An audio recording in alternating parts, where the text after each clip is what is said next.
It was an old farmhouse by the cherry tree. And we lived there for 15 years, and then we built this house, had this house built. How many kids did you raise here? 3. 3. And you were involved after the war in starting one of the first orthopedic guilds on the island. Yes. Tell me about that. Yeah, we formed the Nisei Orthopedic Guild. Yeah, and we raised money for the hospital. Children's Hospital. Yeah. Yeah. And that's gone on for a long time. Yes, yes, many years. And all the members are in heaven. I'm the only one left. You had a lot of wonderful friends, I'll tell you, that worked on that. Oh, God, yes. The United States. All right, everyone, I am about to resume recording and about to let the public in. Sometimes it takes a second once I admit everyone in, so give me a moment, then I'll say my good morning intro, and then it will be on to Evan, so just one moment.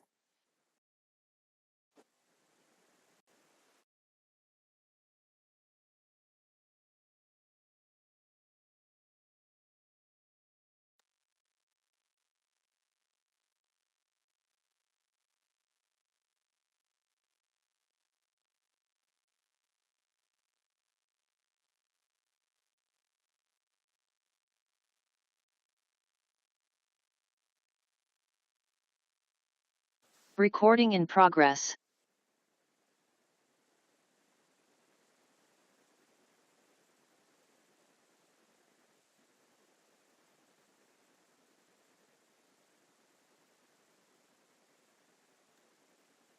Good morning, everyone. Thank you for joining the Commercial Aviation Workgroup meeting. Workgroup members, you should have the ability to turn your video and microphone on for this meeting. And if you have a comment or question during the meeting, please use the hand raise button in the reactions tab.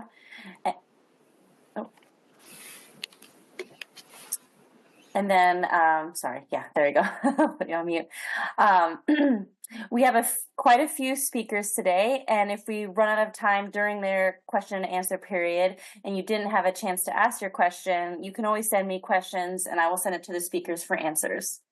For the public online, your microphone is off throughout the meeting unless you're called on during the public comment period, in which at that point I will unmute you.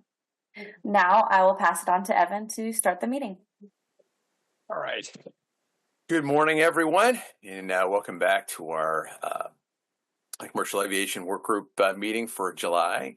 I am looking through who's in attendance and comparing that to the list of current members. And it appears that we do have a quorum as a majority of members whose terms of either who are currently either been reappointed or are still currently active. So I'm recognizing a quorum of the meeting. Why don't we do introductions? I'm not certain if we have anyone new attending, but kind of do a little bit of a roll call here. So we can go in order of how people appear on my screen. Mr. Wirt, good morning. Good morning. Gary Wirt. I'm in Yakima, Washington. I am a citizen representative from Eastern Washington. All right. Yeah, good morning. And then Christina has introduced yourself. Mr. Dunham. Horace Dunham. I'm a citizen's representative from the Seattle area. All right. Good morning. And Ms. Rickert. Good morning, Ann Richard. I'm the representative from the WashDOT Aviation Division. All right. Good morning. And Mr. Brookman. Good morning, everybody. Ben Brookman. I'm with Alaska Airlines, Managing Director of Airport Real Estate. All right. All right. Good morning. And Mr. Reardon. Yes, Charlie Reardon. I live in Kent, representing businesses that depend upon aviation. Okay. And your camera's still off. I don't know if Yeah, I have a problem with that today. Oh, Thank you. all right. Good morning, Ms. Root. And then Ms. Rubin. Hey, good morning. This is Gitanjali Rubin, and I'm a citizen representative from Seattle. All right. Good morning. And then see people get reordered as they talk. Ms. Lee. Hi, good morning, Allie Lee. I'm a citizen representative familiar with commercial aviation, and thank you. Good morning. All right. Morning. Ms. Crank. Good morning, Alicia Crank, citizen representative out of Edmonds, Washington. All right. Good morning. And Ms. Badiola. Good morning. I represent the statewide environmental justice organization. All right. Good morning. And Mr. Hodgman. Good morning, Rob Hodgman, representing Commercial Air Service Airport from Eastern Washington. I'm from Yakima, Washington. All right. Good morning. And Representative Dent. Hi, good morning. Tom Dent. I represent the 13th Legislative District in the state of Washington, and I'm representing the Republican House Republican Caucus in this committee. All right. Good morning, and glad to have you with us for the first time. Thank you. All right. And Mr. Mueller. Good morning. Let's see if my camera can get started here. Rich Mueller, Airport Director, Grant County International Airport at the Port of Moses Lake and Moses Lake, Washington. All right. Good morning, Mr. Mueller. Good morning, sir. And then Ms. Palumbo, Representative Palumbo. Good morning, Terry Palumbo, WashDOT Aviation Support. All right. Good morning. All right. Well, so the first. So, Evan, it's yes. Dan again here. Just FYI, I have 2 board meetings going on at once, so I will try to keep up, but I may not always hear you. So, and I've talked to Ann if you want to get a hold of me to send me a text. So, unfortunately, we were double booked for 2 important meetings today. So. All right. All right. Will do. Thank you for letting me know. So the first item on our agenda is the status of appointments. We had, as regular attendees know, we've had a fair number of members of the board have been appointed, and their appointments have expired without being renewed. We've been working on that on an ongoing basis with the governor's office to try to get some clarity. We had adopted a policy that expired members could continue to participate as non-voting members, but when it came time to vote on things such as adoption of the charter or meeting dates or whatnot, only current members could vote. Recently, we did get the first 2 reappointments of initial members to the work group. Mr. Dunham and Mr. Reardon were reappointed with lengthier terms in their initial, I think, 3-month appointment or something like that last year. Also, we've had multiple members expire, including myself, on June 30th. I have multiple members expired. In our conversation with the governor's office, specifically, I spoke after our last meeting with Megan Cotton. I know that Anna's also been in touch with Megan Cotton and probably others. That 2 points were made clear to me. It would be great to have this in an actual letter, but one was they fully expected to reappoint everyone who wanted to be reappointed and wanted to continue serving, and that in connection with that, we should allow quote unquote expired members to continue full participation. That was point 1. And point 2 was the administratively easiest way to get people reappointed was to ask them to reapply through the website, the same way we applied as an initial matter, to try to alleviate kind of the administrative task of reapplying. There was some discussion about could you do them all en masse? Could you reappoint everyone who kind of informally initiate? You had my materials from before. I want to continue serving. Please reappoint me. And there has not been a resolution on that yet. So I went ahead and filed a reapplication about a week ago. And that is an avenue that if anyone wants to, push forward, then they can file a reapplication through the website. It took me about 10 minutes. So since I had all the materials from before. Can I interject? So yes. Thanks for that update. I think I would feel more comfortable getting something in writing with some direction to do it. And partially because for me, I applied originally for the first iteration of this back in like late, 2019, 2020, and then got appointed eventually, a year and a half ago. So I don't even remember. I mean, the packet that I used to apply was from like 5-6 years ago. So if that is something that they want us to do, I think it'll be cleaner if they kind of send that to us so that we're not trying to figure it out which way is the best way to go. No, I'd agree. I think the grand fix of reappointing people in the group is the best route. And you raised your hand? Yeah, I just wanted to comment on that.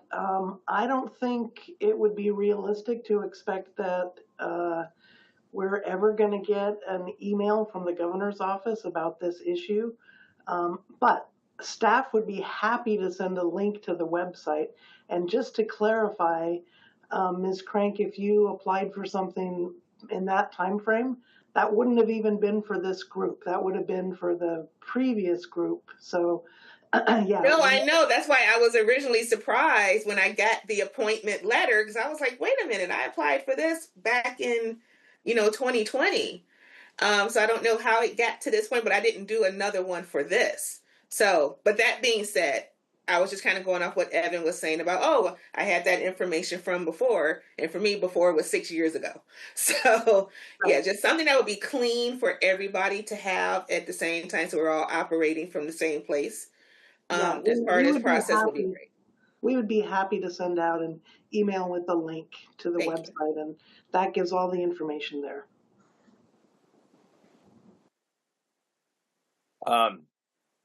So I would be happy to continue. As I mentioned, I reapplied.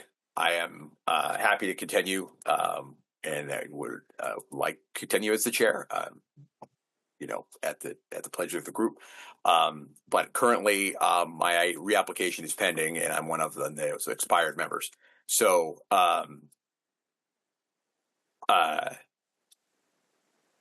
does anyone else have anything we want to discuss? I see your Representative Dent raising his hand. So, it's Representative Dent.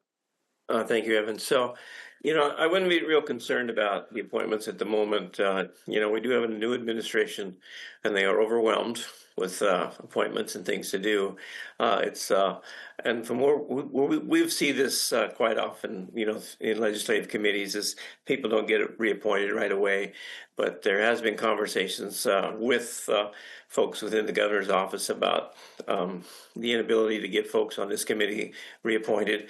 And as they learn their way through this, I think I'm not concerned. I think we just continue on. I will do my best to have everybody's back in this with the governor's office until we do get appointments coming. And it's just going to take a while. It's just the way it is. And so, I think it's important until we get our work started and move forward. If you want to reapply, that's fine. I'm not sure that will speed up the process. So, but I have, I've made my feelings known that I'd like to see the folks that are currently had been appointed and their appointment has expired to be reappointed. So I think that they're doing, I've expressed my my confidence in the fact that they're doing a good job, and we want to keep them on board. So, and I will do that again the next time I'm in Olympia. So just to make sure that everybody's good. But I think the work that we have to do here is really, really important, and I think we need to get started doing our work and not get wrapped around the axle about the delay in appointments, because there is so much. I don't know how many appointments the governor makes, a couple of thousand, something like that, and so that's a lot. It's probably more than that, maybe. So it just takes a while to catch up, and a new administration and all new staff. Everybody's learning their jobs, so it's not something to be real concerned about at the moment. All right. On that note, it was raised at a prior meeting as to whether or not the legislature would look askance at the findings or efforts of a group where the members weren't duly appointed, where the statute called for them to be appointed. I'm told that wouldn't be an issue. It sounds like you're saying that's not an issue if this is a common problem. Is that correct? Yes, and just so you to be a little more clarity here too is Representative Fye, and this committee is a result of a bill that Representative Fye and I ran together, and he's been appointed to this committee as well. So, and he's been in contact with the governor's office too. So don't be concerned. We're working to get this done, but let's get started on our work. All right, great. Mr. Wirt, you raised your hand also.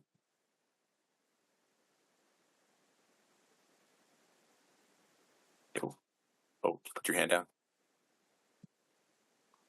Thank you, Representative Dent, for reinforcing comments.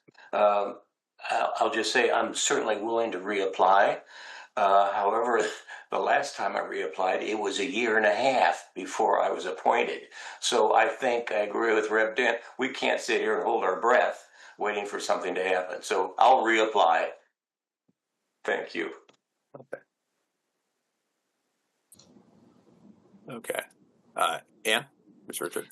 So, Mr. Chair, I just wanted to share some language that was actually shared with me by the governor's office of some language that some other groups use to deal with this type of issue. And it is, and I'm just going to read this. Once appointed, members of the Commercial Aviation Work Group will be considered to be members in good standing until they resign or until the governor has appointed someone else to their position. So that basically says, even if your expiration date has passed, you still get to be a voting member and a valid participant in the group. That's very helpful. I had taken my hand at drafting something kind of like that if the group wanted to consider it. But that's, I think, useful coming directly from the governor's office. Would anyone like to make that was all I wanted. To speak on this or make a motion? From their office.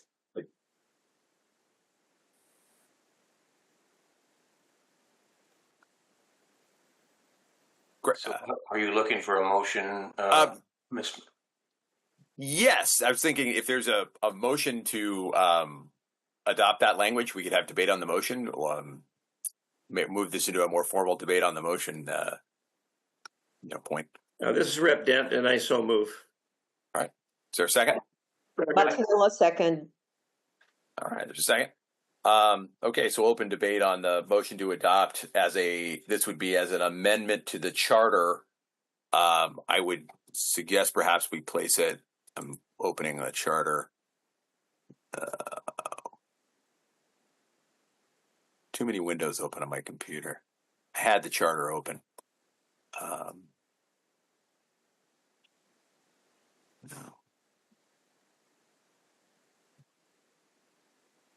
I would suggest we place it in the paragraph. We have a paragraph on.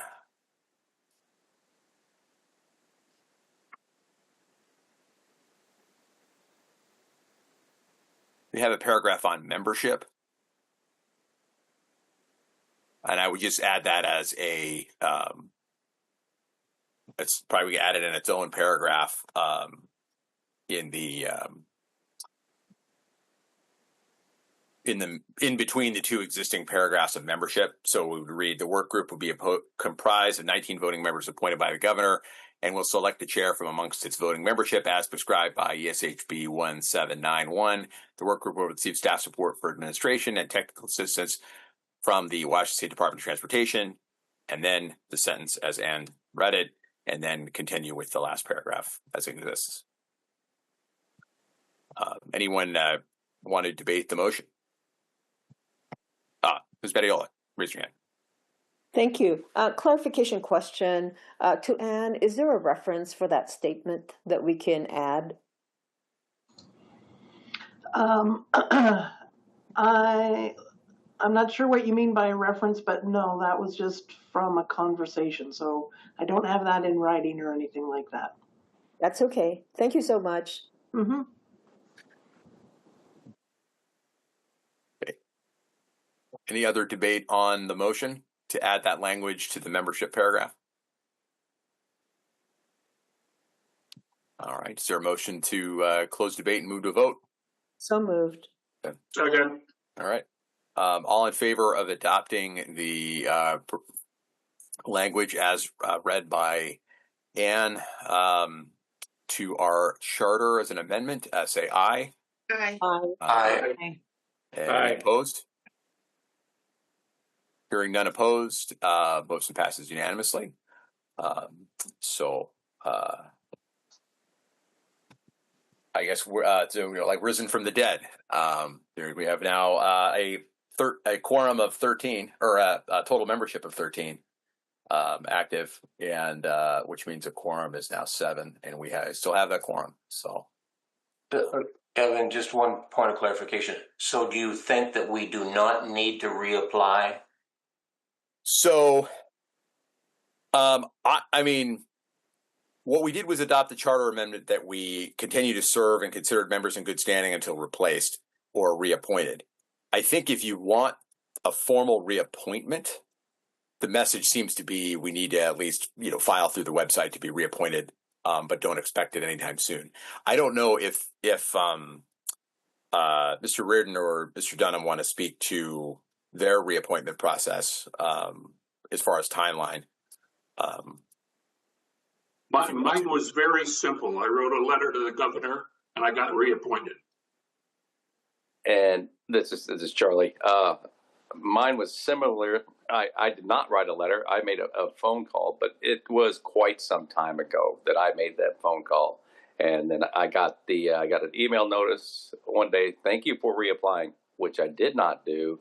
And the following day, I got the appointment letter in the mail. So somebody probably clicked a button in a database somewhere that generated that email to you. And It's likely. When I did the reapplication, there's a button on there for, are you currently a member of this board? Which you can hit yes. And then I, in the narrative, noted, the work we'd already done and that I wanted to continue and et cetera. So, Ms. Badiola?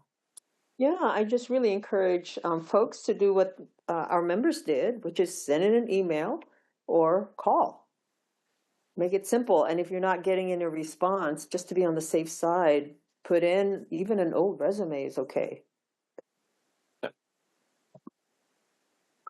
All right. Anything else anyone wants to discuss on the appointments issue? Okay. So the next item is updates on work done and a review of today's agenda. I'm excited about today's agenda because in part it dovetails on work that we have already done, and we're actually building on work from prior meetings.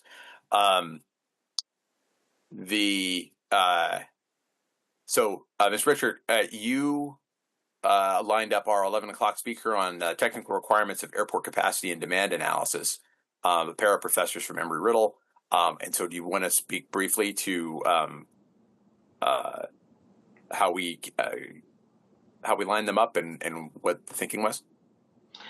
I'd be delighted to do that, but Mr. Chair, if you don't mind, Before I do that, I'd like to give just a little status report on our RFQ for consultant selection. Oh, yes, sure. Okay, thank you. The reason that I'm so eager to do that is because I did not follow the rules or the direction that the work group gave me after the last meeting. But there's a good reason that I didn't follow the direction. As you recall, you approved the RFQ with a couple of edits, but then also asked that I add the language from the bill that created the work group. But just about the time of the last meeting, the legislature finished their work for the 2025 session, which included some additional language for the work group. And so that was included in Senate Bill 5161, which was sent to the group prior to this meeting. So, and that language, similar to the prior bill, lists the legislative kind of requirements for this work group. So what I did was put this language from the new bill into the RFQ instead of the language from the old bill. So I made those changes and then have sent that to WashDOT Contracting, the office that does all that stuff. I just talked to them yesterday, and they said that we should expect about 3 months from now, we will have a consultant on board ready to start work. So that's what everyone can expect. Great. Well, so sort of superseded by events, but you moved the ball forward. I think that sounds great. What language? So I'm looking at the SB 5161 that went out to all of the membership with the meeting agenda. Which language was it that you included in the RFQ? Is it this whole section 213? That whole entire thing I included. Okay. But yeah, the whole thing that says section 213, section 804 is completely separate. And so I will add that that's part of the same bill, but as you can see from the section numbers, they're really far apart. And everything that was between 213 and 804 didn't have anything to do with aviation. So that was kind of a surprise when I came across this section 804. But it turns out that the legislature has asked another group to do some research similar to the work of the COG. So I've asked this group, the Washington State Institute for Policy Research, something like that, for public policy. They're on the agenda today too to talk about the research that they're doing so that the group can explore overlaps and gaps between the two different research elements. So, yeah. Okay. But, sorry, where are they on the question? I have my hand up, but sorry. I don't understand that they will have somebody online in 3 months. Who's going to make that selection? Who gets to pick which ones are going to do it? I don't want to just sit here and wait till somebody hands me somebody that maybe doesn't know anything about it, but they're a good friend of one of our members or something. No, Mr. Dunham, thanks for asking that question. It will be you, this work group, that makes the selection. So sometime between now and that 3 months timeline, they will have the proposals to be reviewed, and it'll be the work group so that'll be another piece of work you'll have to do, is figure out how you want to review the proposals and make a selection. Okay. So we should expect a roster between now and then, and we might maybe have to add to the Yakima agenda in 2 months, like consideration of proposals? Correct, yes. Okay. All right. Mr. Wirt? And I presume that Section 800 you're referring to has to do with the money that was appropriated for Evergreen State College or something to do some research. Isn't that right? And I presume then that our speakers here at 12:30 are going to clarify what this is all about and what their plans are. Is that kind of right? That's correct. You've got it figured out. Yep. Okay, thank you.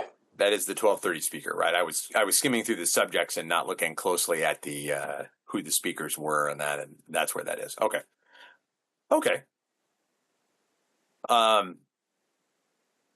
So that explains our 12:30 speaker. The 11 o'clock the professors.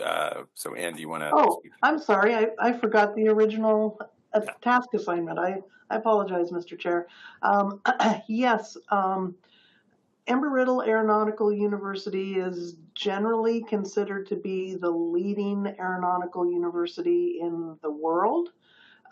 They don't have a campus in Washington. Their headquarter campus is in Florida, but they do have other campuses and do a lot of online work. So very well regarded university that does aviation work.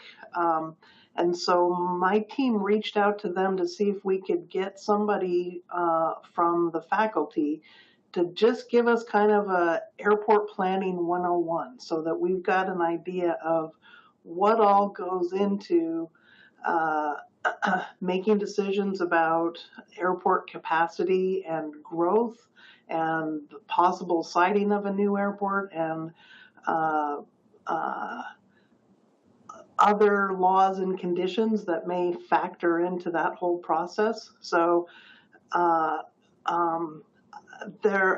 gone through the presentation with the professors in advance. It's a lot of information, but really, really good that I hope the group finds helpful as just like a baseline for the work that we do. I am concerned, and I'll give you just a heads up here, that an hour is going to be a really short time for that.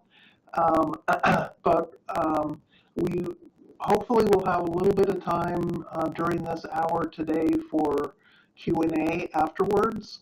And then after the fact, as Christina mentioned at the beginning, I'm going to encourage members to email us any other questions that you may have, and we'll forward them to them and then send the results to everybody. So hopefully we can get some good, clear input from them. Okay. Ms. Crank, you hand raised? Yeah, I thought they had a location in Renton. They may, and we'll let them. Yeah, I just looked it up because I was familiar with them through another role, and I was like, did they close their Renton office? But yeah, they have a spot in Renton based on their website, so they do have a local presence. But I didn't know if something changed because of the pandemic or whatever, but it looks current. All right, Mr. Dunham.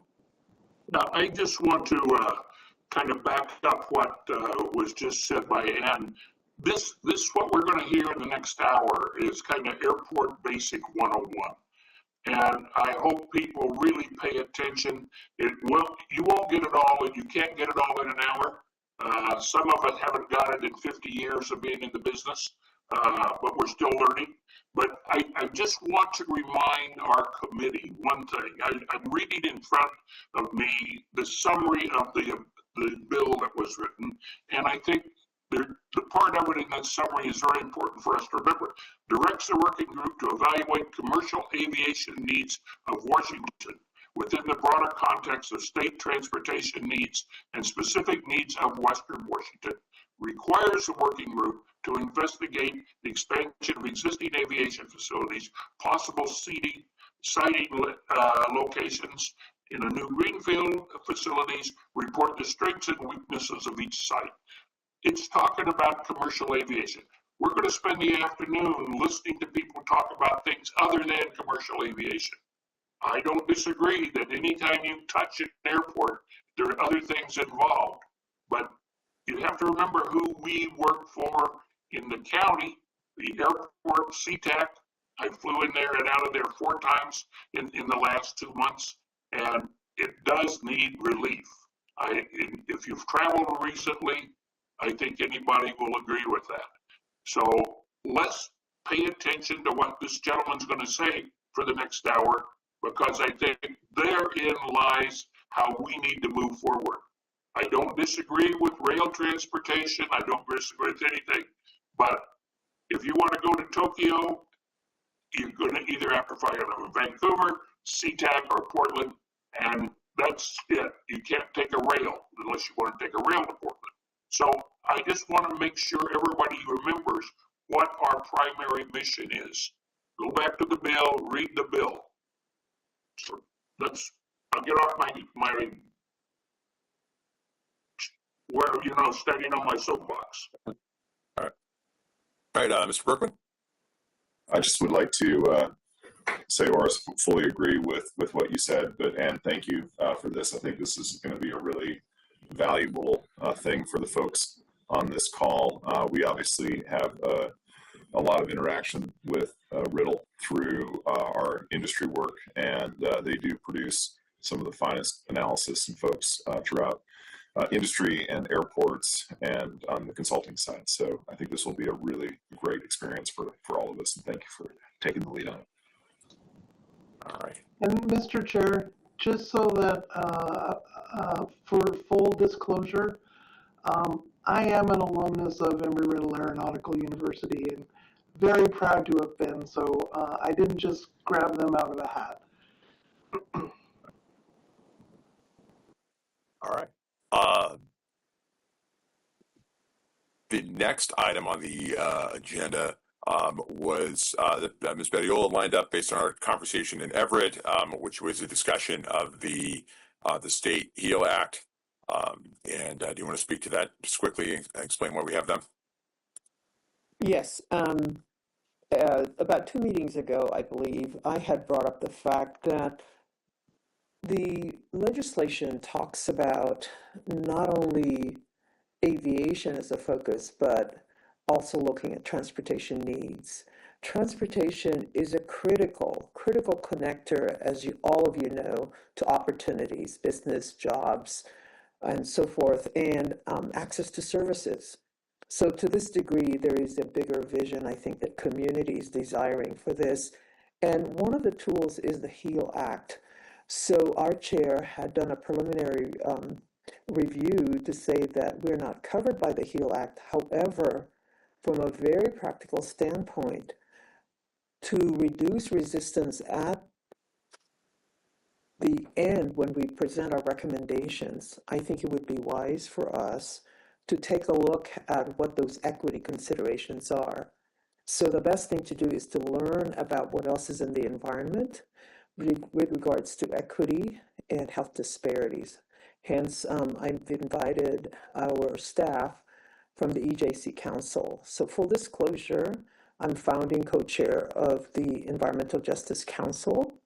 And for 2 years, so I now serve on the executive committee. So, Chair Evan, will you be introducing Sierra, or do you want me to introduce Sierra? Oh, well, when we get to that point, if you want me to, I'll hand it over to you and you can introduce her for the presentation. I'm okay. I can hand it back to you. Thank you so much. Okay. Okay. So then the 2:30 block was my doing. There were after the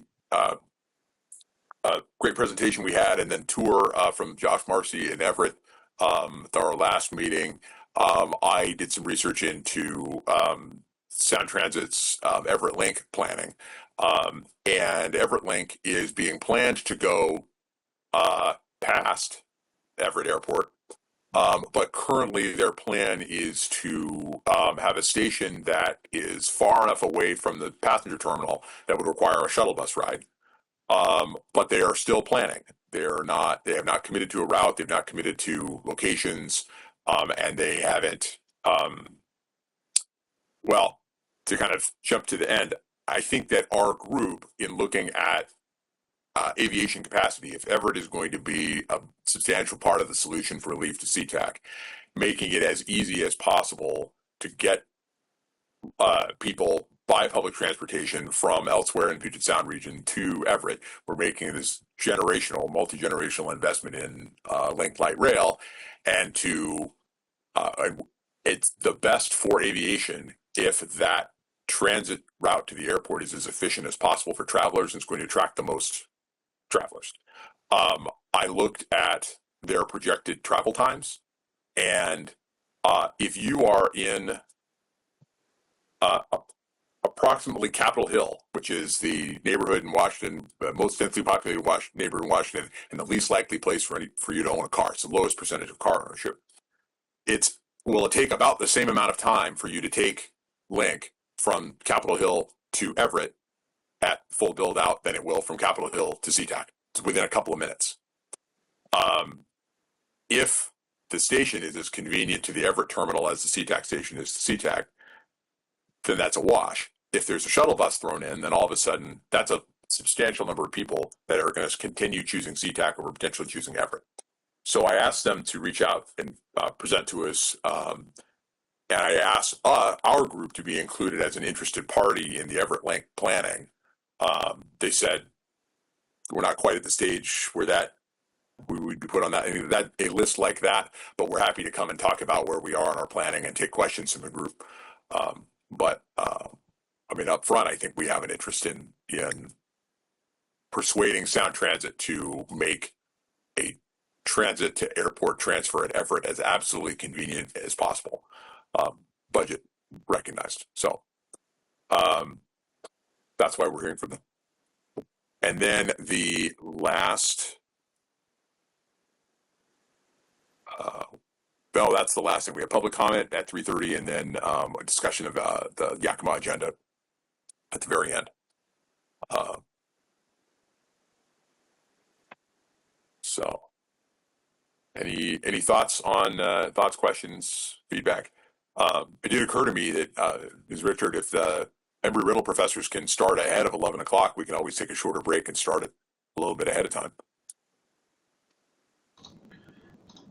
They are online right now, so I believe they're ready to begin as soon as you say. Okay. Well, does anyone want to take just a couple minute break and then pick up at like 10:50? Let's see a lot of thumbs up. So, all right, let's pick back up at 10:50, and we'll start with the Embry-Riddle presentation.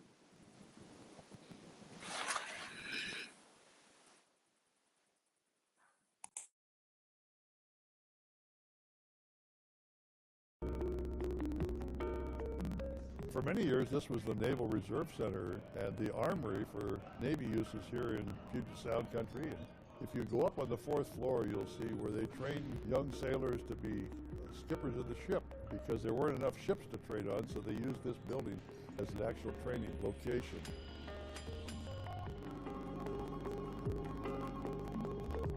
It was the first command of many young sailors.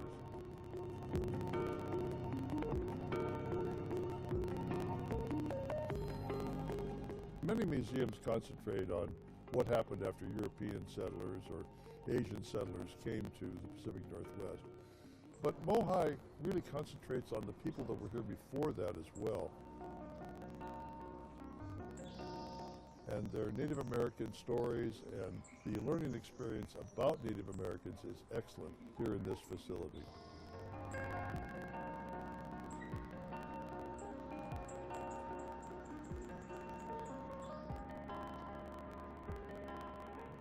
Well, you've all heard about the B-17s and the B-29s and all the Boeing manufactured airships during the war, and then the commercial airplanes. But behind me is B-1, Boeing's first aircraft that he wanted to prove to the world that not only could people fly, it could fly commercially. It was an endeavor that would work, and carrying the mail and carrying passengers as well. Innovation that started in Seattle and remains in Seattle today.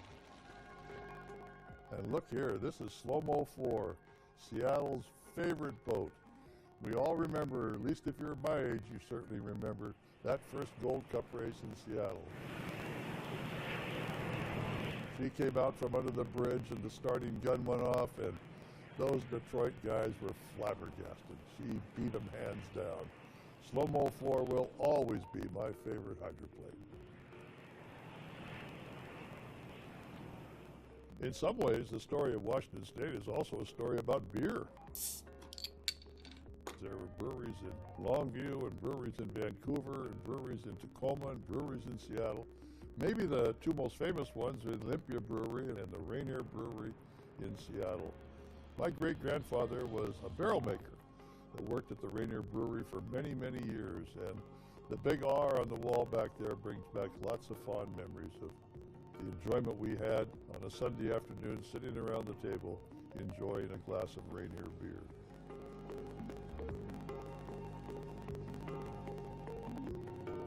This facility has virtually millions of artifacts, historic documents, pictures, you name it, to talk about the story of our lives and the people that lived here before us. If you want to learn about Seattle's history and have a great day, come to Mohi and see these wonderful exhibits. It's not just a bunch of dusty old artifacts or relics, but it's about innovation and invention and how to get young people involved in making new decisions that will make our community even better than it is now.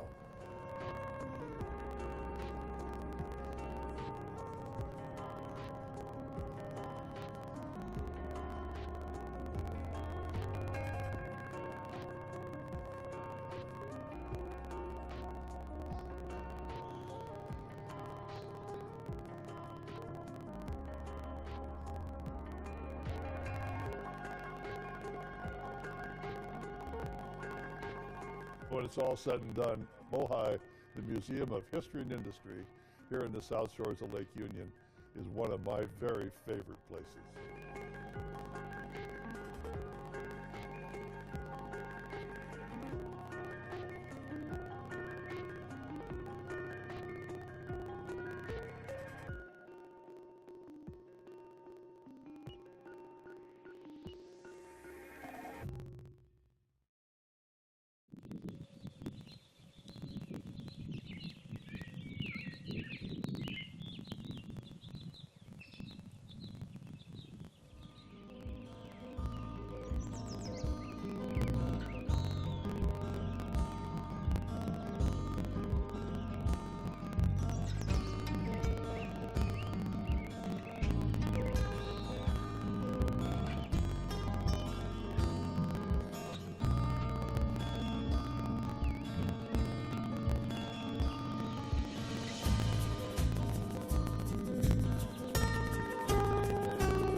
This is Makah territory.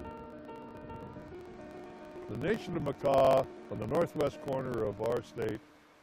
This is where their tribal people fished and hunted and sought whales for generation after generation.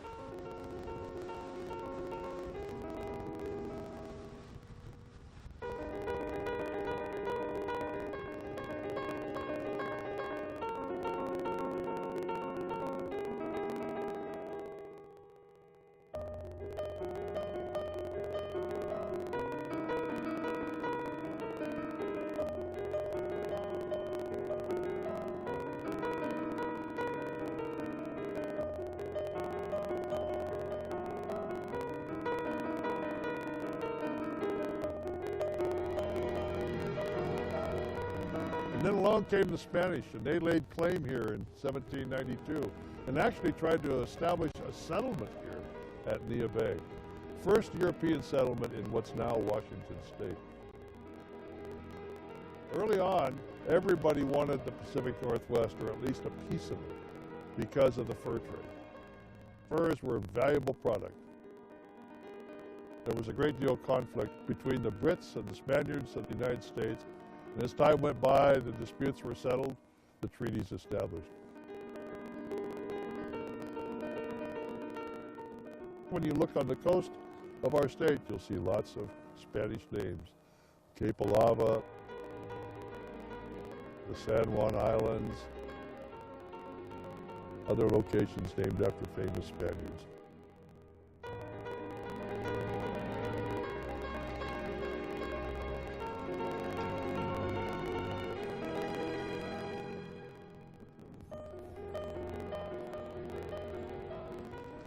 This little memorial is pretty unique. It not only honors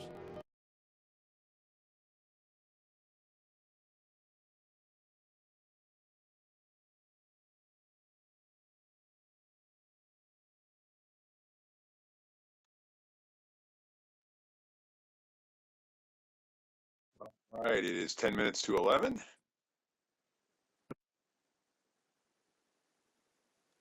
So those who are speaking next, you are co-hosts, so you should be able to share your screen and share your PowerPoint.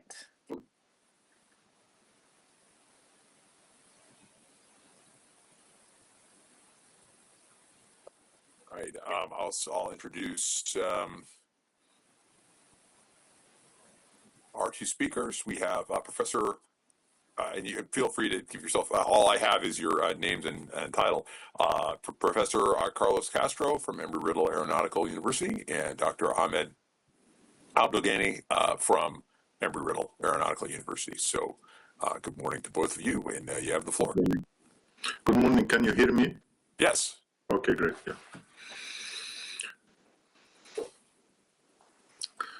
Carlos, are you starting? Can you hear us, Carlos?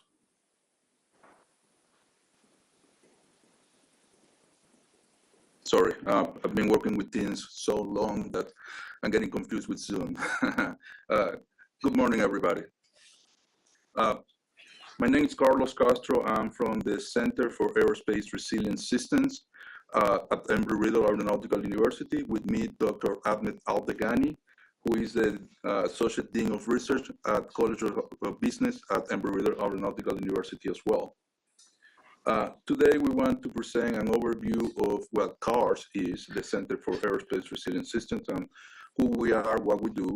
And after that, we're going to jump into the general assessment of the aviation ecosystem, some initial thought about congestion problems that Dr. Abdelghani will lead. So CARS is a research and development center supporting faculty, staff, and students as part of the university, but we also provide consulting services to private industry and the government. What you're seeing here as resilient challenges are our areas of expertise, going from the cybersecurity part through airspace systems, advanced air mobility, operations resilience, training solutions, AI, ML, data science, autonomous systems, space systems. Those are our areas of expertise, and we develop research on those.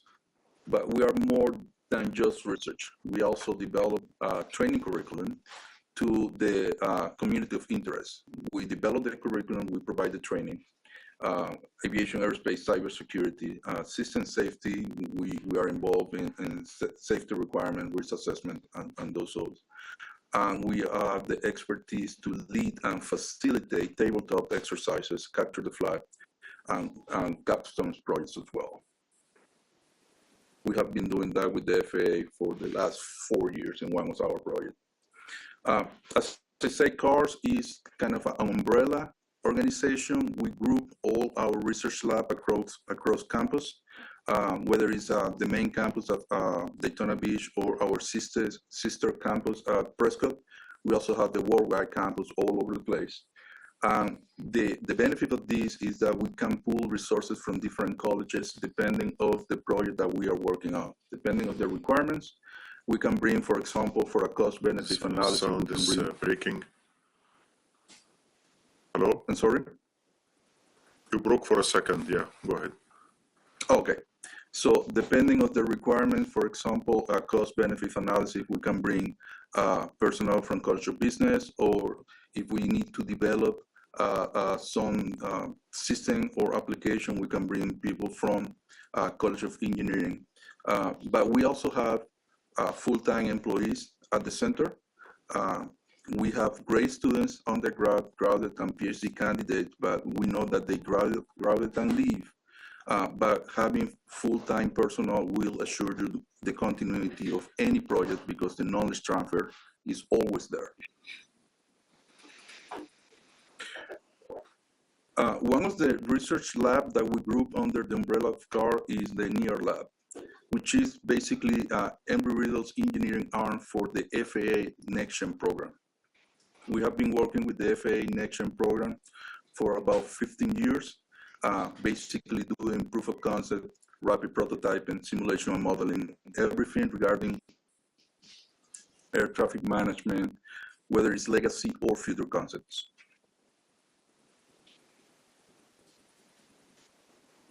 Now, the aviation ecosystems. As it was mentioned before, we were trying to give an overview of how we will approach an analysis like this. So this is what I call the triad. 3 different sectors, highly dependent of each other. Aircraft, which includes OEMs, manufacturers, and users, airlines, GA, private, commercial, leisure, airports, whether are commercial or private or GA, and also the airspace. Any operation that is executed or performed within the National Airspace Systems, the NAS, including space operations. So at this time, we know that they're highly related, and any decision that is made in one of the sectors will affect positively or negatively the other 2 sectors. So we start asking ourselves the basic question: what are we trying to solve? Or what are we trying to improve? Is this an immediate solution? Something that we want to implement in the next few days, in the next few months? Or is this a long-term solution? Something that we need to look into forecasts 5, 10, 15 years ahead. Are we using current technology? Or are we expecting to use future technology? Everything is impacted by these kind of questions, and that's why we have to evaluate the ecosystem as a whole. So, for example, the aircraft. We need to look into 2 major considerations: aircraft type and type of service. I will start by the service. For the service, we look into 2 items here. The type of operation, right? Is this passenger operations, cargo operations? Depending on the type of operation, the aircraft type would be assigned to that specific route. Is this commercial? Is this regional? Is this cargo? Is it final destination? Is this a transit, for example? Will these be heavy, medium, or small planes? Are these equipped with the right technology? Now, with the new airspace modernization, we have more advantages to use with technology. And also the frequency. The operation will vary through the year, right? Do we have a normal schedule? Do we have a seasonal schedule, holidays, special events, sports, concerts, other type of events, or non-conventional, in case we have agricultural or firefighting or other type of operations. So the reason I'm saying this is because the peaks in the throughput, the movement, the aircraft movement, will be different through the year. So depending on the demand and supply. At this point, we're looking into the type of aircraft, which is defined by the operation that the provider wants to perform. Is this a passenger operation? Is this a cargo operation? Is this regional? It's international? Is this a GA? So obviously the performance of the aircraft is going to vary depending of the type of the aircraft and the airport where the service is provided. So when we jump to the second sector of the triad, the airspace, basically two aspects has to be looked into this, the current stage and the future stage. And again, we look into this same metrics because they're highly related. We start looking into what is the demand, what is the supply. Do we have well-defined routes? Do we have the playbook routes? So those are the routes that are used in non-conventional of nominal situations. Are they good enough? Are they serving their purposes? Or into the future stage, again, forecast. It is something that is going to be 10, 15, 20 years out. Are we thinking to use the same airspace, or are we thinking that we are going to modify the airspace and it's going to be what we call the new airspace? This doesn't happen in months, sometimes happen in years. So that's something that you always have to keep in mind when you're looking for that improvement, that solution. When we go to the airport part, basically, I can concentrate all the questions, all the parameters, the key indicators, and the characteristics in any of the sectors. At this point, I place the airport as my last item, but it could be the first item too. I will ask this exactly the same questions. Demand and supply, the services, what is the forecast? I teach advanced airport modeling, and one of the first slide that I show my student is a poster that says the good, the bad, and the ugly, for those who remember that movie, because it's a perspective. If you solve an issue or improve a situation for one of the sectors, let's say that you improve your airport, it might be causing an issue for the airspace. Or if you improve your airspace, it might be causing an issue for the airport and vice versa. So everything has to be seen as a whole, and we need to start looking into a balance for that. In order to give you a better depiction of what I have been talking so far, I chose 3 different use cases regarding airports. In this case was the implementation of the Airbus 380 into JFK and ALX. So, for example, the JFK situation, when they agreed to receive and to provide service to this type of aircraft, they had to go through 3 major structural designs and reconfigurations. The first one, it was related to the weight of the aircraft. For that, they had to reinforce the pavement of the aprons and the gate areas. They were receiving. Yes? Any questions? Okay. Now this is a 2-deck airplane, so therefore they have to modify the terminal in order to provide new bridges and accommodation to embark or disembark the number of passengers that this aircraft can carry. And obviously this was affecting the terminal. Why? Because now you got a greater number of passengers arriving or departing at a specific point in time, meaning that the facilities, concessions, services provided by an airport has to be upgraded in order to accommodate this demand. In the case of Los Angeles, it was a little bit different. They had the capability to handle this type of airplane. However, the way that they route the airplane from the runway to the terminal and from the terminal to the runway, for that to happen, they have to do a full stop on operations. Everybody was stuck at the airport. Nobody could taxi. Some taxiways were closed. Trucks were stopped. All the operations were stopped in order to route these airplanes. So this caused delays, congestions at any of the department that you might think the airport can handle. And there is another issue that it will happen at any airport where this aircraft is used. which is the airspace issue. A normal aircraft separation goes from 3 nautical miles to 5 nautical miles. When you include super heavy, which is the new category that they assign to this type of airplane, now the separation went from 3 to 5 to 5 to 8. So now you can imagine trying to handle the same frequency, the same itinerary from every other airline with a longer or bigger separation. So now ITC has an issue. Now they have to accommodate the throughput at the airport, trying to get as close as possible at the original itinerary. Creating, obviously, when you're getting close to the demand, you start creating delay. My last use case regarding seeing the aviation ecosystem as a whole was the Seattle airport. I think this is a great airport to study. The fact that it's an international hub, but also is a regional airport connecting not only the state but the country.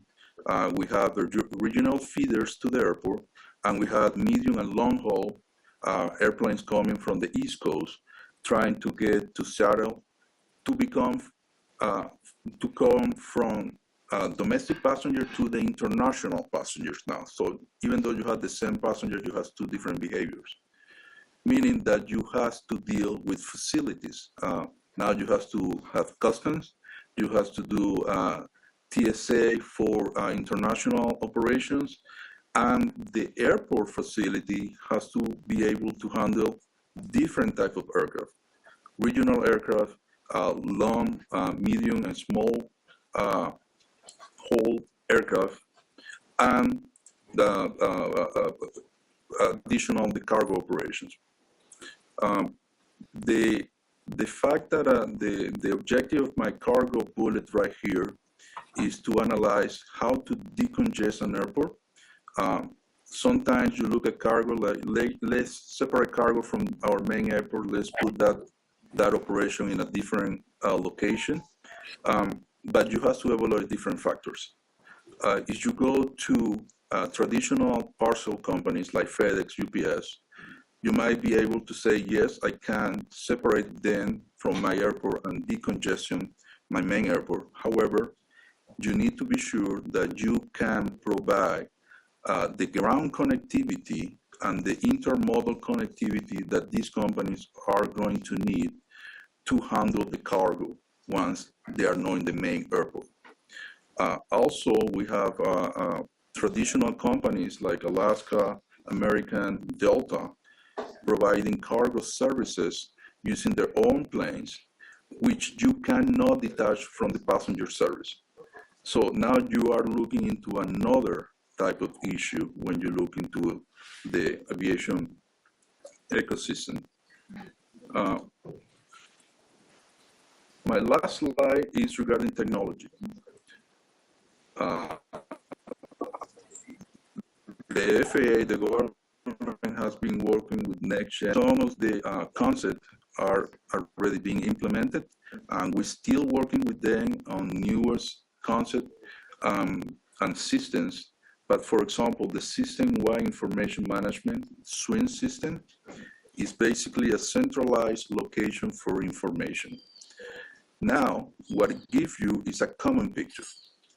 The decision-making process is facilitated as every single actor will receive the same information so they can get along and agree with what decision would be. Satellite navigation, ADS-B, which is another advance in the latest years, allows you to have a more precise location of the aircraft, which create the 4D trajectory concept and the Arnold procedure concept. So now airplanes who are well equipped can fly specific procedures more accurate. It can be more timely, and the separation can be more precise, so helping ATC to manage and handle all the aircraft operations. Future concepts that are currently in testing, like aircraft planning, FFIs, or fly and flow information for a collaborative environment. This is another concept that will allow different stakeholders at different points or different parts around the world to handle information and being able to plan how the aircraft is going to be handled and served every time that is handed off from one sector to another sector through a final destination, making your planning process more efficient. So this is my part, just going to the operations point of view from the ecosystem. I will handle this now to Dr. Aldegani, who is going to provide a broader view outside the airport. Okay, good morning, everyone, and thank you, Carlos, and thanks for the introduction. My name is Ahmed Abdelghani. I'm the Associate Dean for Research at the O'Malley College of Business at Embry-Riddle, Daytona Beach campus.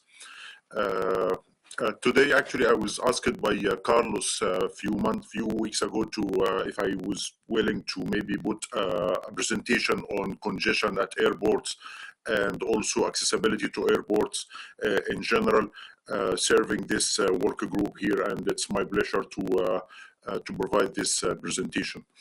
So, Carlos, if you can, when you ask it, yeah, you can move to the next slide. So my agenda, actually, we're going to talk about current state of congestion, and then we'll talk about how congestion is formed, how, like we get congestion, and then this will focus on interaction between demand, supply, and control. Then we will cover a little bit about what is a hub and spoke network paradigm and the time banking of airlines. Then we will talk about airport accessibilities. Meanwhile, through the presentation, I had the opportunity to collect some statistics about the situation in SeaTac and Seattle in general, so I will share those as well. We're going to talk about strategic capacity expansion options. What are the options that are available? Key insights and recommendations at the end. Everything here is kind of fluid because this is like a short-term project. We started maybe like 3 weeks, and whenever I'm thinking about it, I tell myself I could have put another slide here. I could have talked about this here. So this is not complete. It might also not be 100% accurate because it's based on data collection from mainly the internet. I'm not from the area. It might be good because we don't have any players in the game. So our opinion or our feedback here is kind of normalized. But still, hopefully it is going to be useful for most of the audience here.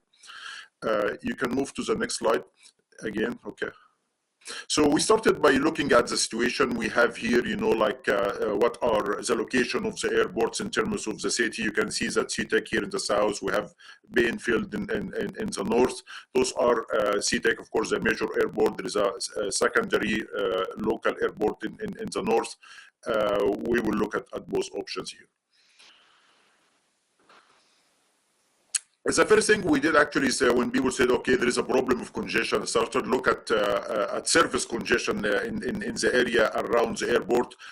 I started just going to Google Map and highlighting the congestion map, since we have our time here is 3 hours ahead, so I can look at starting 6 o'clock in the morning, which is a slide on the top left. See that, on the highway near to the airport, I-5, I believe it's kind of still not much traffic yet, kind of yellow, and then 7 o'clock you started to see some red, not only on the highway but also in the arterial next to it as well. Move on. We are started, while I'm sitting in my office getting a few slides, I looked deep inside the access route to the airport. I also can see at 7 o'clock in the morning. This is an average day in the week. I could see some red. I hope you can see it in the middle of the slide here, just east to the airport. Go ahead, Carlos. Yeah. Again, 9 a.m. you can see that more red coming into the picture, then at 10 o'clock as well. So just to get an idea, is it like a persistence congestion through the day? And then a very important question, how this congestion is impacting accessibility to the airport. This has to be studied. And is the airport actually is contributing to that congestion? Is it those people are just commuting regularly in the neighborhood, or those are the traffic heading to the airport and maybe employees working to the airport? We need to start looking at that as well. Yeah, you can move on. I think the idea is complete here. We started to look at population growth. Like we can tell Seattle has 2.2% growth, and it's number 4. This is actually back in 2024. So there is a significant growth coming in the area. Everybody knows that. But it's always good to benchmark numbers and look at numbers. Again, here cities with biggest population increase. You can see that Seattle somewhere in the middle, like maybe number 10 or number 9 in the list. So this confirms other statistics as well. It's a growing community. This means that the problem is if we see it today, we're going to see it tomorrow as well, with maybe a significant condition. But also looking at the situation nationwide, I found this chart here, which is looking at flight delays. And here we have to be careful when we are looking at flight delays. Usually I'm an airline guy, like I'm not an airport guy. I started my career at United Airlines, and we define delay as if the flight is delayed more than 15 minutes or more at the arrival. So I'd say here in Seattle, it is 10 minutes of delays, average nationwide 17. So you look at the East Coast, the numbers are much higher than that. But again, our problem is not only flight delay, it's the airport travel experience. Since you leave home until you are sitting on your seat on a departing flight. So, but again, numbers will help also understanding what is really going on. So how the congestion is built? Actually, I came, maybe I didn't introduce myself. I came from a degree in transportation systems back in 2001 from University of Texas. And the first thing that they taught us how to look at the system is to look at this triangle.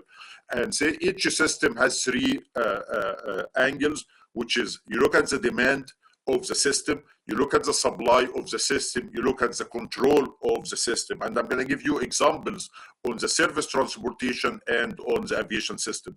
So you can move, Carlos. For example, here for the aerospace, if we are talking about what is the demand for my aerospace system, and this could be typically the flights that need to get in and out from that system.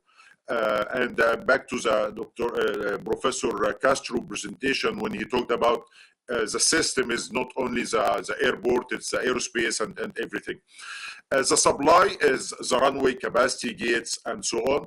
The control, you might have some control, you might not, but you might have slot control, you might have some traffic management control, cost, maybe you increase landing fees at some airports to be selective on which airline can come and so on.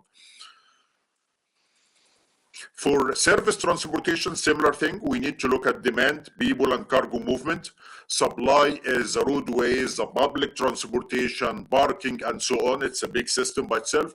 Then control is tolls, traffic lights, special use lanes, and so on. So this is exactly how the committee should be looking at the system in general, because as Carlos says, it's an interacting component. So when you are looking at a problem, is the problem is coming from the demand? Is the problem is coming from the supply? Is the problem coming from the management, which is the control? Okay, so this is what you need to look at. So, okay, how congestion is built in most of the major airports worldwide? Because of what you see in front of you here is the hub and spoke network. What is a hub and spoke network? It's a structure of airline network. People here in the airline communities, you understand me here very well. Airlines select a major airport to work as a hub, and they schedule their flights in what is called a time bank. What is a time bank? Is that they bring a sequence of arrivals, like the green here, like this is a time line. You can see that this drawing here, it's a timeline starting at any time all the day.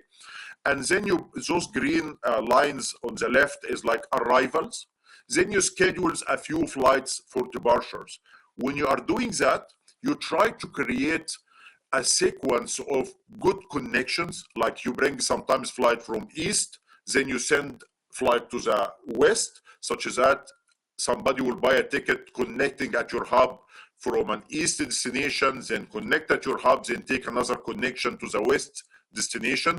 And by doing that, the airlines are able actually to increase ridership on their flights because you know what? It's not only the local traffic that's using the flights that are coming to the station, but also connecting the traffic as well. So this is like a technique the airline is using to increase ridership on their flights. I hope this presentation is clear. It's just an example, like a toy example. I put it in my classes for students, like a small hub here, like representing maybe Atlanta. You bring a flights from Detroit, Chicago, some flights from north, then you schedule a few flights to south. And by doing that, somebody from Detroit, he can buy a ticket to go to Orlando, MCO, or Miami, MIA, or to Dallas, Fort Worth, CDF, and Tampa, Tallahassee, whatever, in the south. And same if you are from JFK, traveling to Miami, you can connect at this Atlanta hub and so on. So this is like a technique used by airline to increase ridership, as I said. What is the disadvantage here from the air? Like for an airline, it's a beautiful system. It gives them power at the hub because it's very difficult for an airline to come and compete with them if this is my hub because they have the capability to fill connecting the traffic as well. How many flights you can bring at the same time? This is the question that airline ask. It depends on resources. How many aircrafts, how many gates, how many ground operation crews, how many, all the resources. Because if you are bringing flights from Detroit, Chicago, they are coming around the same time, 3 p.m., for example. So if you are bringing, let's say, 5 flights, you need 5 aircraft, you need 5 crew, you need 5 ground operations, you need 5 gates, because those 5 aircraft will park at 5 gates and so on. So it's high resource problem, and this is why the airlines typically select a large station like Atlanta, Chicago, Dallas, Seattle to work as a hub, because they need to bring tens or hundreds of flights at the same time. The more flights you bring, the more connections you build, okay? So let's move to the next slide. And this is what it happens after you look at now. Okay, let's look at what's happening over time, arrival departures.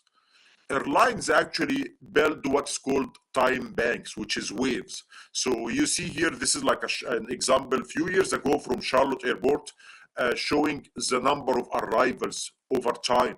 So you can see that those waves are happening, which is a time bank is in the airport is quiet, then another time bank is in the airport's quiet, and so on. Now the question is how the number of arrivals, airlines need to, or actually act as greedy. As I said before, more flights coming, more good for them if they can handle it, okay? But how close they are, this is the demand to the airport. This is the demand of our system. And you can see that demand is not uniform. Demand has peaks, exactly like, you know, when you are going to work 7 o'clock in the morning, or you are leaving from work at 5, there is a peak. And the time bank is creating peaks at the airport as well. Multiple peaks, morning peaks, you know, like you can see here, 8 or 9 of them throughout the day. The peak is not a problem. It becomes a problem when demand is touching supply or touching capacity. This is when we start actually getting problems in the system, okay? So this is one thing that it should be analyzed. It should be analyzed. Of course, all of you know that, you know, this is a slide for maybe who people are not aware about the system. Seattle is a big hub for Alaska Airlines. It's #1.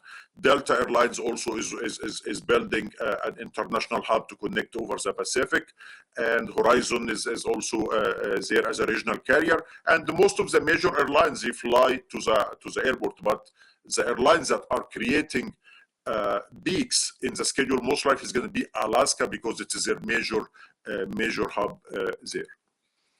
And of course, you know, I have to say that When two airlines exist at the airport, sometimes you compete at the good time. We know that, for example, in the airline industry,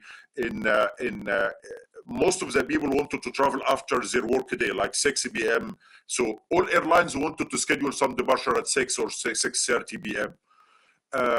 Alaska will wanted to do that, Seattle, Delta wanted to do that, and so on. So sometimes the peaks becomes more problematic if the schedule of two airlines are on the top of each other. It's not one airline at a time, it's multiple airlines competing at the same time. Like I am leaving my office at 5 and my colleague next door leaving his office at 5. He's not gonna wait for me 30 minutes until I leave and then the network is empty and then he will leave. Some people are smart, they are doing that, but like if there is an incentive for me to depart at 6:30 because this is when the demand really wanted to travel, I will try to schedule at that big time no matter what. Not only that, you can go to the back slide. It's important also to understand, like the other slide, Carlos, yeah, the one before. I'm not sure. I can explain here. It's not only the airline is working by itself, the airline has partners as well. Like if Alaska, for example, is working with codeshare partners or it's part of the One World Alliance, other airlines bring a flight to Seattle such that Alaska will connect their own passengers somewhere else. Like if you bring some flight, for example, from Singapore, by Singapore Airline to Seattle, the passenger going to, for example, Chicago, he will use the partner, which is now Alaska Airline, to connect the traffic to Chicago. So again, because later we're going to talk about, can I really separate airlines? No, airline doesn't need to be separated because those are my partners. They bring their flights such that they increase the ridership on my flights as well. Okay, so now we talk about demand and supply, back and demand supply. If demand is reaching supply, we started to see some signs of inefficiencies. And probably, I heard in the day, some people said, I traveled out of Seattle 4 days last month and it's horrible. This is exactly what we say now. There is problems. There are somebody seeing some diagnosis here. There are some issues in the system. And typically the first thing to see is you start seeing delays, right? You start seeing some queues. You start seeing people are building lines. You start people starting getting frustrated and so on. So think about it. I'm driving on the highway. If the highway is empty, I'm really, I'm very happy because everything is under my control. If the demand is not matching supply, God forbid there is an accident on the highway and there is enough traffic coming, now we'll start seeing a problem that I'm slowing down, then I'm stopping. Why? Because demand is not matching supply. One of the lanes is blocked right now, right? So this is exactly what I'm talking about, demand and supply issue. And you can see that, we see that in many airports, the picture here, when the aircraft are in line waiting for turn to, for example, to depart out of the runway. Again, this is what exactly we say is a time bank theory or the wave that I talked about, because airlines schedule all the flights to leave at the same time, to come at the same time and then depart at the same time. So you will see that this kind of congestion kind of behavior. Okay, so I hope this tells you an idea about, congestion. Where is congestion? So if we really need to look at the problem, we might start looking at, are we close to, so where is demand and supply are we close to this situation? And not only here in Seattle, can we benchmark against somewhere else? Because benchmarking, actually, when I started to compare, I will be able to understand better. When we talk about local airport accessibility, I found this slide here coming from another airport in Washington, Baltimore. They did a survey trying to, back in 2019, what is the mode of transportation to the airport? And because, why I put this slide? Because our conversation back with people from DOT, they said, okay, can we talk about intermodal phenomena? We know that the trip to the airport, like majority of us would prefer some car, either my own car and then I park at the airport. or maybe somebody from my family or my friends will give me a ride, or I take an Uber or a Lyft, or I take a cab. Going to public transportation is less on my priority. Why? Because it depends on my travel. If it's a business, I'm not going to save for my business. Like it's my Embraer, my account will pay for it, right? If it's my family, it's very inconvenient to take my family and my kids, or my family and my children, and for luggage and so on, and put them in a train or a bus to go to the airport. It's very inconvenient. I'm not sure anybody will be happy on that. And also depends on the metropolitan area itself. In some metropolitan area, yes, the trip through the bus is very convenient, or through the train system is very convenient. Some are not. So it's not a common statement through all the system. But you can see the statistics here. Transit is only 7 and the other is 9, but 51% is auto, ride and taxi. It's only, let's say, we're in the 80s already. We have to be realistic here. We have to be realistic when we are putting options that will work. Okay, let's move on. Now let's say, okay, what are the options? Like this is just a general thing. I'm not really telling you go do this or do that, but how to think about it. You can say I'm doing nothing, or I will build a new airport, and this airport will replace the current one. This is a big difference. Or I'm building supplementary capacity in a new airport, but I'm going to keep Seattle. Each one of them has its own problem. And I'm sure you guys started, when thinking about this problem, you started to realize that. I'm not going to go through each one of them because this might be a big work by itself. But just to understand, if I kept, you can move to the next slide. You can... Yeah, I just put a tabularize it here. You wanted to look at our airlines are willing to relocate. All the stakeholders here. Like if I'm staying at the airport, if I built a new airport, replacing. Okay, so all of us gonna move to the new airport. That might be a case. Are we putting a new capacity? Who is moving and who's staying? Passenger catchment area. Where is that new airport? Is it close to most of the people living? Because people prefer, the airport that's close to my home. Why? Not only my home that has better service, like if Alaska is here, I'm going to go and it's close to my home. Why I go to the other airport? Passenger accessibility, impact on businesses. I know maybe of you here are representing business as well.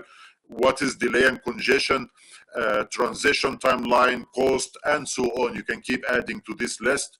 But of course, it's a big study by itself. Depends on the locations, it depends on a lot of things. But in this case here also, I have to remind you, we are not starting from scratch here. We have many cases that has been in that situation, and many studies looking at, starting a new airport or expanding capacity. Because when you look at expanding capacity and building another airport, now it became like the problem of competition between airports. Are these two airports are completing each airport or competing with each other? Are they under the same or management entity or ownership entity, or they are different entities? All of those questions need to be discussed in your studies. I hope we are good in time. So key recommendation, I think it's more studies on benchmarking. Like if you just need to take my 2 cents here, more studies with benchmarking to start to understand where are you. And when you are saying benchmarking what? Benchmarking everything. Benchmarking is airline peaking is behavior. Benchmarking is how much time from each neighborhood to the airport at different time of the day.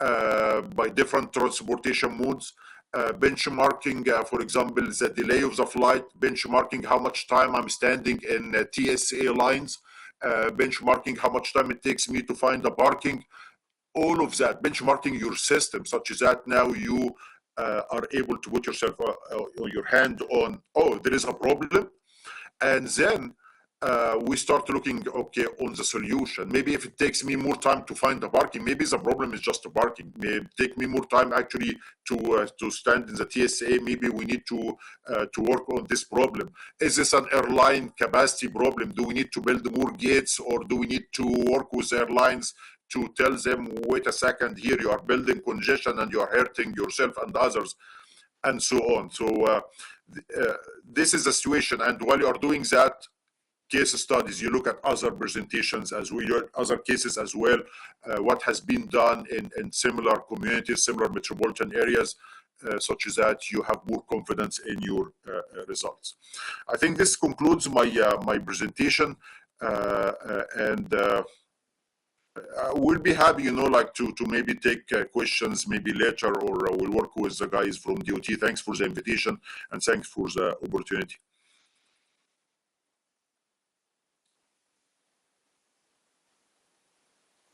All right. Well, thank you very much. That's a tremendous amount of information in 45 minutes. Does anyone else have questions? I'm looking for hands raised. Okay, Ms. Crank. Yes, thank you both for this presentation. And I had a question. You addressed some of it towards the end about passenger accessibility.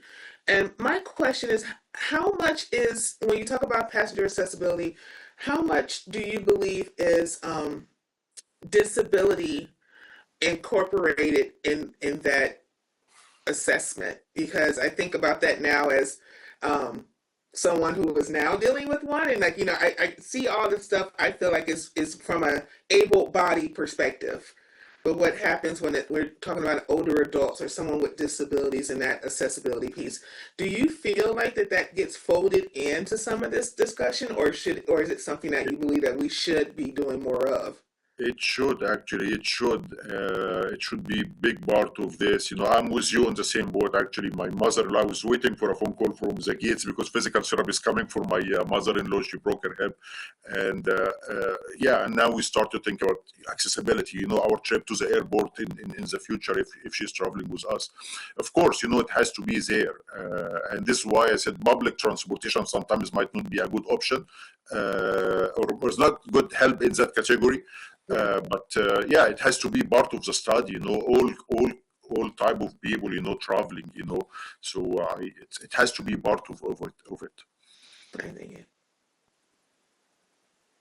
And I'm sorry if I missed it. I thought this is like it's kind of given. No, you're totally fine. I was just waiting for that piece, and again, when you address the different airports too, I think about Payne Field, and I actually, I love Payne Field, and I fly out of there more often than not and pay the premium, because part of it is I don't have to trek that far. Actually, it's a shorter pathway from a physical accessibility standpoint for people to maneuver through, as opposed to having to go through multiple terminals and all these other things. So I'm always kind of thinking about that now, as how is physical accessibility being factored into some of these suggestions around how to proceed in this work. I agree. Last time when meeting with DOT guys, we introduced maybe is ideas of you can create some accessibility options other than what we have seen right now. I talked to them about what American Airlines is doing in Philadelphia when they are creating satellite check-ins, so you can actually check in a satellite location, typically the regional airport. There is a TSA there is a boarding pass there. You board the bus and you check in your luggage. And then you board the bus as if it is a flight take you to, let's say now, to Philly, but you are not going to go through security again. You're going to go to the terminal right away because you already have you have your boarding passes, you have your luggage checked in, you have been going through security already. And now, this is going to be a better experience than you do it yourself through the large terminal So there are some creative ideas. Yeah. It helps, if I found this opportunity, because we live in Daytona Beach, we travel out of MCO Orlando a lot. Mm-hmm.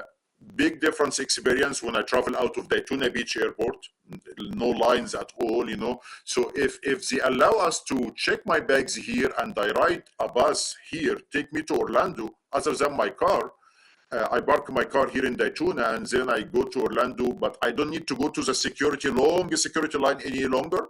I think this will be a high option on my travel, because already I saved the hassle at Orlando Airport.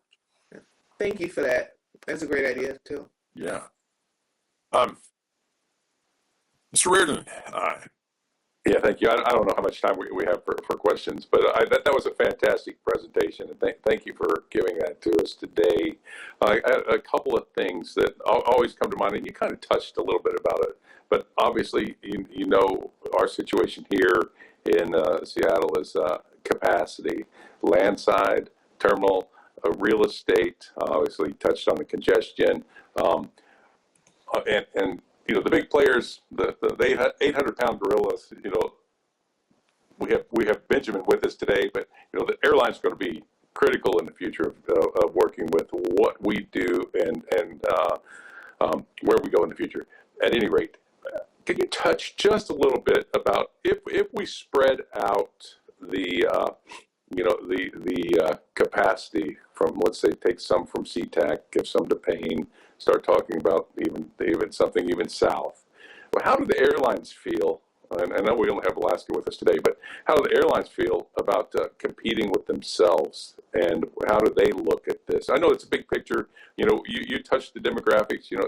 Seattle just broke 800,000 people recently, so the demographics are growing. The status quo is not going to be an option that we can take. At any rate, I appreciate your thoughts on that. I'm sorry to tell you, the truth is like airlines will not like that option to spread, to compete with themselves at a different airport, because as I told you, their business model is to bring connections. Even it's a small regional flight coming, like 100 miles away or 50, 170, whatever. I need this to be, because it might be bringing 50 connecting passengers.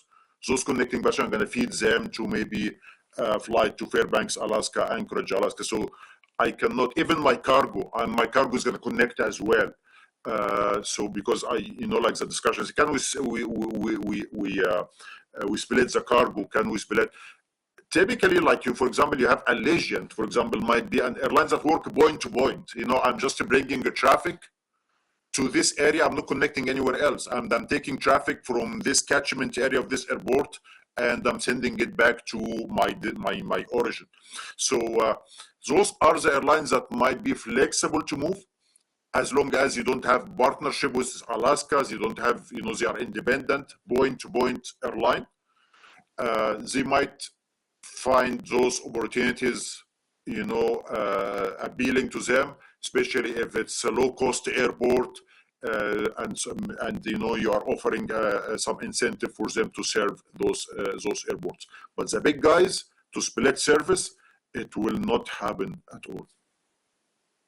Yeah, that's a pure business decision. Airlines want to be sure that they fill out all the seats, the available seats. If you think about it, competing within themselves, that will increase the resource that they need to utilize to fulfill the service, like twice the crew, twice the ground operations, twice the equipment, everything.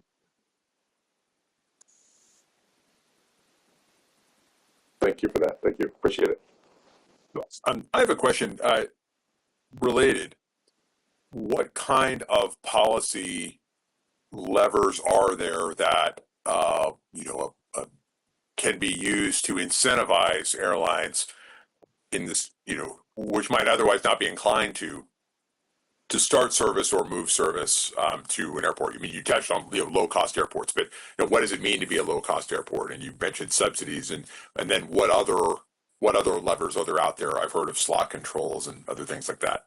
So yeah, I can start maybe, like, and Carlos, you can add later if you want. Typically, the question is very simple. Airline need to be profitable out of each route they offer, right? So the profit is equal revenue minus cost, right? So revenue first will come from the revenue is the number of passengers multiplied by the fare, right? Is there enough passengers to fill my flight to come to that airport? and the fare is reasonable, such that it covers my cost, right? And it's reasonable revenue for me. Then I'm going to look at the cost side. What is the cost to operate that route, starting from the landing fees, and starting from the cost of hiring people there, everything, right? So sometimes airports, they need to attract service. They offer incentives. Some, like, when airline typically start a new route, there's an incentive program that they tell them, until people get to know that you are here, we're going to offer you some incentive, certain amount of dollars for 2-3 years or whatever they agree on, until the route is building momentum, and then that's it. Sometimes the airline sees that this as a good opportunity, and they start the route. They are trying to give it some inertia, and it works. Sometimes it doesn't work, so they made it as an experiment and they leave the airport. So typically it's very simple. It's revenue and cost, as long as you are able to contribute here. Yeah, the only thing that I'm going to add, I think Ahmed had everything covered, is regarding the incentive. We have seen it here in Daytona Beach, is seasonal traffic, right? They provide a lot of incentive for small airlines just to come to Daytona during specific times of the year, just to prove that they are profitable and potentially expand that service through the year. Mr. Berkman. I would just add on to that.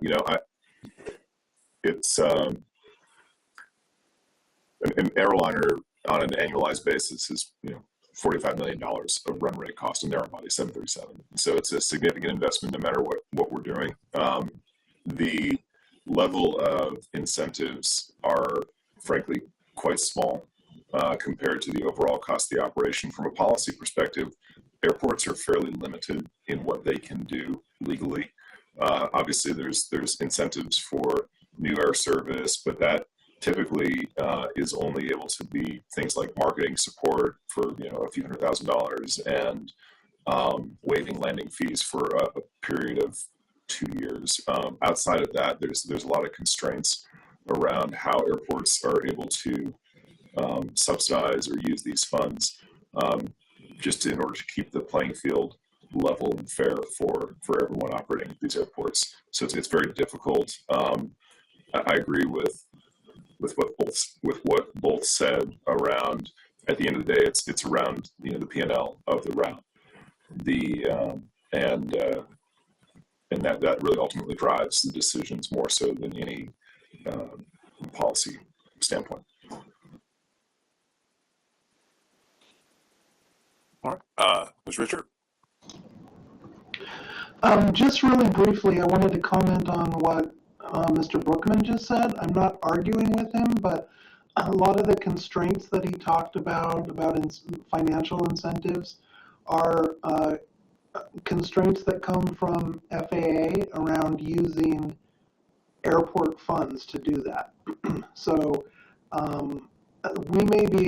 this group may be able to reduce some of those constraints by recommending to the legislature that non-aviation state funds are used for that. So that's a little in the weeds, but I just wanted to give a little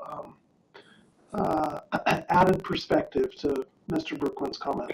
Yeah, you're right. In theory, if there's an airport that was entirely unbeholden to any FAA funds, of which there's very, very few, if any, you could do kind of whatever you wanted to do. Ultimately, once an airport gets to a certain size and scale and needs those funds for ongoing capital development and operations and maintenance, it becomes inevitable that they're taking funds from FAA. But to Ann's point in the beginning, perhaps. But just think about if the incentives didn't come from the airport. They came, for example, directly from Washington State. Very, very interesting.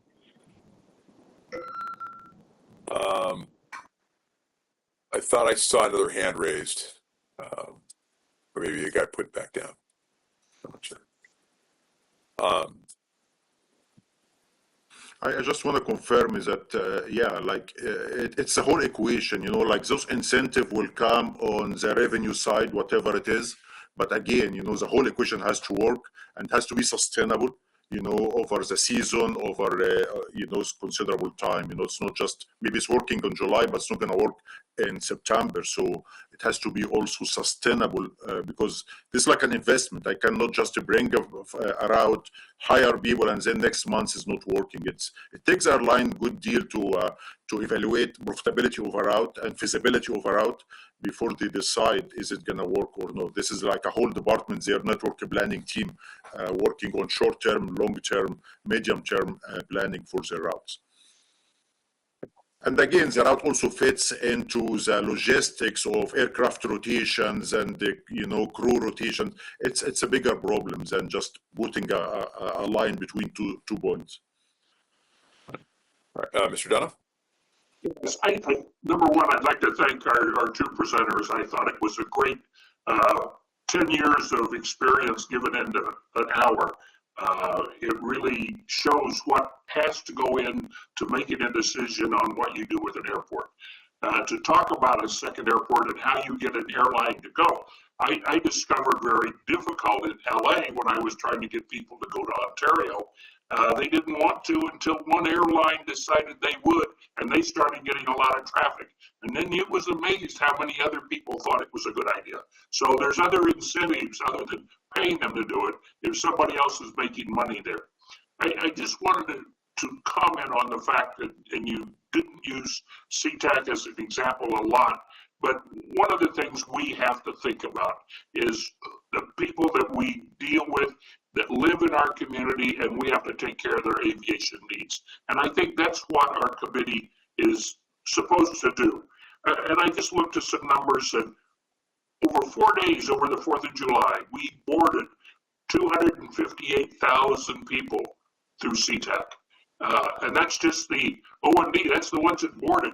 That's not the other 30% that were connecting to us. So the roadways, you talked about the roadways, 45 minutes from I-5 to get to the terminal. People were missing their flights. So we have a lot of different things that we have to look at.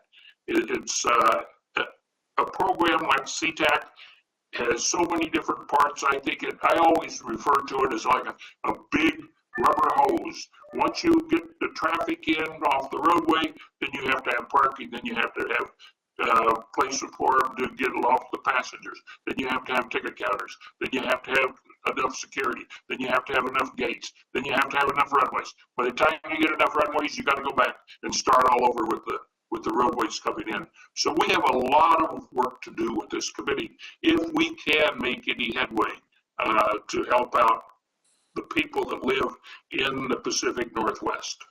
And again, thank you very much for your presentation. Thank you.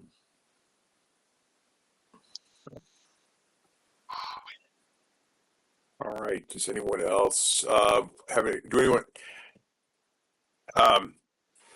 as we were saying earlier, we'll have the opportunity to email questions that might come up outside of after we conclude the presentation. If anyone else has any other questions they want to ask right now, feel free, or we can break for our half-hour lunch break a little bit early and then pick up at 12:30. All right. Seeing no hands raised in the system here, I want to thank both of our presenters and for putting that together. And yeah, thank you very much. If you really need any help from us, this is part of our community service kind of out of Ember Readily, so we really appreciate that you are thinking of us to do this work. But in the future, any kind of this work, we'll be happy to provide expertise. Not necessarily you have expertise all over the aviation industry, but we'll be glad to assist. Thank you very much. We appreciate the invitation. Thank you so much. Thank you. Thank you. All right. Well, we'll break now until 12:30. We'll pick up with the next set of presenters. So, thanks.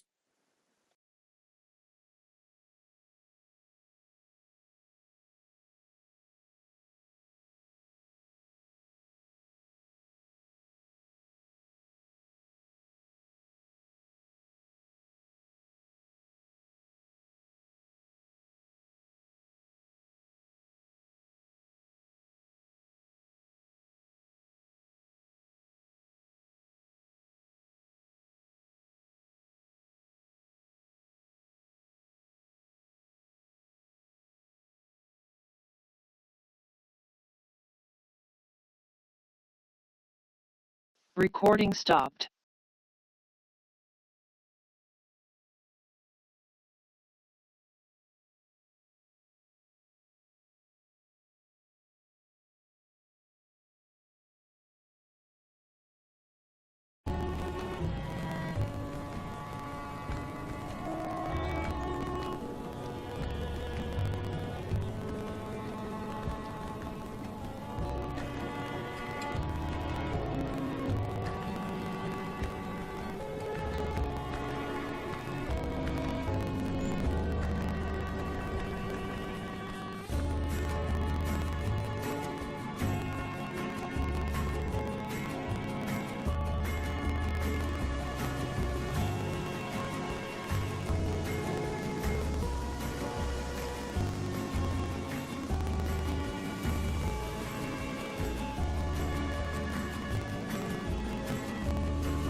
In the 1920s, one of the biggest scandals ever to erupt the United States happened cross-country. It was the Teapot Dome scandal and revolved around some oil land that was owned by the federal government, and the leases were given to private companies.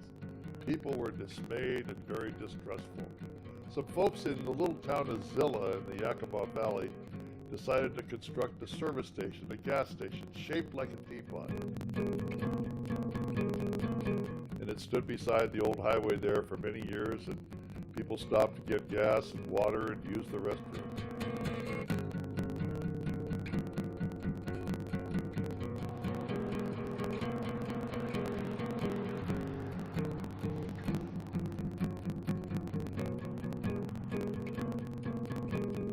And now the community has moved into town as a tourist attraction. It truly is one of my favorite places.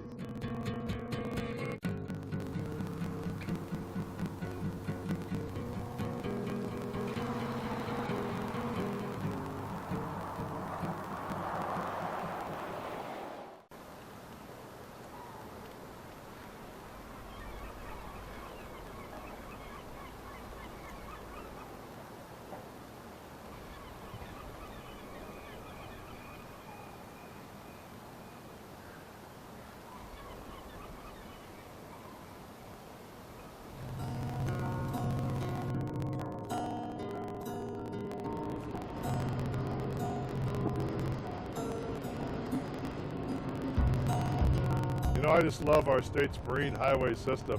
We're blessed with the Washington State ferries.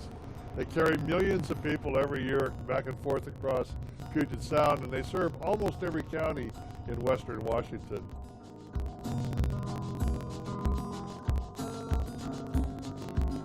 For some people, the ferry system is just a way to get to work. For others, it's a place to bring their cousins from out of town who are visiting and want to show them something beautiful here in Washington State. For some, it's a lifeline to medical services off their island or needed hospital visits. The history of the ferry system is varied. There was a wide variety of vessels, private competitors, serving different routes up and down Puget Sound. When the state bought the system in the 1950s, they found themselves with an assortment of old boats from diesels all the way back to steam. Now we have modern, efficient new ferries being constructed for the benefit of our citizens.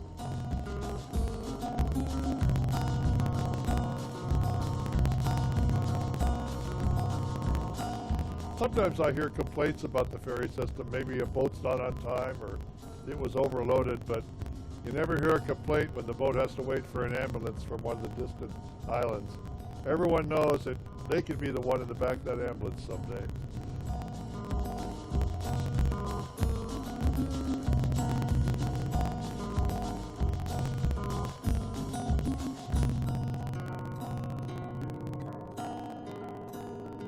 Washington State ferries are truly one of my favorite places.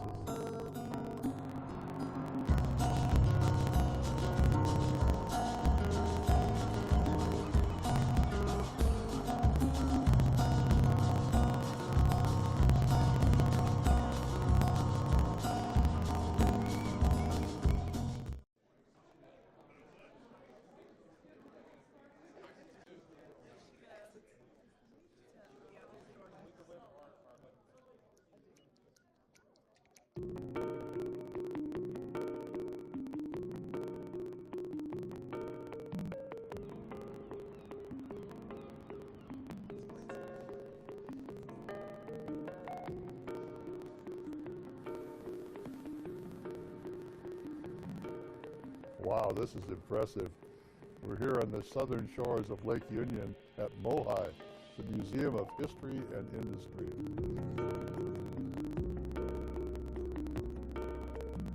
For many years, this was the Naval Reserve Center and the armory for Navy uses here in Puget Sound country. And if you go up on the 4th floor, you'll see where they train young sailors to be skippers of the ship because there weren't enough ships to train on, so they used this building as an actual training location.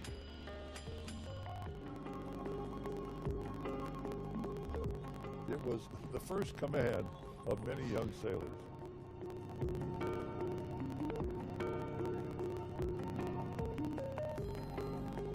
Many museums concentrate on what happened after European settlers or Asian settlers came to the Pacific Northwest. But MOHI really concentrates on the people that were here before that as well. And their Native American stories and the learning experience about Native Americans is excellent here in this facility.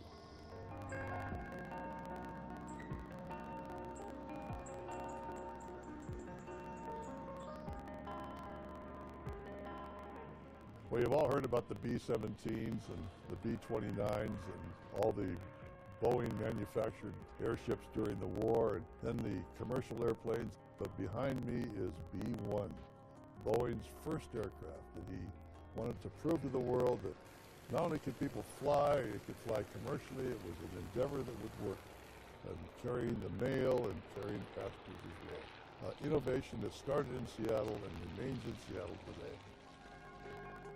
And look here, this is Slow-Mo 4, Seattle's favorite boat. We all remember, at least if you're my age, you certainly remember that first Gold Cup race in Seattle.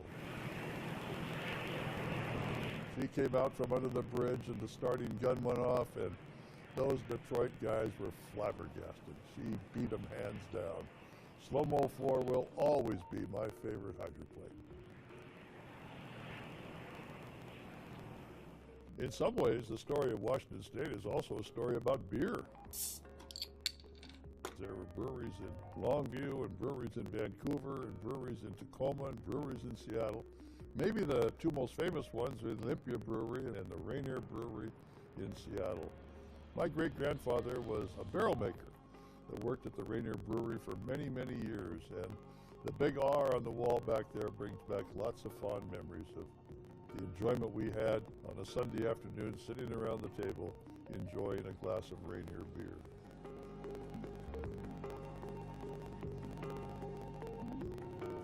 This facility has virtually millions of artifacts, historic documents, pictures, you name it, that talk about the story of our lives and the people that lived here before us. If you want to learn about Seattle's history and have a great day, come to MOHI and see these wonderful exhibits. It's not just a bunch of dusty old artifacts or relics, but it's about innovation and invention and how to get young people involved in making new decisions that will make our community even better than it is now.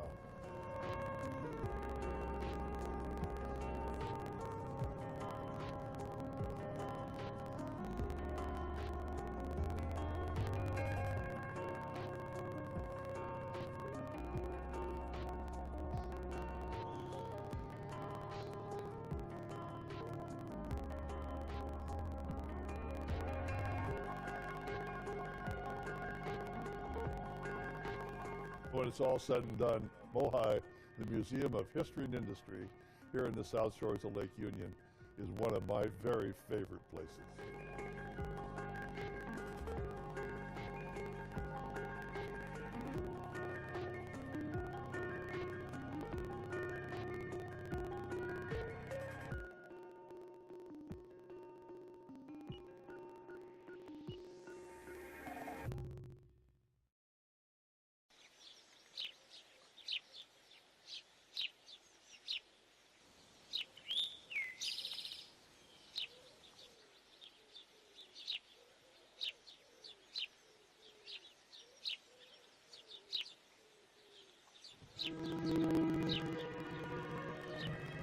Our state has some beautiful gardens, Omi Gardens up in Wenatchee, and the beautiful Bloedel Reserve on Bainbridge Island, and Seattle's Arboretum, Wright Park in Tacoma. But one of the finest is Lake Wold Gardens right here, just south of Tacoma and Gravelly Lake.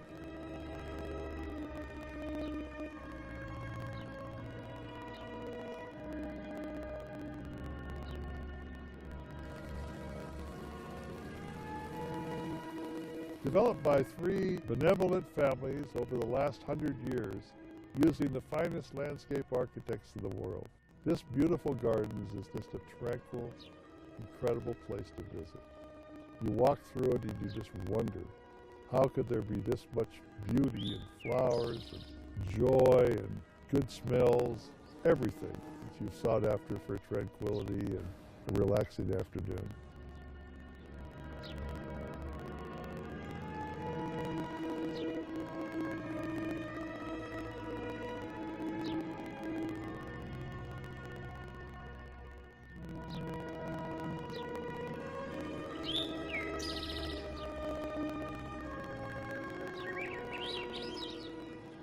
It's close to the freeway, close to Fort Lewis, but hidden from many people. They don't know about it. It's a great place to visit. I think that Lake Wold Gardens is a very, very special place, and it's most certainly one of my favorite places.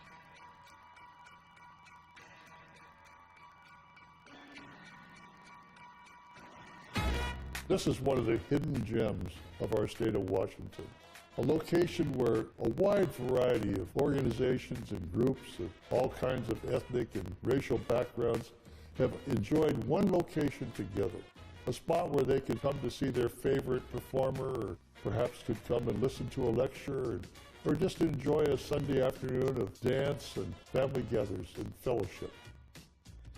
This is a beautiful location located in one of the small valleys in the central area of Seattle. It's been here since 1908, and it truly is one of the gems of the state of Washington.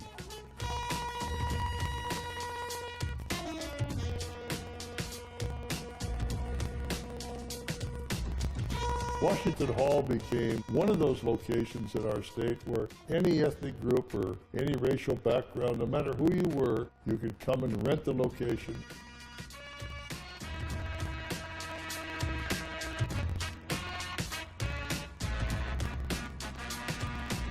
Can you imagine if you were here the night that Jimi Hendrix made one of his first performances?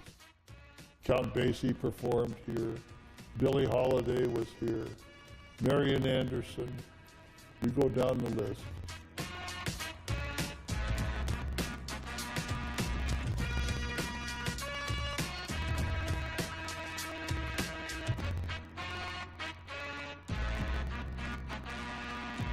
The Danish Brotherhood built this hall for the enjoyment of all. They used it as a lodge and a gathering place for dances and family activities, but so many other groups have as well. the Jewish community, the Scandinavian community, the Eastern European community, the Ethiopian and African community. Was owned for a while by the Sons of Haiti, then passed on to historic Seattle. And they've done a magnificent job to restore this location. It's a tribute to everyone who ever lived in the area or came here to watch a performance.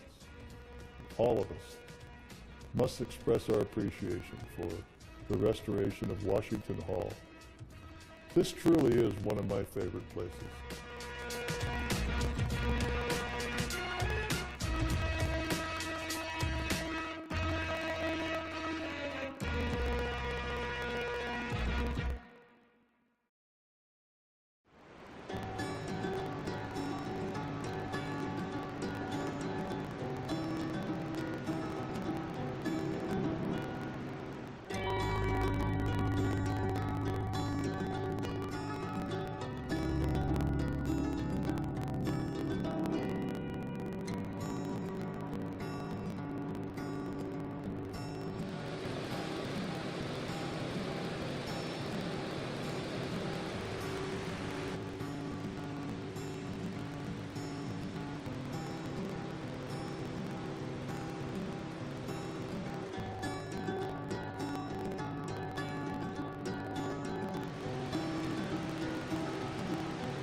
I'm born right here in Washington State, Tacoma, Washington, actually a block away from where we're sitting right now. TVW's Washington to Washington Blake decision episode has won the NATOA Award of Excellence. Tacoma was a lot different then. It was on the precipice of thriving. And then crack cocaine came and decimated my community.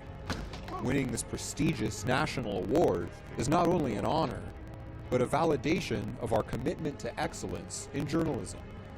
Check out this hard-hitting episode examining Washington's drug possession policy at tvw.org. We're grateful for this acknowledgement and look forward to continuing to serve our viewers with the highest standards of journalism. We're gleaning for solutions to these problems.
March 30th, 1942 was not a happy day on Bainbridge Island.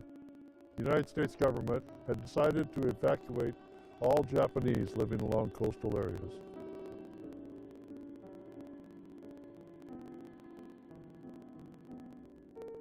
This memorial tells the story of the 227 Bainbridge Islanders who were the first to be evacuated from the American West Coast after the beginnings of World War II.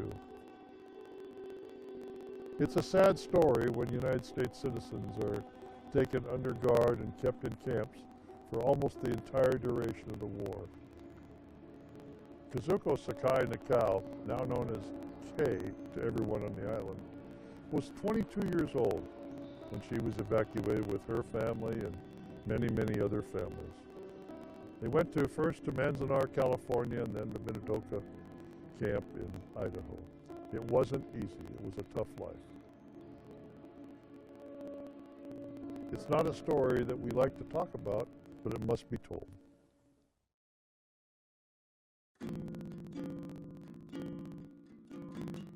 Well, I was born in Seattle, and when I was a year old, my parents moved to the island. That was 1920. My father bought a forest, and we cleared that, and that's where Commodore School is now, an Ordway school. That was all Sakai Farm. What did you grow on the farm? Nothing but strawberries. So you've lived on the beach here how many years now? We bought this place in 1946, and there was an old farmhouse with a cherry tree. And we lived there for 15 years, and then we built this house, had this house built. How many kids did you raise here? 3. 3. And you were involved after the war in starting one of the first orthopedic guilds on the island. Yes. Tell me about that. Yeah, we formed the Nisei Orthopedic Guild. Yeah, and we raised money for the hospital. Children's Hospital. Yeah. And that's gone on for a long time. Yes, many years. And all the members are in heaven. I'm the only one left. You had a lot of wonderful friends, I'll tell you, that worked on that. Oh, God, yes. The United States was building up towards a war with Europe and so forth.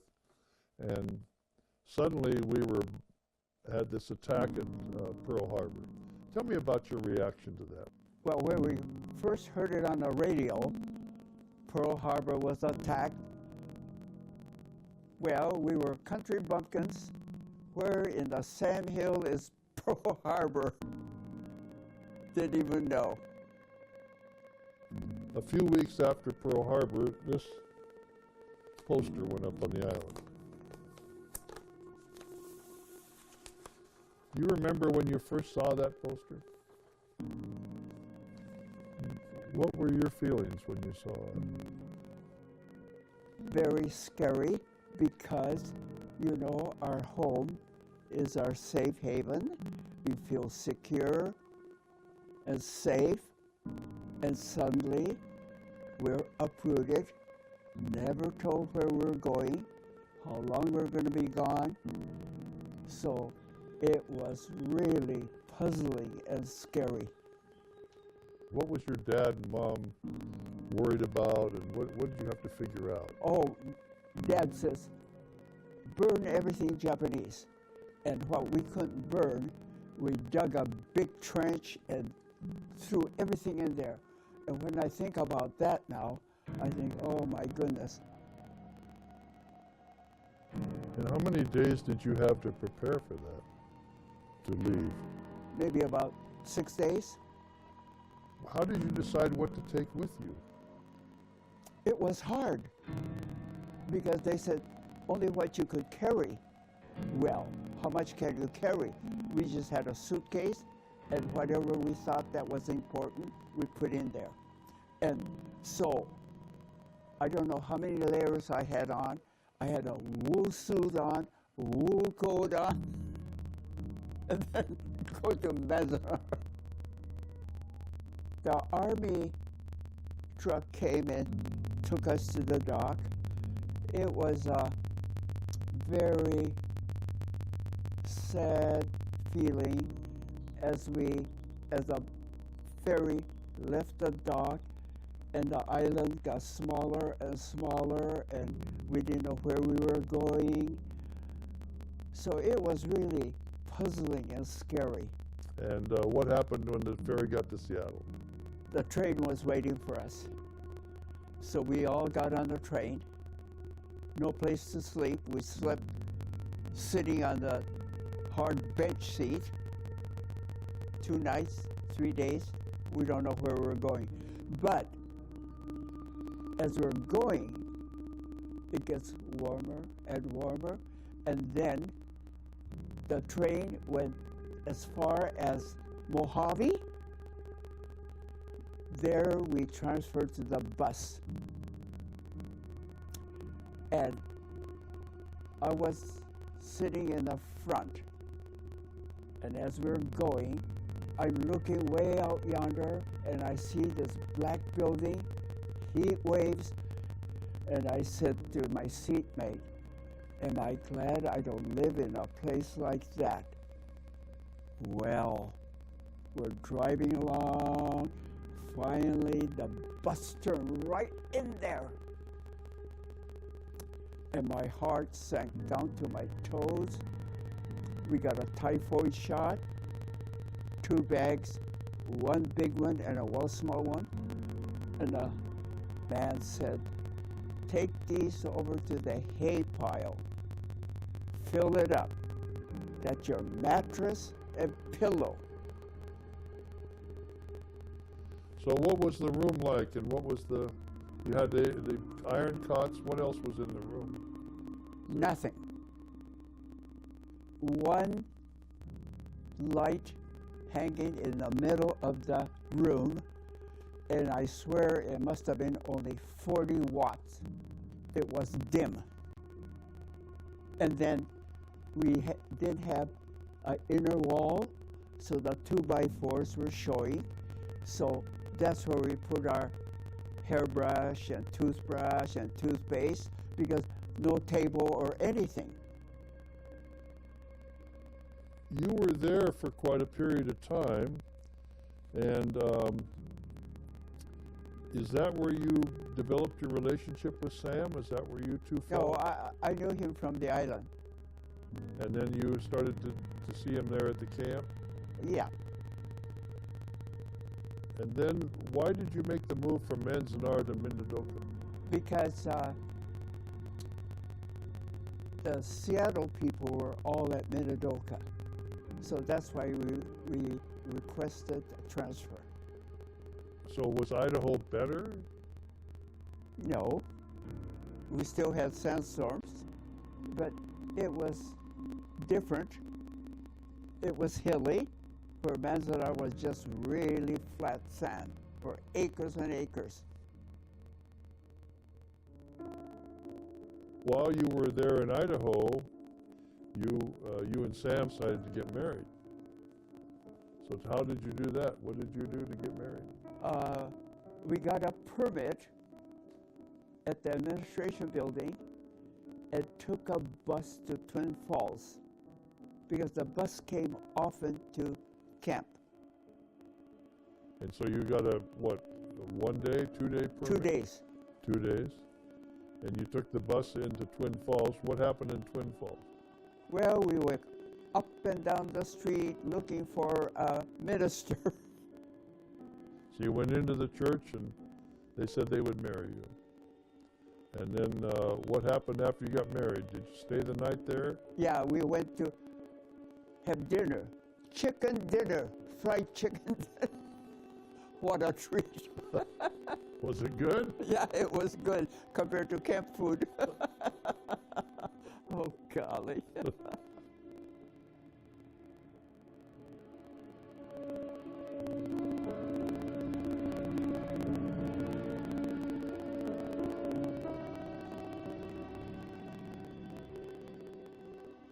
nearing the end of the war, there was a meeting on the island of a number of people that went, and there were people who said they didn't want any Japanese back on the island. Do you know anything about that meeting? Can you tell me? I heard some people went there, but it was nothing.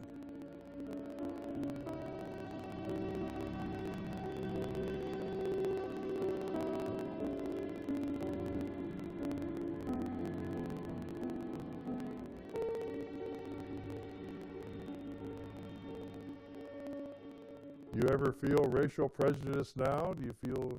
No, I don't. If there is, they don't show it, so, you know. So we built the memorial. You've certainly worked hard on that, and a lot of other islanders worked hard, and people elsewhere. Has that helped to tell the story, the memorial? I think so. It's amazing, all the people that go down there and look, which is great, because every time we go down there, we see people down there. And so the purpose is so people won't forget that United States citizens were taken away and held without their due rights. Right.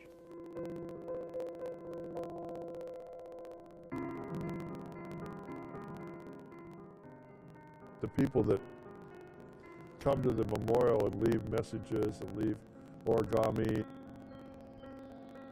does that make you feel good? Does that impress you? Yeah. Surprise you at all? Or? Yeah, it makes me feel good to think that people probably are thinking positively, and just to see the memorial itself, it says a lot without anybody saying anything.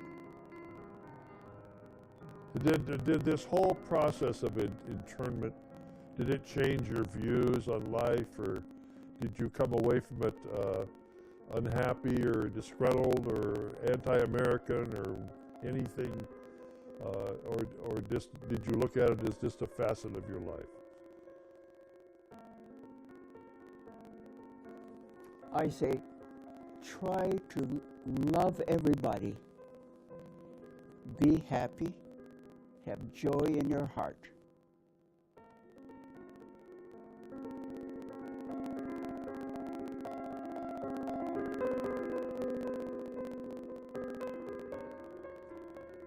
These people were American citizens, and very few of them are still living today. But the story needs to be told, and needs to be retold and told once again after that. This must never happen again, ever. Citizens, all of us in America, have our rights, and these people saw their rights denied for a period of years because of the insecurity of racial backgrounds. This exclusion memorial is one of my favorite places. Not an easy story to tell, but one that needs to be told.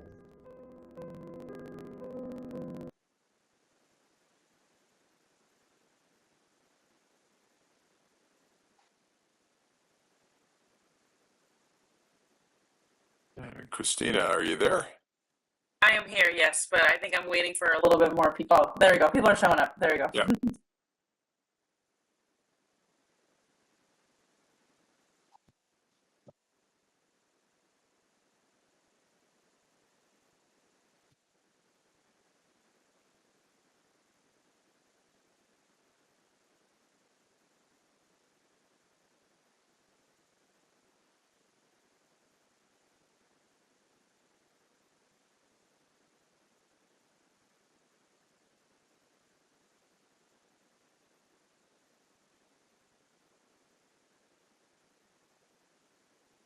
Kind of up to you, Evan, how long you want to wait until more people show up, or you want to get started. It's up to you. Let's give it one more minute. I got 12:31 by my. Oh, good. Yeah, get a little time.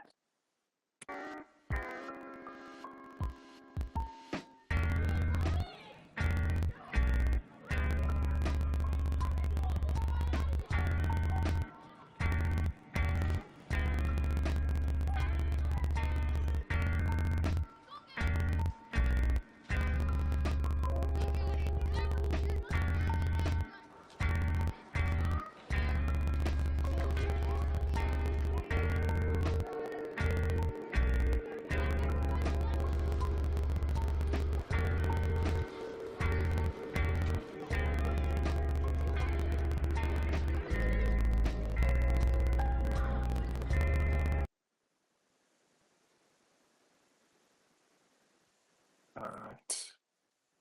I think some people may still have their cameras off. So Christina, you restarted the recording.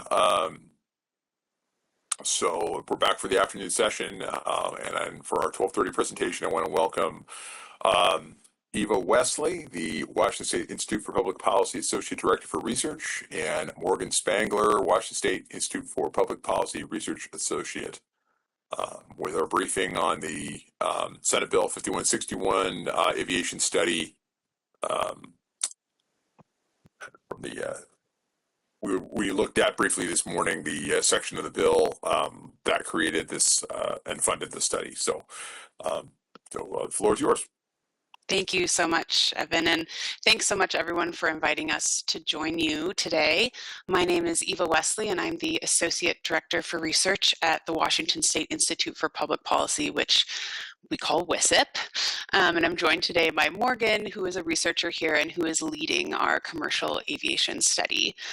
We have just a brief presentation for you all today. I know we've got pretty generous time on the agenda, but I think Morgan and I both really prefer interactive, conversation-oriented presentations. So please do feel free to interrupt us with your questions. We want to make sure that we're meeting your needs and answering the questions you have for us as we go. So I'll start out with just a short overview of who we are at WSIP, the kind of work that we do, the way that the legislature generally uses us, and some examples of the kinds of studies we can take on. And then Morgan will speak more directly to the commercial aviation study that she is leading and give you kind of an update on how we're approaching the assignment and the status of the project to date. So again, truly feel free to interrupt us, come off mute, and let us know what your questions are as we go. We're happy to engage with the group.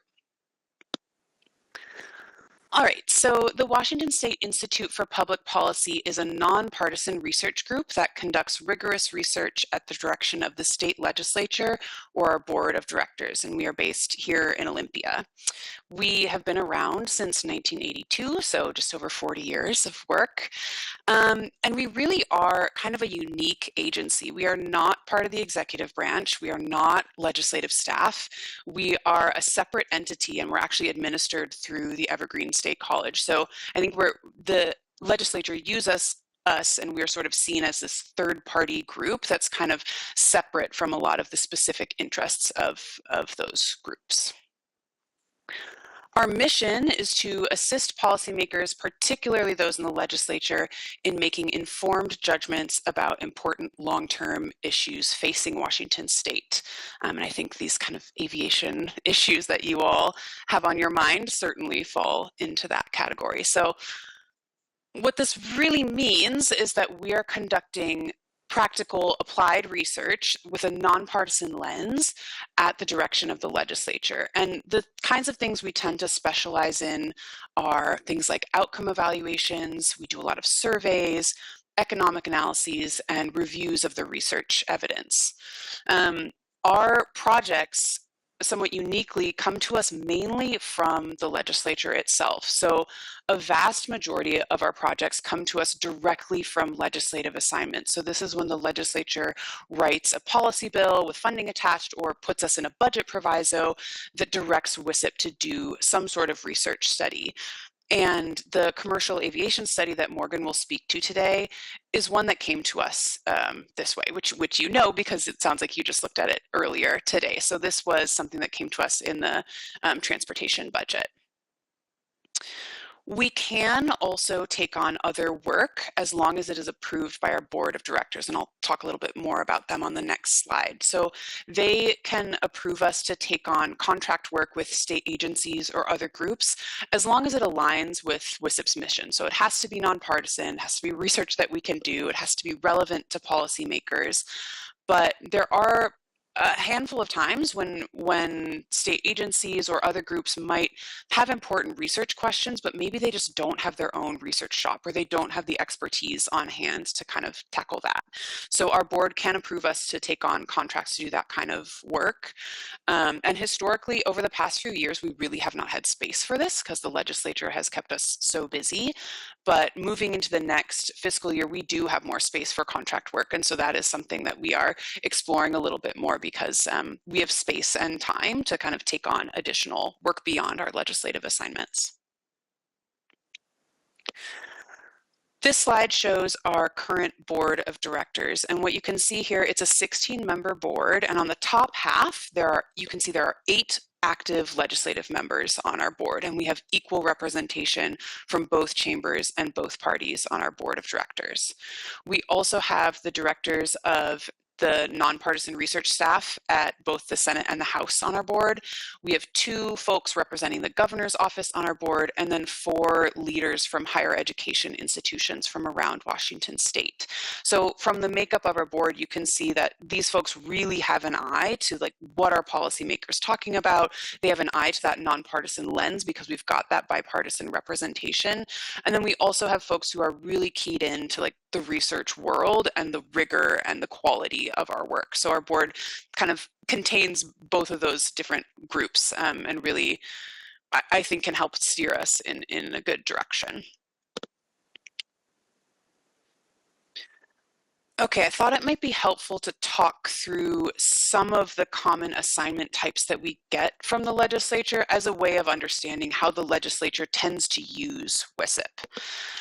So the first category of assignment we often get is an outcome evaluation, and these kinds of studies investigate questions like, does this policy affect that outcome, or is this program producing the impacts that we expected to see?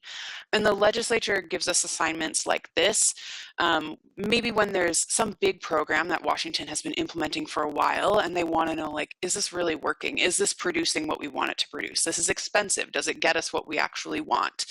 So that kind of study answers those questions. We also can do a lot of evidence reviews and meta-analyses, and these answer questions like, what does the existing research tell us about the impacts of a certain kind of policy?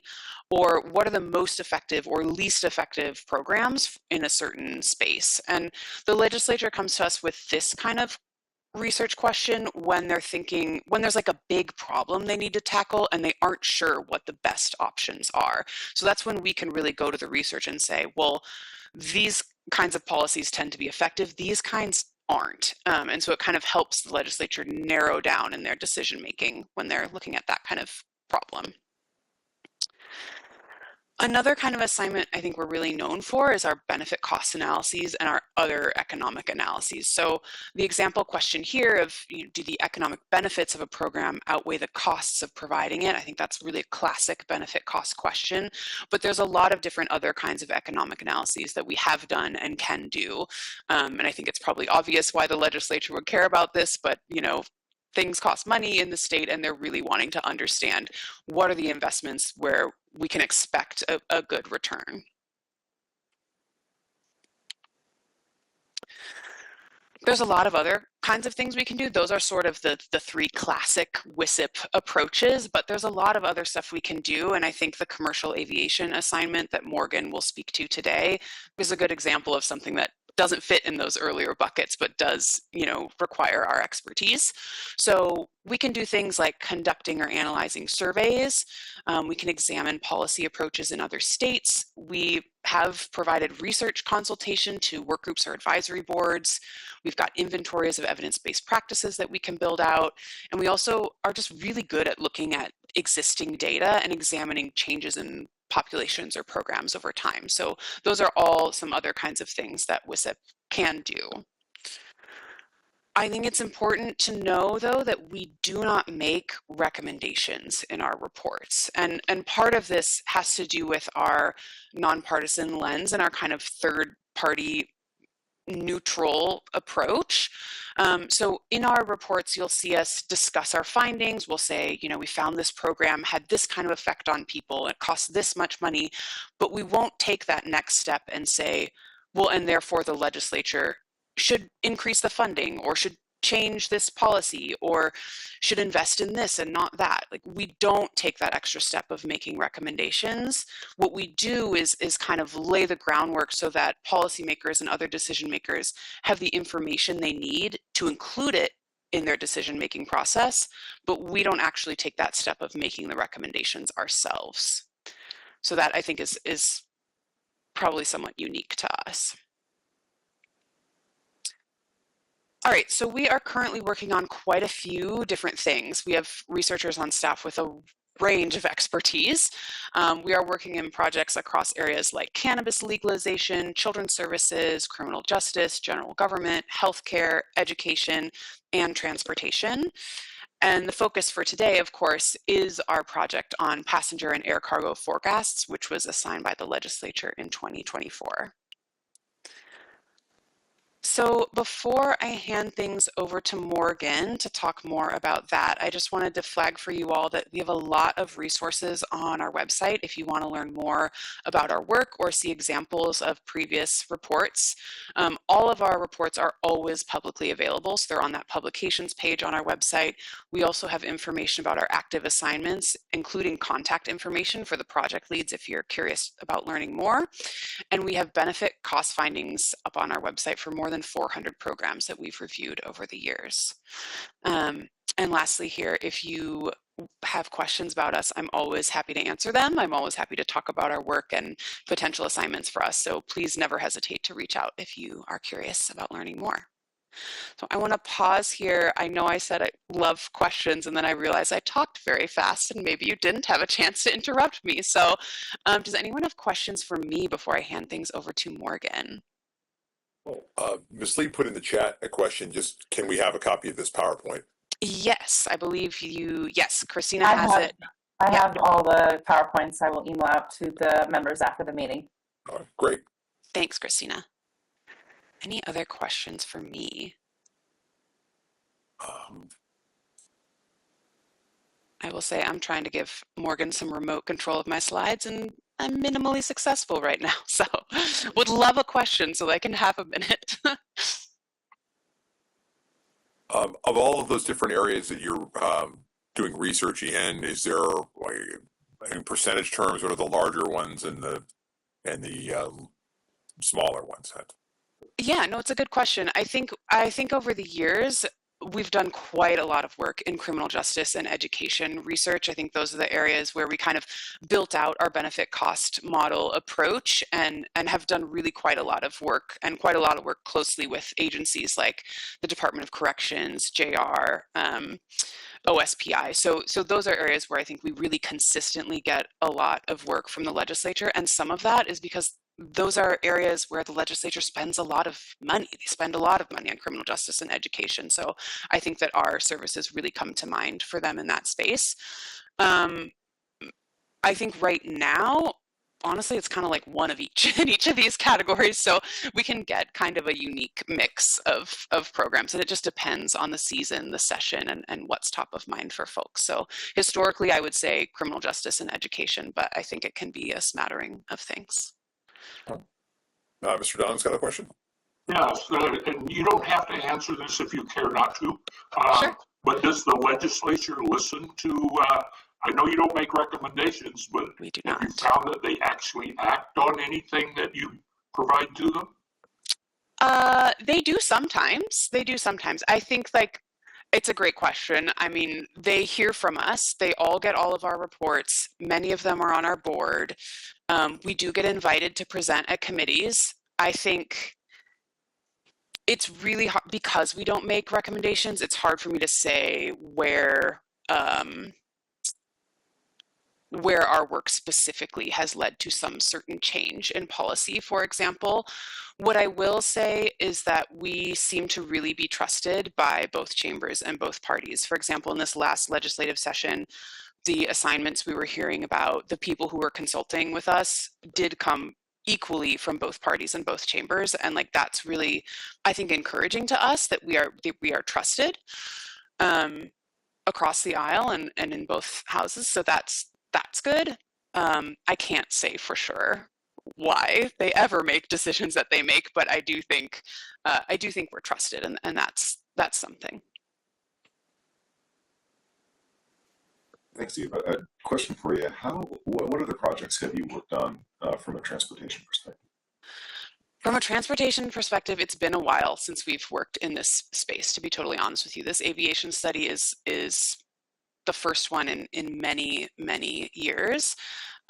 We are just starting to get into this space a little bit more. And so, for example, we have a study coming up on impaired driving, on DUIs and impaired driving. So that will be coming soon. And our cannabis legalization study recently included an analysis on traffic fatalities.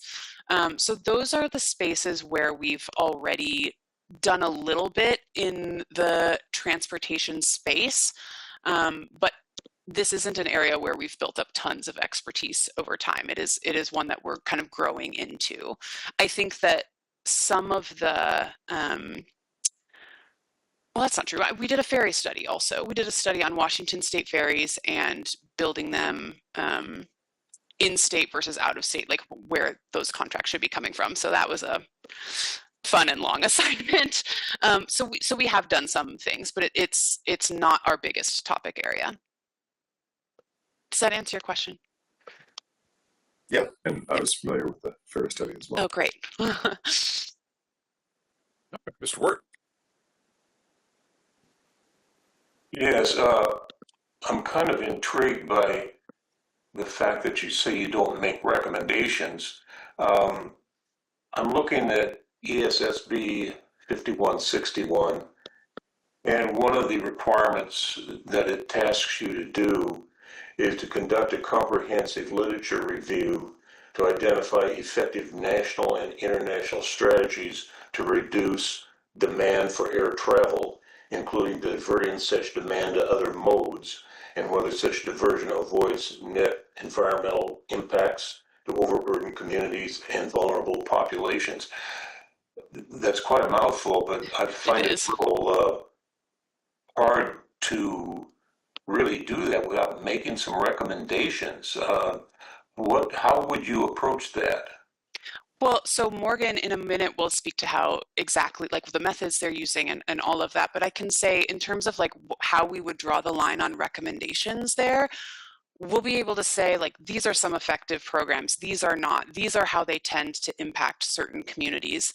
And then that will be the end. We won't say, so hello, Washington, you should definitely implement these kinds of measures. We would just stop at saying, like, these are ones that are effective, these are ones that are not. And I think you're absolutely right. Like reading between the lines, that is kind of a veiled recommendation. It's just we won't literally say, hey, legislature, do this because these are the effective programs. We will just say, these are the effective programs. Now do what you will. Does that make sense? Sure, yeah. Yeah.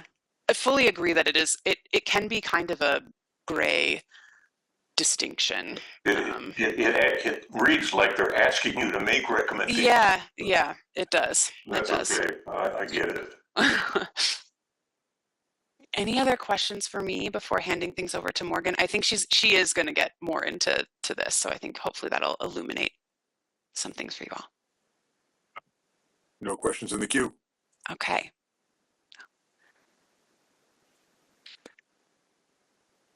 Okay. Thanks, Eva. I hope you all can see my screen and that transition was somewhat smooth. We can see, we're still seeing the last page of the first. Yes. Okay. Okay, how about now? Did you see that switch? Yes. Perfect. Okay, I'm gonna just get started then. So as Eva mentioned, my name is Morgan Spangler. I'm the lead on this project. So the 2024 legislature directed WISP to conduct an assignment concerning commercial aviation in Washington State. I am thrilled to be working on this assignment with two of our other extremely talented researchers. We have Dr. Corey Breyer and Micah McFeely also on this with me. This assignment has three main parts. An assessment of the passenger and air cargo forecasts that were cited in the Puget Sound Regional Council's Regional Aviation Baseline Study. Hereafter, I'll just refer to that as the baseline study. We will also conduct a literature review to identify effective strategies to reduce the demand for air travel. And we will review existing operational and technological enhancements designed to address the environmental impacts of commercial aviation activities. So I'll briefly touch on each of these three parts. I'm going to give an overview of what we'll be doing in our assignment, what you can expect to see in our final report. That final report is due to the legislature on December 31st of this year. Just like Eva said, feel free to interrupt me. I welcome any questions, although I'm going to preface with I will not be able to share any sort of preliminary findings. So in 2021, the Puget Sound Regional Council published their baseline study that took an overall view of the Puget Sound area's aviation system. In part, this report presented forecasts of demand for aviation in the Puget Sound area across three sectors: commercial service, general aviation, and air cargo. In our legislative assignment, we were asked to look specifically at the commercial and air cargo sector forecasts. So in our assessment and then in our subsequent report, we'll speak to both the outputs and the inputs of these forecasts, meaning there will be an overview of the actual estimates of future demand, and we'll also dive into the inputs of the forecast, like the data and the methodology they use to create their forecast. The second part of our assignment tasks us with doing a comprehensive review of the literature to identify effective strategies to reduce demand for air travel. So in keeping with the intent of our larger assignment, we're again going to focus on commercial air travel. So that'll be either commercial passenger flights or air cargo. In this literature review, we started with over 2,500 unique studies to review. We went through a systematic screening process to filter out studies that were irrelevant and have landed on 24 studies to include in our final analysis that our research team is now reviewing.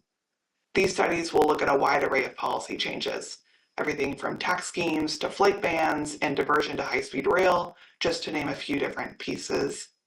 And then in our report, we'll provide high-level takeaways from the broad literature review. We'll describe the various policies or strategies that were implemented in these studies and present their main findings. We will also speak to any findings that concern vulnerable communities, as was specified in our bill language.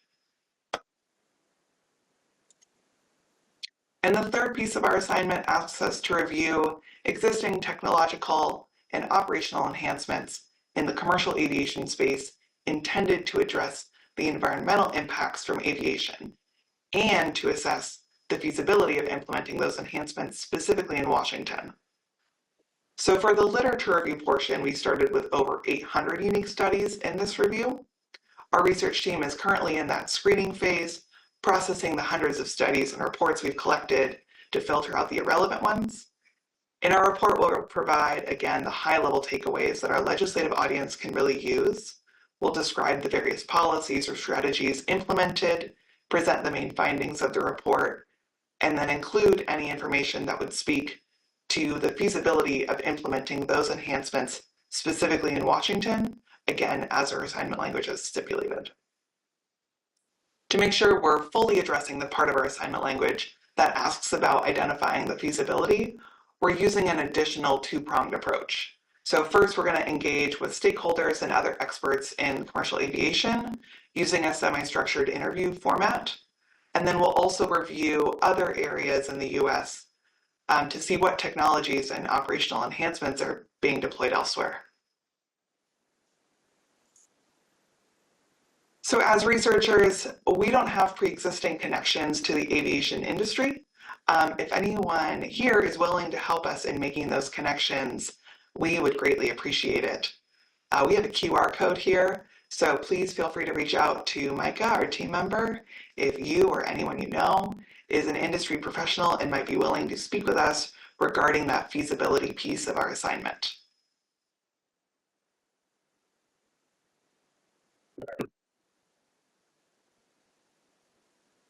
So just to give a little recap, our assignment has three pieces. We're going to evaluate forecasts that were previously published in the baseline study. We'll review strategies to reduce the demand for aviation, and we'll review technologies to address the environmental impacts of commercial aviation. Our report is due to the legislature on December 31st, and it will be subsequently published on our website for the public then as well. We'll also make sure that members of the COG are directly provided with a copy of our report when it becomes available. And I would love to come back and present on our findings at your January meeting if that would be of use to the group.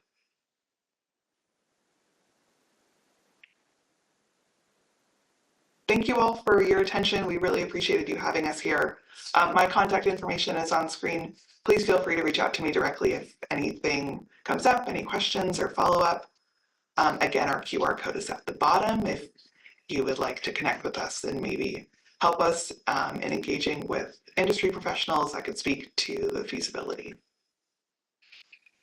All right. Well, thank you. Ann, you have your hand up? Yeah, I don't know if this is a question so much as a comment. It strikes me that the work that WISIP is doing is different than the work of the COG in that they're looking for ways to reduce demand, while the COG's goal is to figure out ways to accommodate the demand. So really interesting related studies. And Morgan, thank you so much for joining us today, and we're looking forward to hearing your results in January. Yeah, thank you so much for having us. I appreciate you making that distinction because I was thinking that as well before we presented, is that yeah, we are specifically not, I mean, we were not asked to consider citing a second airport or any sort of capacity expansions to SeaTac or other airports. We were asked specifically to look at the reduction in demand. So that's the direction that our report will take. Yeah. Mr. Dunham. Yes, well, actually, I was just going to talk about the same thing Ann did, that it was amazing that it was only reduced demand, had nothing about managing demand. So as Ann said, it looks like we have two different assignments. Ours is trying to figure out how to accommodate the demand that we have, and yours is to how we reduce the demand. And I'm sure Ben might have a few comments on that also. But thank you for the presentation. I'm looking forward to see what your final report will say. I will second that. Thank you. This is going to be a very interesting read. Then with Alaska Airlines, I'm curious if you plan to analyze the resulting job losses and impact to the community as a result of the reduction in overall air demand. Yeah, so that piece of it is a review of the literature. So if those studies in their findings include those sort of outcomes, we will definitely have that in our report. If they are not included, we won't be able to speak to what those sorts of outcomes could possibly be, and we could present that as a limitation of the study if it didn't include that sort of outcome. I would thank you. I would encourage you to be transparent about those limitations if those things are not cited. Absolutely. I hear that feedback. Thanks. All right. Representative Dent. Thank you. So I apologize. I wasn't able to watch this presentation. I've been trying to do two meetings here, but I wondered if is there something you could send me so I could go over this presentation and kind of get this in my head a little bit. Yes, I believe the slides will be shared, and if you would like any other sort of follow-up, I can reach out to you directly. Yeah, I'll be sending the slides out to all the members. Okay, thank you. Is it Morgan? Is that who was talking? Yes, that's me. Thank you. And I may reach out to you after I look at the presentation. Thank you. Absolutely. Looking forward to it. Okay. So I guess I have a question about exactly the parameters, because you're doing a review of the literature on studies elsewhere where demand has been reduced by diverting or trips to other modes, you listed a list of them. I was wondering if you are also addressing, or if you anticipate that that's going to include a study of how not necessarily affirmative steps to reduce demand, but how demand projections might be affected by events. So the thing I have in mind is my day job is as a federal employee. I fly a fair amount for my work, or used to, until the advent of video conferencing and then changes at the federal budget level as far as additional restrictions on even mission critical travel, let alone mission related but non-mission critical travel. When I was looking at the GSA's, General Services Administration's annual bid process for the federal contract air service program, where the GSA puts out for bids from airlines to serve city pairs at a fixed rate for government travel. GSA anticipated a 50% reduction in federal government employee travel for FY26 in sending out its request for bids for city pairs. And so obviously that wouldn't have been anticipated in the 2021 study, baseline study. So I was wondering how you were planning on looking at factoring in factors like that in your assessment of the baseline study in the future. Yeah. When we were doing that literature review, there were a lot of COVID-related papers that came out that, COVID happened, how was demand reduced as a result of COVID? And we made the decision in our review of the literature to not look at studies of how demand was reduced as a result of COVID, if COVID was the only, or some other event like that, was the only event that changed behavior, if it was people not flying because they didn't want to get sick or something like that. But if there was an actual policy change, like an industry encouraging video conferencing or deciding to limit their travel post-COVID, and maybe the increase in video conferencing made that more of an option, if that makes sense. If there was a real policy that we could bring it back to, a policy decision besides just individuals changing their own behavior, then we did include the study. Okay. My personal professional experience has been travel used to be the standard and video conferencing was the extremely narrow exception. In fact, I think we did no video conferencing. We would only do things by phone. And now video is a standard. Mm-hmm. Phone is still a very narrow exception, and travel requires very high level approval. So, yeah, if there was a study, and I can't remember all 24 off the top of my head right now, if there was a study that looked at, oh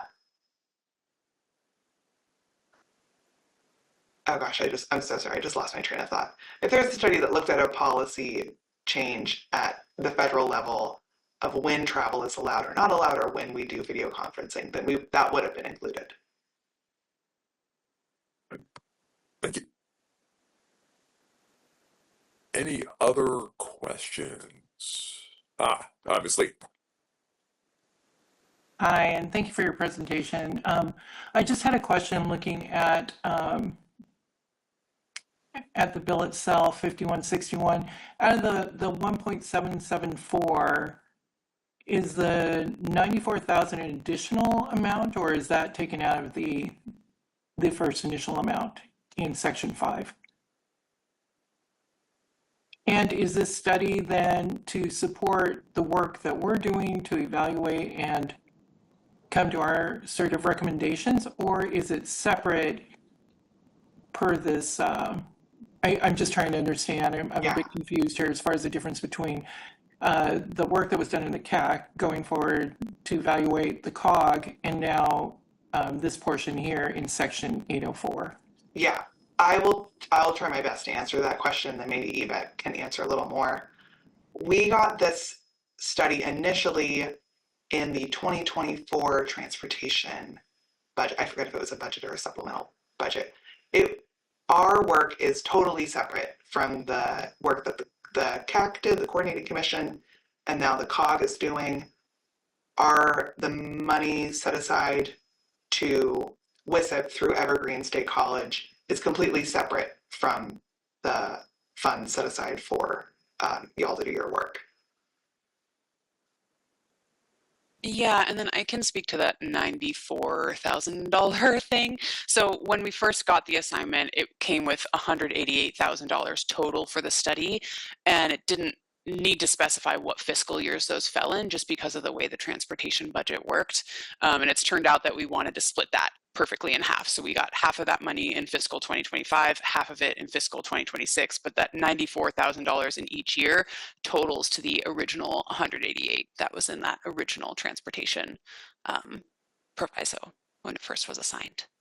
Thank you. So I guess one more time, so I'm clear, is this study is not then to help with our sort of collaborative effort to then come to the recommendations, but yet it's a separate study from what we are doing, but in the same bill, 5161, correct? That's correct, because I believe the bill is just the total transportation budget. All right. Thank you. Richard? And I can add to that just a little bit, Ms. Lee, because I saw this in the 2024 bill. And once again, it wasn't in the part of the bill that was directed to the Aviation Division of WashDOT or in the same section that dealt with the Commercial Aviation Work Group. But I saw the work, and so I thought, this looks similar. And so I started asking questions because in the bill language, it doesn't talk about WSIP. It talks about Evergreen State College. And I was not aware at the time of the WSIP and the great work that they do. So I started hunting around at Evergreen State College, who's there that's trying to do this kind of work, and looked around and I just could not find the link at all. So then finally, when this budget bill came out, and I have to admit that what we sent you all is just very, very small portions of the overall transportation bill. So I just cut out the portion that refers to the work of the COG, and then the portion that's this work for WSIP. But there's a lot of other stuff in the bill that doesn't have to do with any of this. So yeah, just to confirm, this is completely separate, and that it took me a little bit of stealth to find that these are two things that are linked. And I actually have to give Morgan a bunch of credit because I think she reached out to me and said, hey, we're doing this study similar to you. So we finally found each other, which I think is a benefit to both of us. But just to clarify, and Ms. Lee, you are exactly right. These are not linked. They weren't asked for at the same, like kind of like under the same auspices or anything like that. They just happen to be funded in the same budget. So I hope that answers that question. Yeah, thank you. Ms. Badiola?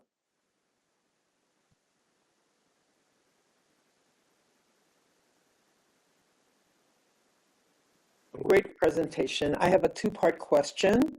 The first is to Morgan.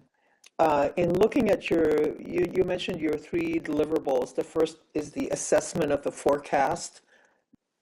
What do you mean by assessment? Are you going to review and update the forecast and report that to us? That's a great question. So by an assessment, what we are going to do is kind of in plain language, first say what the forecast says. They have the PSRC came out with this baseline study. It's great work, an incredibly long document. And so we're going to just kind of summarize what are the takeaways, what do they project the forecast will be in 2050 for commercial like passenger enplanements and air cargo. So that's first, what does it say? And then we will provide an overview of how did they create this forecast. So we're not extending the forecast or updating the forecast or doing our own forecast. We're just providing kind of more of a plain language for legislative members or the public to digest what the forecast says and understand it, and then also give an overview of what went into the forecast, maybe some of the limitations of the forecast, providing bounds of the uncertainty around the forecast. And then also for the years that have happened, because the forecast came out a few years ago, we can provide the actual data and see, you know, how off is the forecast, for instance, for those few years where they were forecasting out and then that time has now happened.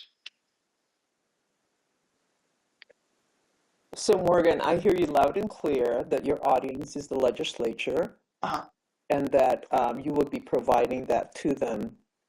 And that makes my second question moot, and I'm just going to share the thought that when there is new and different data that comes about, I think that that it will be a consideration for the COG to look at. Thank you for explaining it. Appreciate it. Thank you. Thank you for your question. Thanks. Mr. Wirt. So, Morgan, would it be safe to say that when you do this analysis of PSRC's study, that we could pick out of their points where they were perhaps erroneous and others where they were correct? Is that a good way to summarize that? In other words, were they accurate or not? And if not, why? I think what you can expect to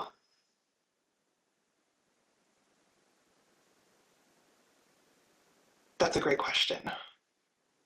What you can expect to see is, you know, no forecast is going to be perfect, right? So for, again, the years that have already happened, you'll be able to see how far off were their estimates. And then we'll also provide, as our language asks us to do, we'll provide the assumptions that went into the forecast. And you'll be able to see how appropriate do those assumptions seem as individuals like yourselves that know this space and are familiar with commercial aviation. Are they assuming things that seem totally unreasonable to assume to 2050, or do they seem pretty reasonable and in line? Okay, thank you. If I can just chime in on that one, this is another way that the legislature does use us sometimes, is to kind of examine the work of others that they've seen, especially if there's controversy or questions about the results. And so what the team is really doing is investigating the approach that they took, like Morgan said, and trying to put in plain language, like, these are assumptions that were made. These ones are kind of in line with best practice. These ones are a little bit unusual, just so that people have a better sense for like where that original forecast came from. But this is something that we've done in other spaces as well.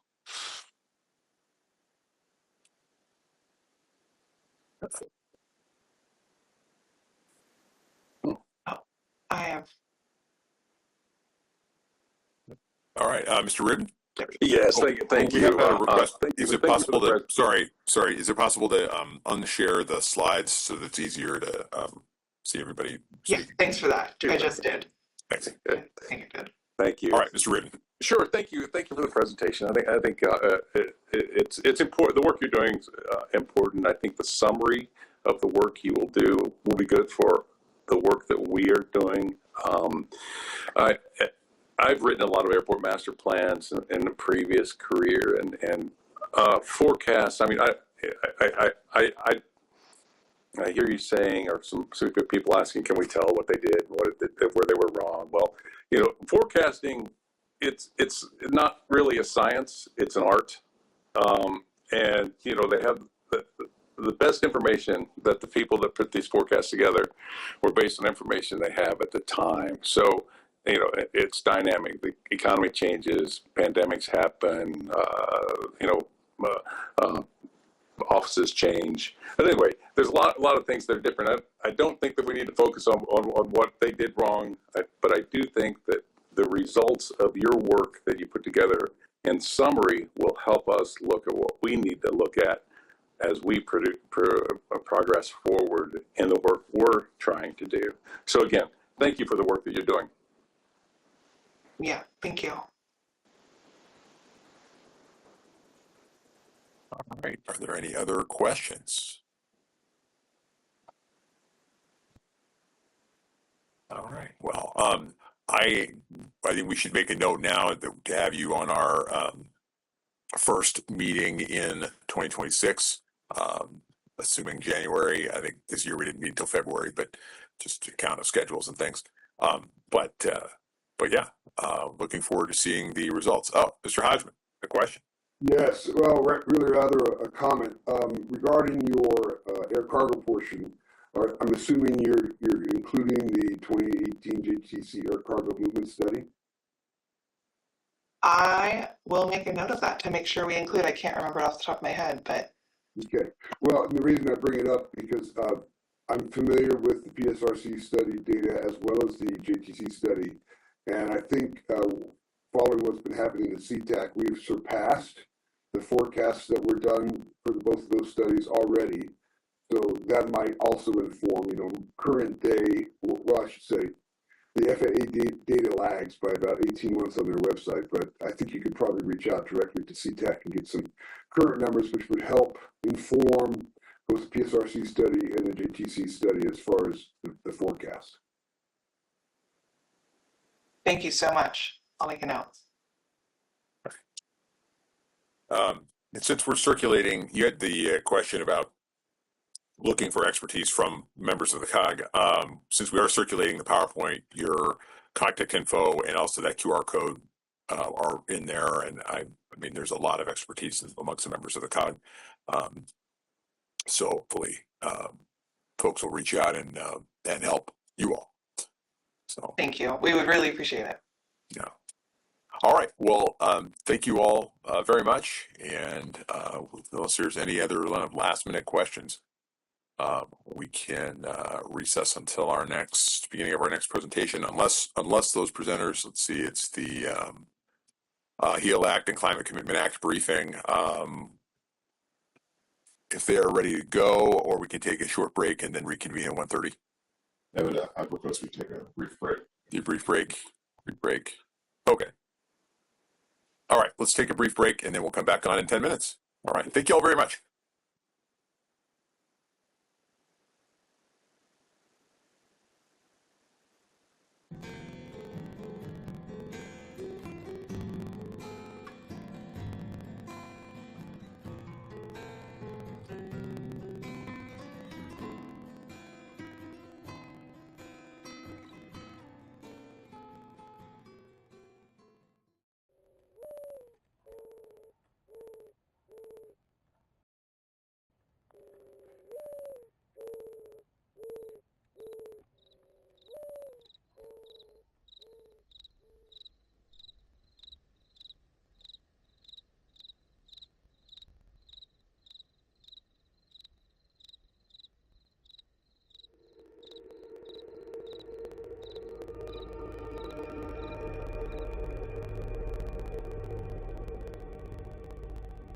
Since earliest time, people have been interested about what is in outer space? What do those stars look like? What's out there in the planets?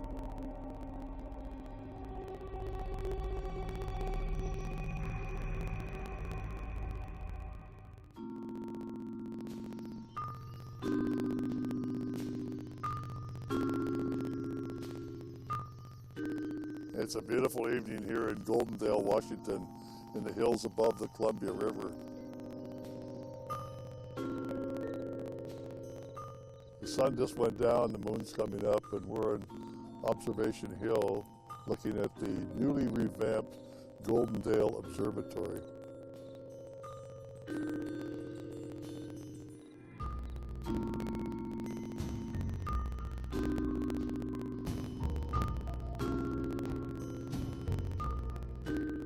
This is the biggest public telescope in the western United States.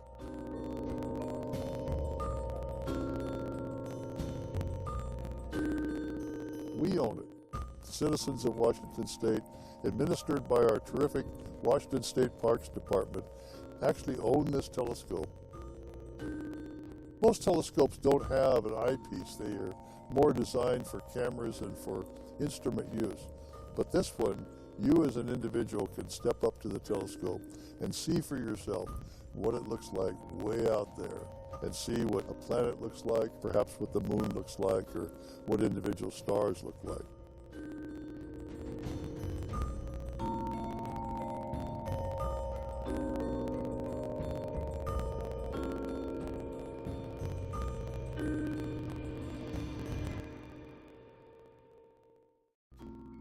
It was developed by 4 individuals many years ago in the 1960s at Clark College down in Vancouver. But they found out that the weather in Vancouver wasn't really conducive to having a telescope because of the cloud cover so many nights. And on a road trip, they came through Goldendale and decided this was the place.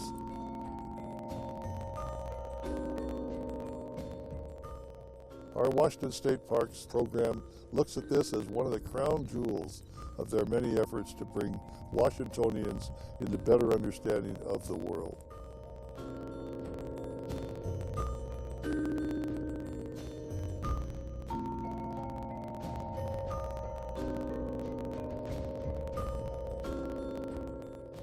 To have a public telescope like this available to each and every citizen is quite an accomplishment.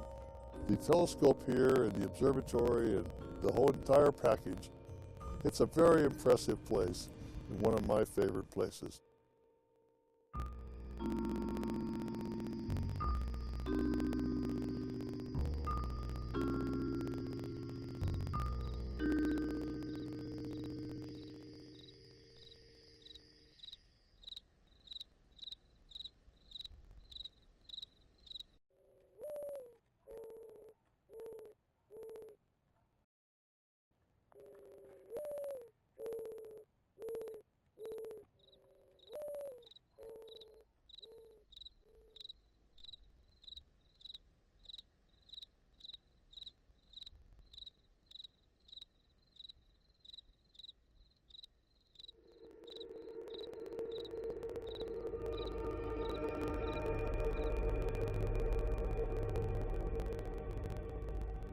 Since earliest time, people have been interested about what is in outer space?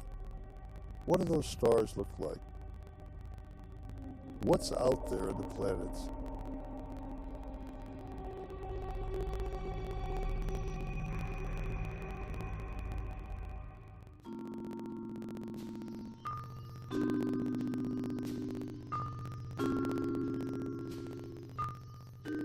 It's a beautiful evening here in Goldendale, Washington, in the hills above the Columbia River.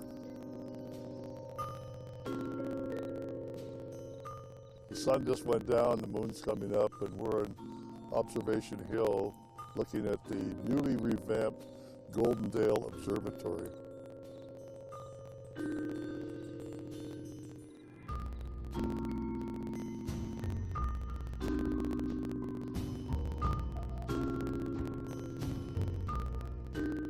This is the biggest public telescope in the western United States.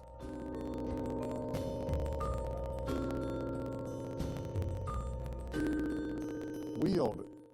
The citizens of Washington State, administered by our terrific Washington State Parks Department, actually own this telescope. Most telescopes don't have an eyepiece. They are more designed for cameras and for instrument use. But this one, you as an individual can step up to the telescope and see for yourself what it looks like way out there, and see what a planet looks like, perhaps what the moon looks like, or what individual stars look like.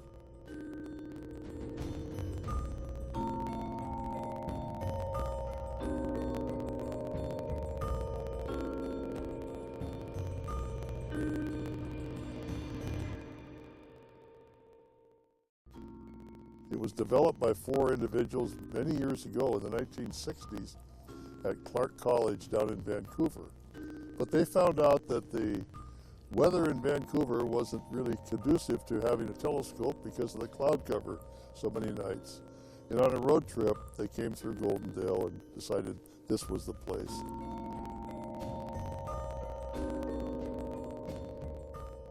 Our Washington State Parks program looks at this as one of the crown jewels of their many efforts to bring Washingtonians into better understanding of the world.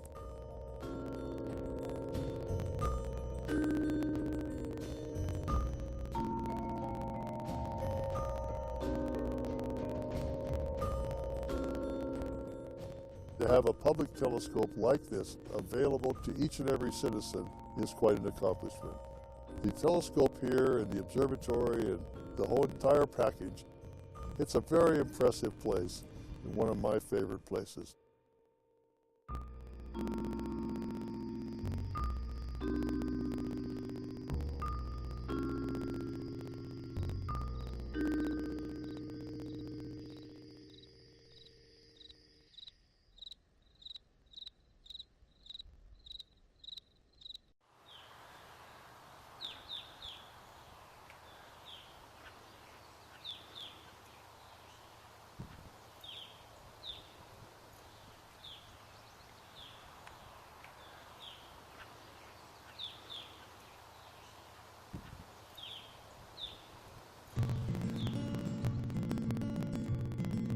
So here we are just 8 miles west of Chehalis and just off the I-5 freeway at this beautiful little Coqueto Church.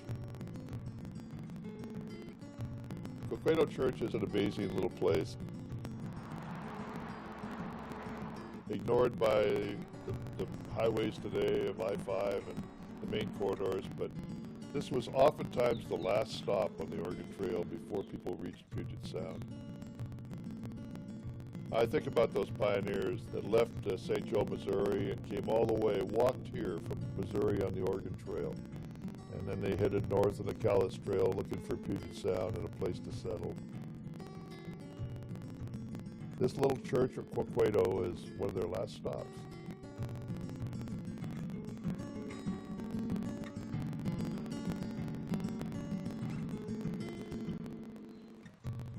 Aren't we blessed in this state to have this kind of a building remaining?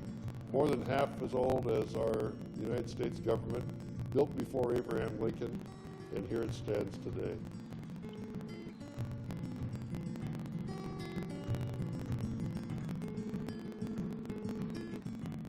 It's just an honor and a pleasure to see a building as old as this still standing and well preserved here in Washington State. It truly is one of my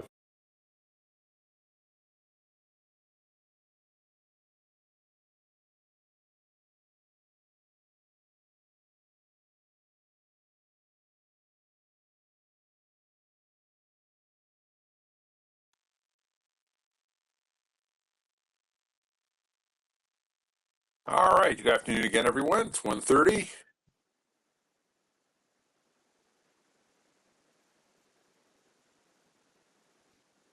Looking to see if our next speaker is logged on. I'm here. All right.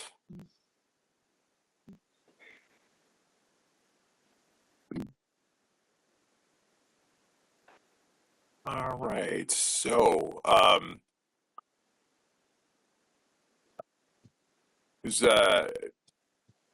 I'd like to welcome our next speaker, Sierra Rodakina, who's the manager at the Environmental Justice Council. Ms. Badiola, I didn't know if you were going to give a little bit more of a presentation or the introduction, or if I should just hand it over to Ms. Rodakina. Let's just hand it over and then I can chime in with comments later on. Okay. Sierra, Right. and it's Rodakina. Rodakina, okay. Yeah, thank you all so much for the opportunity to be here. Really looking forward to it. I am Sierra Rodakina. I'm the manager for the Environmental Justice Council, and you all know Councilmember Maria Battaiola. Maria was the founding co-chair for the Environmental Justice Council for its first few years, up until February, and now she continues to serve on the council's executive committee. So she will probably help me field questions or fill in gaps that I may miss. The other thing that I'll say is that I don't know what each of you is hoping to get out of this or where your knowledge is on the HEAL Act and the Climate Commitment Act. So I really am open to dialogue as I go. Feel free to stop me, ask questions, ask me to dig deeper, or say, we know all of this, can you skip over the 101 portion? So incredibly flexible with this time that we have together. Let me share my screen.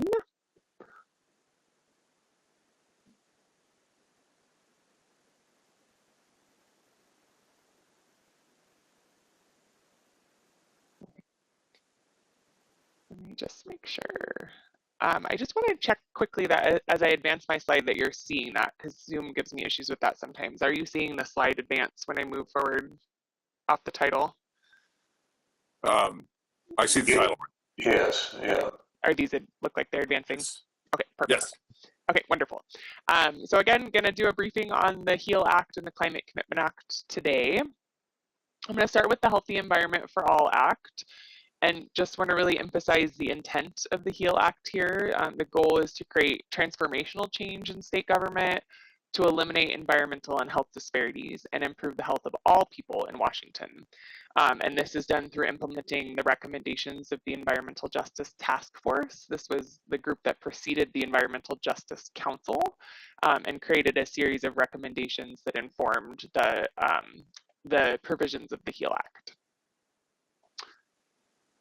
Importantly, the HEAL Act defines environmental justice environmental justice. This is the fair treatment and meaningful involvement of all people, regardless of race, color, national origin, or income, with respect to the development, implementation, and enforcement of environmental laws, rules, and policies. And this is a very long-standing definition of environmental justice. The EPA has been using it for a long time. Communities have been using it for a long time. The HEAL Act went a little farther to clarify that environmental justice includes addressing disproportionate health impacts, prioritizing vulnerable populations and overburdened communities, and then equitably distributing both resources and eliminating harm. And knowing that environmental justice is rooted in the understanding that environmental harms are often centralized in BIPOC and low-income communities. And if anybody wants to speak or has their hand raised and I'm missing it, please feel free to jump in, or if someone can flag for me any hands. And Maria, do also step in if I'm missing anything important. The goals of the HEAL Act are to incorporate environmental justice into state agency decision-making, to improve government accountability to communities, and to create consistent and accessible pathways for communities to engage in government decision-making. HEAL Act, if you look at implementation, sort of has two buckets, or at least that's the way I think about it. One is the creation and responsibilities of the Environmental Justice Council, and the other is the requirements of the state agencies. I'm going to focus on the state agency implementation first, because I think that helps us understand where the council comes in with regard to that work. So there are 7 agencies outlined in the HEAL Act. Those are the Department of Agriculture, Department of Commerce, Ecology, Health, Natural Resources, Transportation, and the Puget Sound Partnership. The law also allows agencies to opt in. The only agency that's formally opted in so far is the Attorney General's office, but we do have, I think, 6 now listen and learn agencies, those agencies that are engaging in the work with the resources that they have, but without formally opting in. And the goal is that it's a coordinated approach to environmental justice. So the agencies are working together. They all have seats on an interagency work group where the work is supposed to be coordinated both for the impacts in state government and also to minimize redundancies for community engagement and things like that. And I think I forgot to mention that this law passed in 2021, the same year as the Climate Commitment Act. Also, feel free to tell me if I need to slow down. That's one of my growth edges, is to not speak so fast, so working on that. So again, focusing on the agency requirements in the HEAL Act, these are the primary ones, and I will dig a little bit more into each one. There's requirements around community engagement, tribal consultation, integrating environmental justice into strategic planning, environmental justice assessments, and then integrating an environmental justice lens into budgeting and funding decisions. So tribal consultation, this section of the HEAL Act just emphasizes that covered agencies are required to develop a consultation framework in coordination with tribal governments, and that they'll use that framework to offer consultation on each of the deliverables in the HEAL Act. So each of the things that I just read off on the last slide require tribal consultation. I just want to emphasize that this doesn't replace government-to-government responsibilities for agencies under Chapter 43.376 RCW. So these are complementary. And again, stop me at any point. I know people are coming to the table with all sorts of different expertise and knowledge. So if you want me to fill in anything, let me know. The other major requirement of the HEAL Act is that agencies were required by July of 2022 to adopt a community engagement plan. And this is supposed to really govern the community engagement of their whole agency. So how the agencies are supposed to be integrating the voices of overburdened communities into decisions that are being made at the agency level, or by the agency, I should say. And I will apologize, these slides are text heavy, and I did this because I thought it might be a helpful tool for you all to have as a resource document later. So no expectation to read the content, but I wanted you to be able to go back to the statutory references later. Yeah, Gary. I guess my question would be more to Ann. Ann, does WashDOT have such a plan? WashDOT does have a community engagement plan, but I'll remind the COG that WashDOT's providing administrative support to you, but this group is not a committee of WashDOT. And so there are no requirements for the COG to have a community engagement plan. That's the same reason why the Attorney General's office can't provide legal advice to the COG.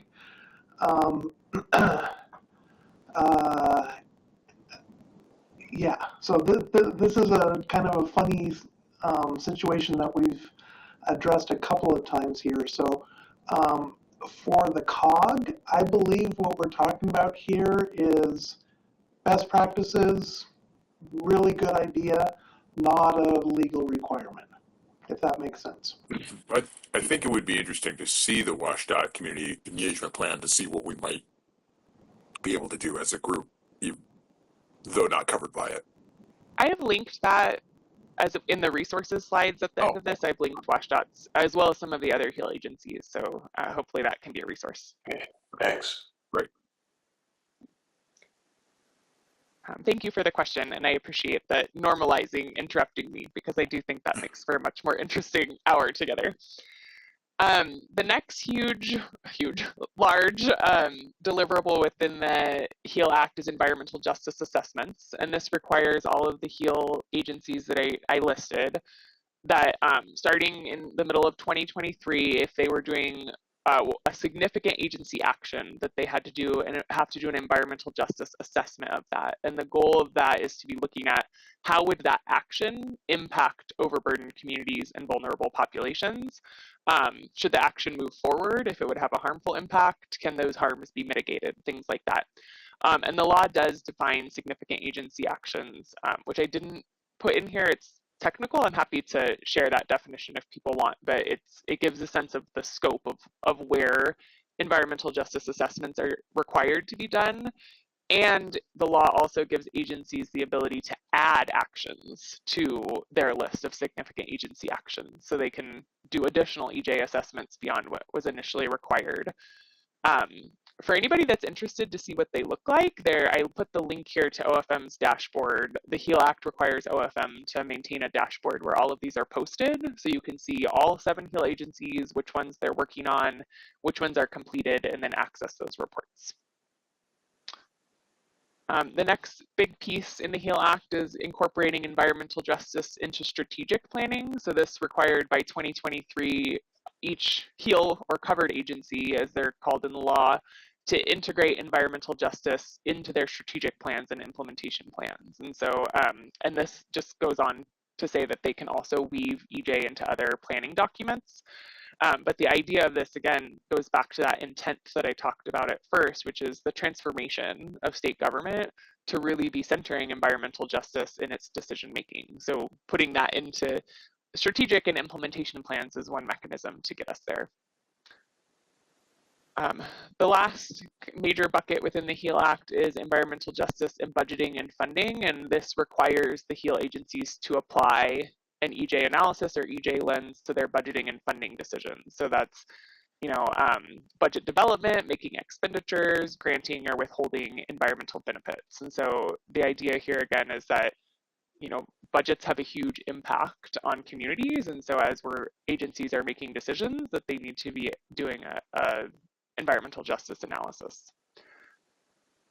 So I want to transition next to talk a little bit about the EJ Council. You might recall several slides ago I sort of talked about there's two big buckets. They have the EJ Council and then the agency's duties. And so that what I went through was the agency's responsibilities. Now I'll talk about the council. The Environmental Justice Council is a 16-member council. The members are appointed by the governor. And it's primarily community and tribal leaders. So we have 4 representatives from tribal communities who to date have all been tribal leaders, 7 community representatives, including 1 youth who again are leaders in their communities who have been doing environmental justice work for decades often, like Maria. We have 2 academic or EJ practitioner reps, a business representative, a trade union representative, and an at-large representative. And then additionally, we have the HEAL Act requires that each of the HEAL agencies has an executive leader that sits on the council as a non-voting member. So they're a liaison for the work. The Environmental Justice Council has a lot of duties under the HEAL Act. I tried to boil them down into a few buckets. The council serves as a forum for tribes and communities to amplify environmental justice concerns and solutions that communities and tribes bring to the council. The council also has statutory duties to provide guidance to the legislature, the governor, and the HEAL agencies. And this is part of why I presented the HEAL agency responsibilities first, is because each of those deliverables that the HEAL agencies have to create, the council is required to provide guidance to the agencies on how they do those things. So it's a very collaborative co-governance relationship between the council and the agencies. The EJ Council also has a role in agency accountability. So the agencies have to report to the council every year, outlining their implementation, how things are going, and then in turn, the council has to report to the governor and the legislature and the public every 2 years, sort of assessing agency progress. I just want to also note that the council also has authority within the statute to provide recommendations directly to the governor and the legislature around improving the HEAL Act, amendments that are needed, other environmental justice laws that are needed, and also can make recommendations around funding to build capacity in communities to engage in this work and to address environmental injustices. Okay. I'm going to pause there for a moment because now I'm going to go over to the Climate Commitment Act, slightly more technical law, and just see if there are any questions or conversation you all want to have about the HEAL Act before I move on.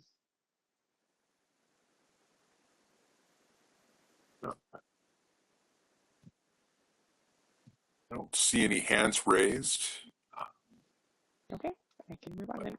Councilmember Batsayola, did you want to add anything?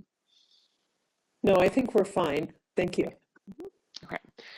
I am not going to go into the technical details of the Climate Commitment Act. If this group ever wants that, I am more than happy to ask Jonathan Chin on my team, who is our specialist in the CCA, to come and do that. I'm going to stay at a little bit higher level today, and I tried to pull in things that might feel relevant to you all. Just by way of brief overview, the CCA, again, also passed in 2021, is what created the Cap and Invest program in Washington. So the law caps and reduces greenhouse gas emissions from the largest emitters in the state, and then it uses auctions for allowances. So if the emitters in the state want to or are going to emit more than or they have to buy allowances in order for those emissions, and then there's a cap and how many allowances can be sold, and that goes down over time. The funds from the auctions support investments in climate resiliency programs, clean transportation, and addressing health disparities across the state. And the CCA also has a section focused on criteria air pollutants. And this was derived from other cap and trade programs. We were seeing that in overburdened communities, we didn't necessarily see reductions in pollution in those communities. And so that's why this was added to our law. And so it really requires monitoring and investment in those communities to make sure that we're seeing reductions in air pollutants in those communities as well.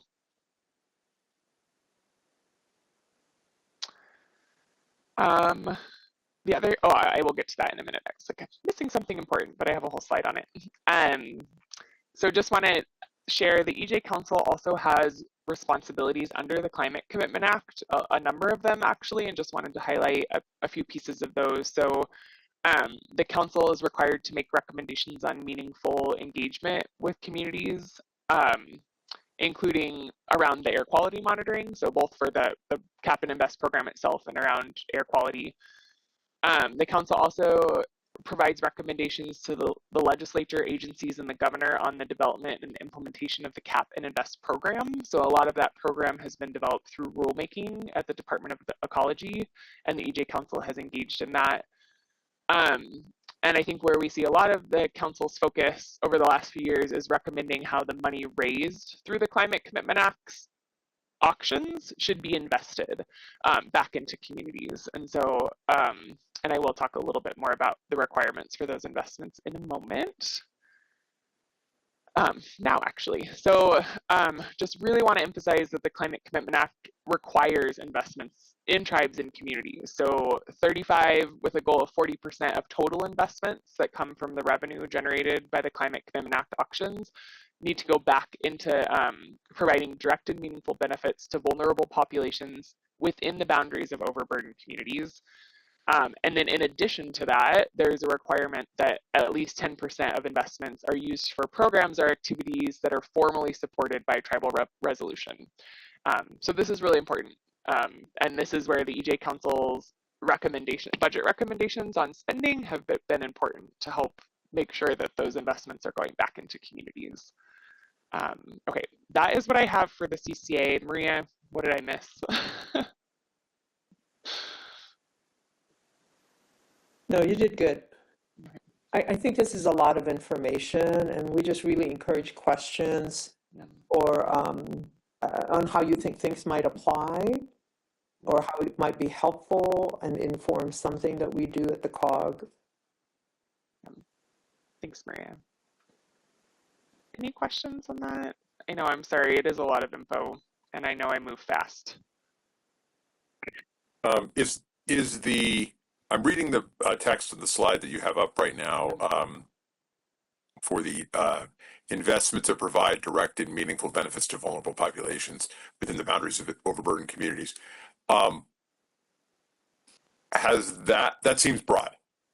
Yes. Has that been fleshed out or focused at all, or is there a body of projects that are being funded that it's kind of tending to define what you can and can't do with that money? Yeah, that is an excellent question.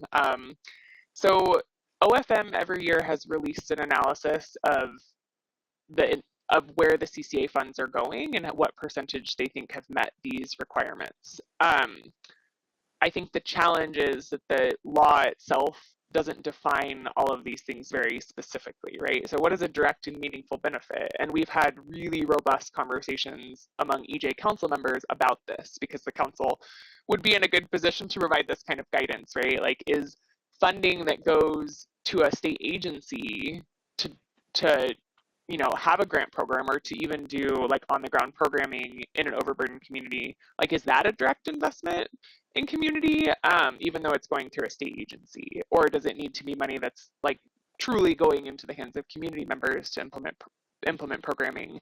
And I would like to say that we have an answer to that, but we don't. I mean, I think it's still new and we're still kind of parsing that out. And there are different community-based organizations who have shared like what their guidance would be on what should and shouldn't count.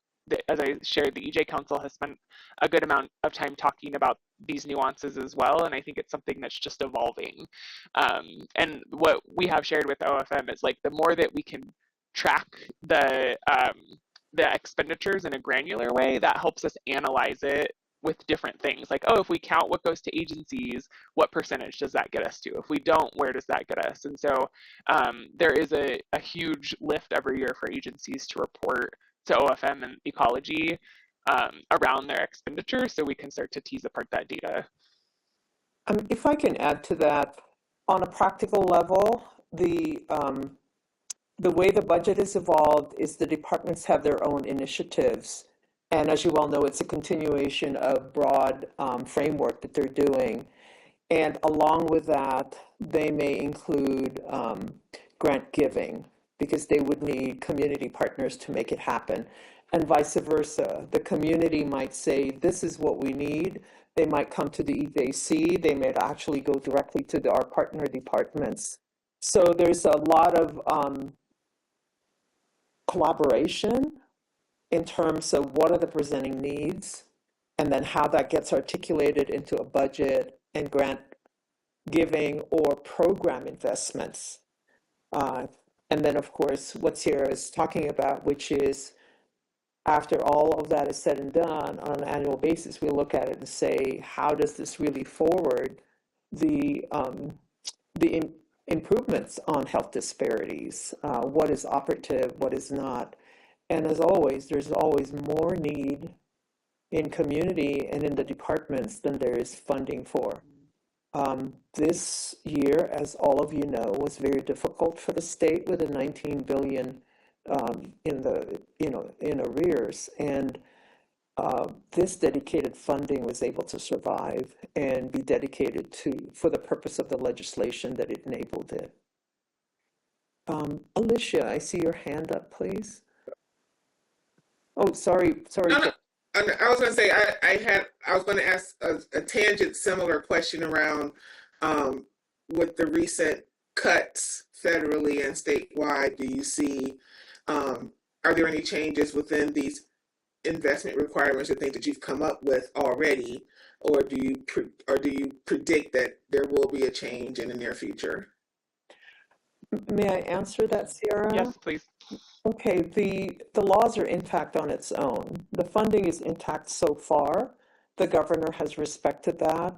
In terms of what guidance the EJC is going to give as to what is fundable as priority, we would recommend that. We're working on that in terms of a budget approach, philosophy, and values. There's more pressure to assist in, particularly in climate-related greenhouse gas reduction, community resiliency, because of the change in federal funding and policy. And so we're going to do our best to be very considerate and be strategic in helping out communities. So, for example, infrastructure is going to be important. Yeah. Our governor has already signaled efficiencies are going to be important in terms of process. Right. Thanks for that. I was just curious because I know that things are happening so fast as well. So it's not like a thing where you say, okay, well, through the rest of the year, we should be okay. But as we were seeing that, everything's been twisted on a dime and then back again in a relatively short amount of time. So just wanted to be respectful of kind of what that might mean for what you guys are doing. Thanks. Yeah, appreciate the question, and thanks, Councilmember Batsiola, for answering it. I will share that we have definitely seen cuts to programs that were investments in communities, Climate Commitment Act programs. I actually just came out of a meeting with community partners where they were sharing the impacts of the cuts on their communities, and it's hard. So it's definitely feeling it, and like you said, it's exacerbated by the disinvestment at the federal level. Yeah. And if I may, Sierra, so the work of environmental justice isn't just the work funded by Climate Commitments Act. It's actually the intent to embed in all of the work throughout the state environmental justice because of the communities that are in need. And so aside from what Sierra was talking about, there's also general FTEs that actually have been implementing in the way they do the work equity within the service and opportunities that they're trying to connect communities to.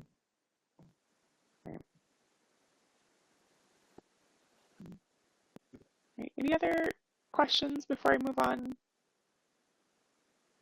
Anyone else? I don't see any other hands raised, but I guess going once, going twice. All right. Okay. Please proceed. I just wanted, this is not specific to the HEAL Act, but since, we're talking environmental justice, I did want to bring something that would feel more relevant to you all. Not that that wasn't relevant, but that is more specific, I guess. So just wanted to flag, I'm sure you all are aware that the transportation budget this year amended, created some amendments to your authorizing statute that really center environmental justice. So you can see here on the slide, the new text is added, and it's just clarifying that your 2025 report due this December needs to also identify unsuitable geographies due to either environmental impacts or impacts on overburdened communities.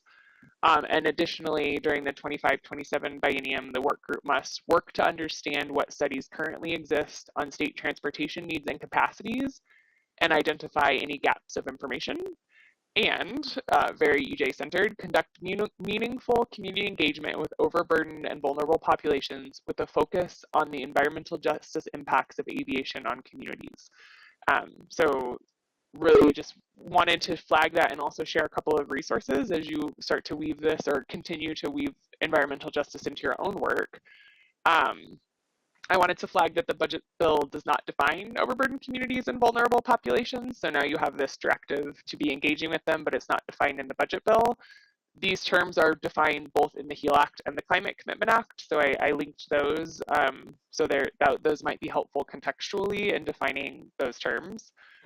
Another resource I just wanted to share is that this transportation budget also reallocated $900,000 in CCA funds for Department of Transportation to work on the some recommendations from the 2023 frequent transit service study. And part of those recommendations are to actually look at information on access to transportation, inclusion of people with disabilities, vulnerable populations, overburdened communities, and things like that. And so I just wanted to flag that Department of Transportation is working on this report because the new directive to you all in the budget around doing research to see what studies exist around transportation and accessibility, like this actually might be a resource for you all as well. And I see that Chair Fai is here, so just want to shout out thank you for getting this in the budget this year. It was really great to work with you on this, and I know the council is really happy to see this showing up again, so thank you. Sierra, if I may, is this your last slide on resources? Yeah, I'm going to go. I had a couple more broad ones. Great. Go for it. Okay. So yeah, again, as you all continue to weave EJ into your own work, and obviously aviation has a huge impact on overburdened communities, we just wanted to share a few resources. So the Environmental Health Disparities Map is an amazing resource. I'll just say, this is not my work, so I don't want to get out of my lane and present somebody else's work. So I just really would encourage your group to invite the staff from the Department of Health to come and share information on the map, because I think it will be a great tool for you as you implement your own reports. So I just wanted to share it today as a resource. So there's, and I'm also happy to connect folks with Department of Health. We work really closely with the team that works on the Environmental Health Disparities Map, but just wanted to give a very light touch. Here I linked a handout on the map where you can learn more. There's a video on how to use it, and then I actually provided a link to the EHD map. And I'll say just again, not wanting to present somebody else's work, especially since it's a pretty technical body of work, I'll just share, this is a screenshot of what the map does, and essentially it uses census tracts to rank environmental exposures and threats and vulnerabilities, and then it ranks them on a scale of 1 to 10. So the communities in the darker purple, the 10s, the 9s, the 8s, those are the communities that are experiencing the greatest risks from environmental hazards. or have the most vulnerability to them. And as you get towards the 1s and 2s where it's lighter, less so. And so this map is one tool to help identify overburdened communities. Like every tool, it's not perfect, right? So it's good to supplement this with other tools as well. There are definitely communities on this map that rank lower, but that are experiencing pretty intense environmental injustices on a smaller community level. So this is just like one tool. And again, the team that develops and works on this could speak to it in much more detail. Maria, did you want to add anything on the map? Yeah, it's really important that if the COG is considering using this as a tool, that it does get the training, because there are different indicators that you might want to look at and say, okay, does that apply to our work or not? And there used to be the National Environmental, the EAP's map, which really kind of was the inspiration for the state to do its own map. I think it's worth it to take a look at it also, to learn about it. But again, because of the federal policies of defunding, I don't know about how much it's getting taken care of. The Department of Ecology, under the Climate Commitments Act, identified, I believe, 19 overburdened communities.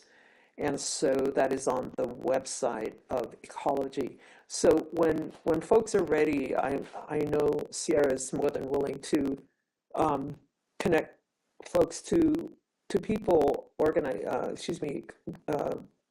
public employees who are leaders in this area and can help us tease out, or help a committee tease out what's going on. Yes, absolutely happy to make those connections. We work closely with the team at Ecology that Maria just mentioned as well. I will share, I debated putting a few more tools in this slide deck, which I didn't, and I'll share why.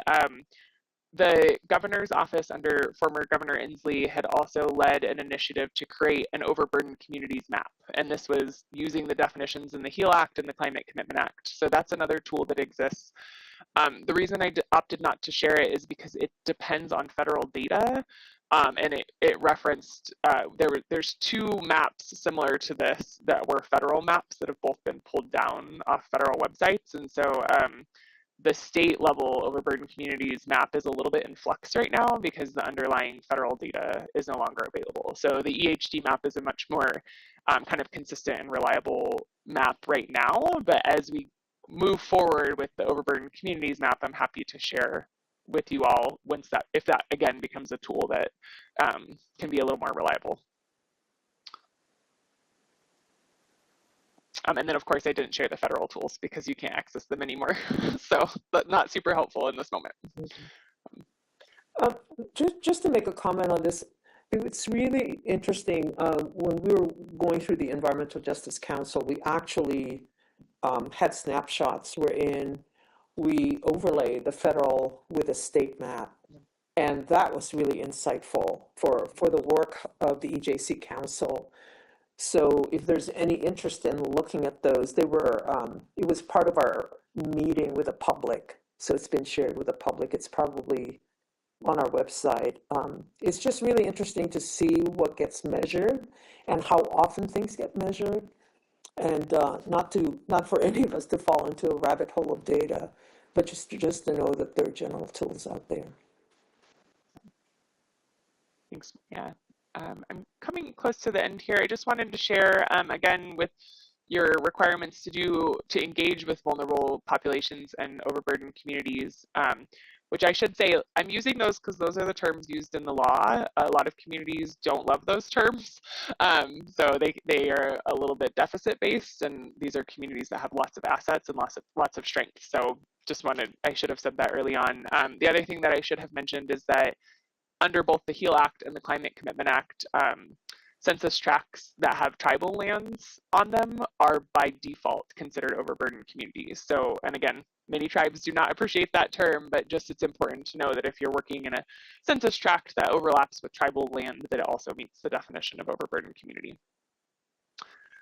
So I had shared early on that the agencies have these responsibilities to develop different deliverables, including their own community engagement plans. the council's required to provide guidance to them. In 2023, to that effect, the council adopted community engagement values and guidance to guide the agencies. So I've linked to those here if you're interested in seeing our guidance. Always happy to meet and talk about how they were developed, what things might mean, how to interpret them. But those are linked both are in English and Spanish here. And then kind of coming full circle, we were talking at the beginning about Department of Transportation's HEAL Community Engagement Plan. I've linked that here along with a few other HEAL agencies just for some examples. And if you look through them, you'll see there is a lot of overlap in them. And the reason is that the HEAL interagency work group developed a template and framework for these plans rather than each agency doing it. That felt very duplicative and like a waste of resources. They developed one template that each agency was able to adapt. So you'll see similarities across them, but also just a good resource to get some guidance and really specific best practices as you do community engagement. And last, just my contact information. Again, happy to connect at any point, so don't hesitate to reach out. All right. Well, thank you. I think that we had this initial discussion based on my read of the statute a couple of meetings ago, and this kind of, I think, expands on that in a real helpful way. So I appreciate it. Anyone have any questions?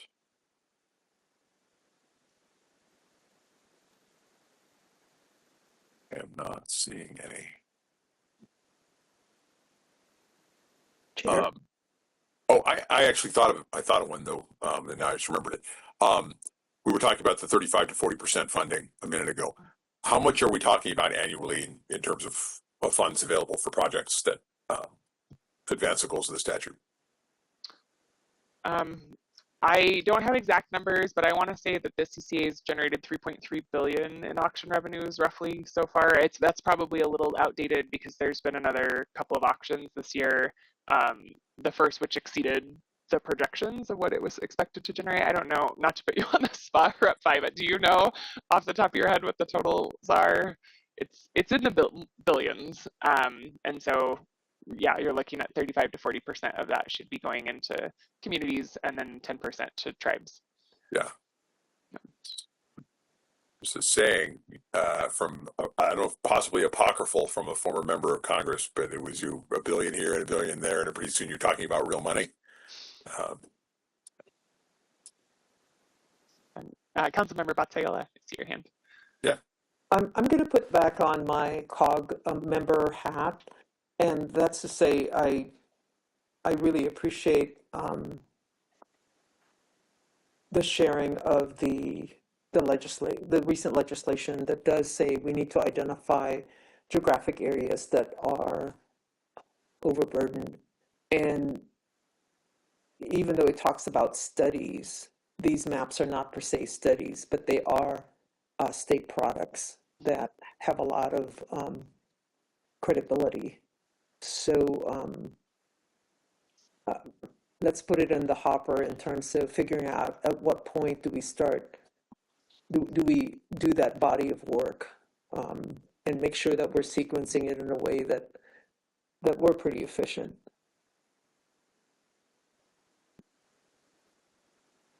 Great. All right. Any questions or comments from anyone else?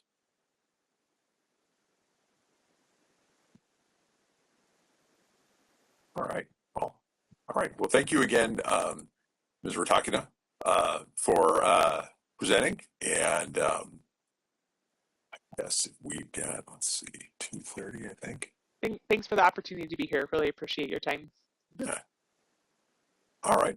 Well, I think if no more comments, anything to discuss, then our next presentation is at 2:30 from the Sound Transit folks regarding Everett Link.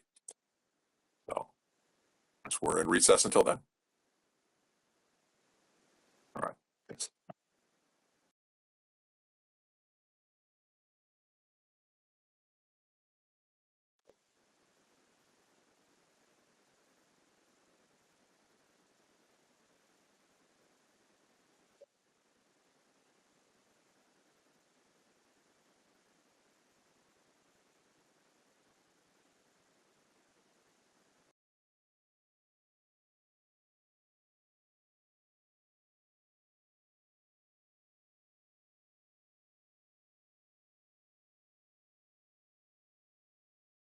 family that owned the Wenatchee World had this dream about a dam on the Coulee. Clarence Dill, who was a famous congressman and senator at the time, stepped forward, and he's often called the founder of Grand Coulee Dam, but lots of people worked on it. And when the Roosevelt administration came along, everything changed. Roosevelt knew he had to create jobs. The jobs were out there if we could just put the projects together. And the Grand Coulee became reality.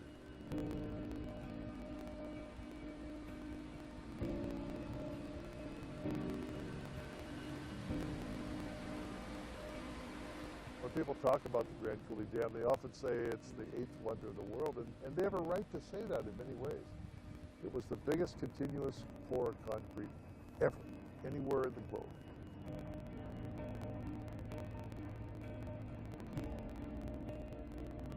The thousands of workmen, and the job it was to capture this river, and the size and the volume, and where they had to divert the water. The numbers there are just almost unbelievable, but they took it on and they did it. Thousands and thousands of workers were called. Two of my cousins worked on the dam. They worked 40-hour weeks. They made 50 cents an hour. So they came home with a $20 paycheck. But from that $20, they deducted $10.15 from board and room. And then they deducted more for insurance, a little more. After a week's work, they ended up with about $8.40. It was tough work, and they didn't make much money. But boy, what they built for our state has a lasting legacy.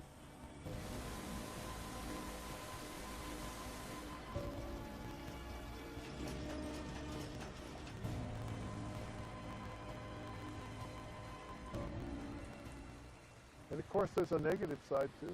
They killed the Columbia River salmon runs that go upstream from the dam. And the Native Americans above the dam didn't get power for years and years and years, but nevertheless, our state has prospered time and time again from the Grand Coulee Dam. It truly is one of my favorite places.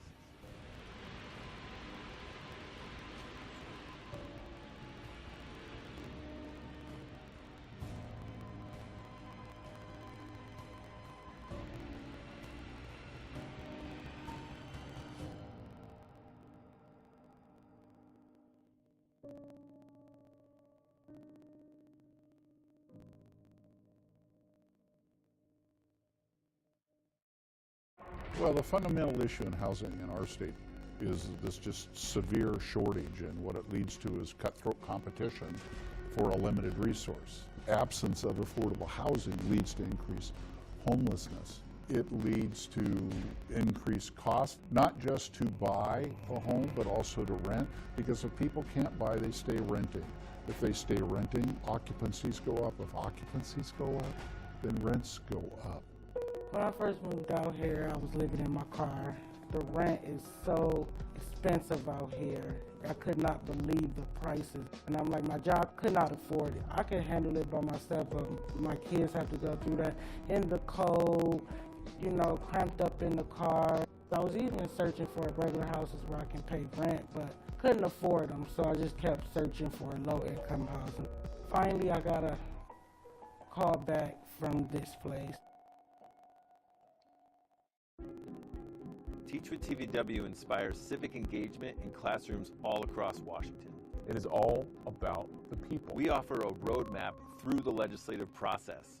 Let's do this. An inside view of how the legislature works. Is it equitable? Is it fair? By helping students track actual bills. Great public-private partnership. And addressing real issues. I'd like to explain my support for this bill. Teach with TVW is looking ahead to the future.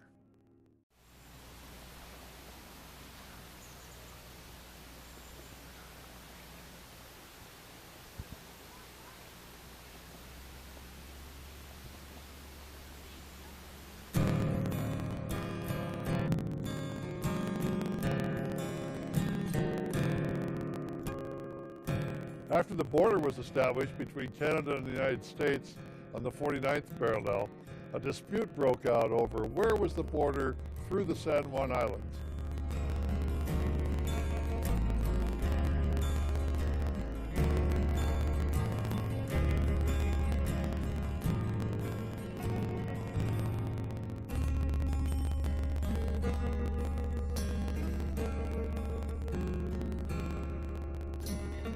The British sent troops, the Americans sent troops, and we had a standoff here for nearly 8 years and a fight over a pig when one of the farmers' pigs was shot.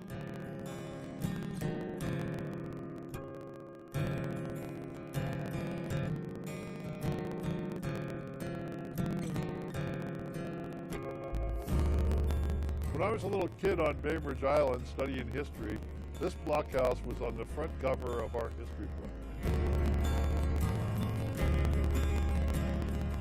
This little blockhouse was built to protect the British garrison here on San Juan Island. It truly is one of my favorite places.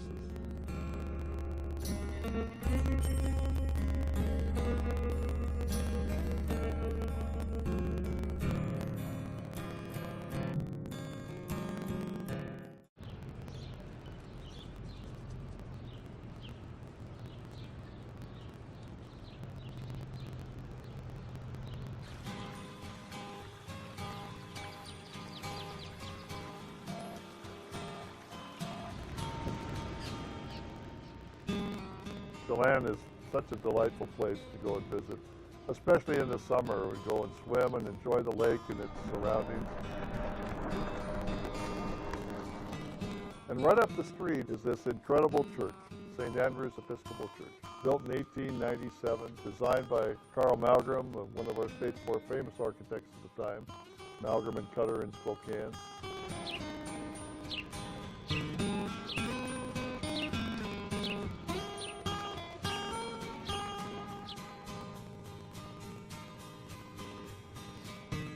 It's a unique location.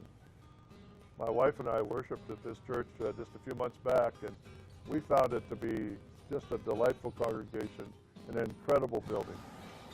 It truly is one of my favorite places.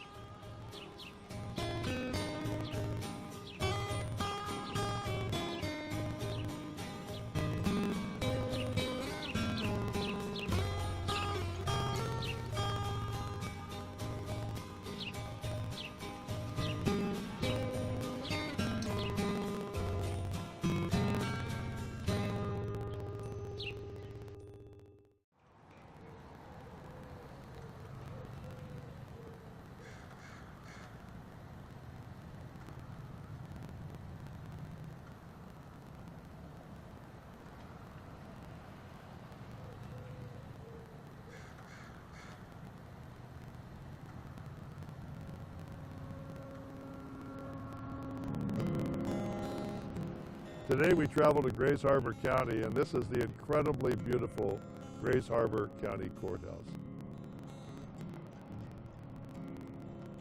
Built in 1911, this was Chehalis County, and at the time one of the wealthiest areas of the state, with shipping and commerce and trade and agriculture, you name it.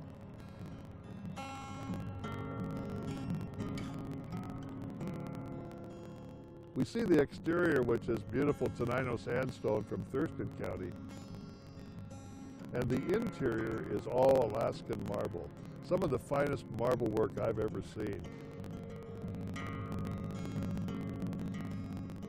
This marble came from Alaska as ballast in ships returning from the gold rush to Grays Harbor.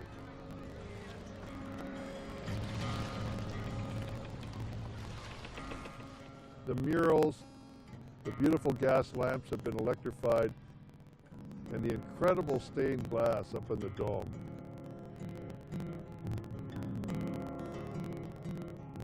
Today we see this courthouse as something that's protected and preserved by the people of Grays Harbor for all of us to enjoy.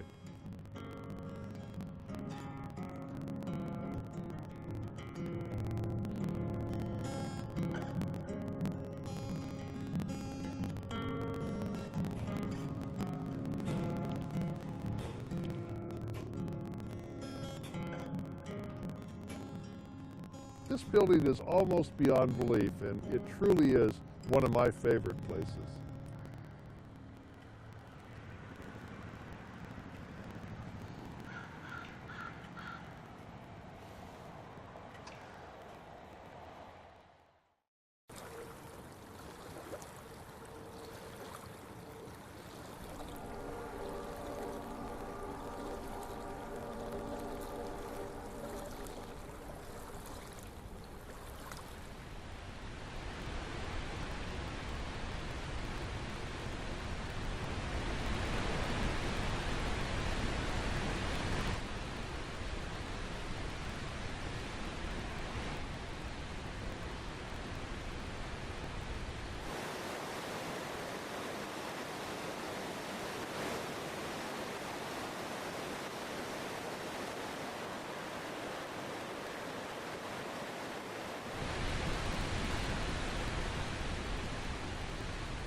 Sometimes the most favorite places actually disappear. And this is one that has disappeared over the years. This is Slido Falls, at the location of perhaps the biggest trading spot of the Native Americans in the Pacific Northwest. Tribal people came here from the eastern tribes and the western tribes to do bartering and do trading and to greet one another. Now it's been covered by the waters of the Dalles Dam, but it's still a fishing location for a number of tribal people in different parts of the shoreline here on the mighty Columbia River.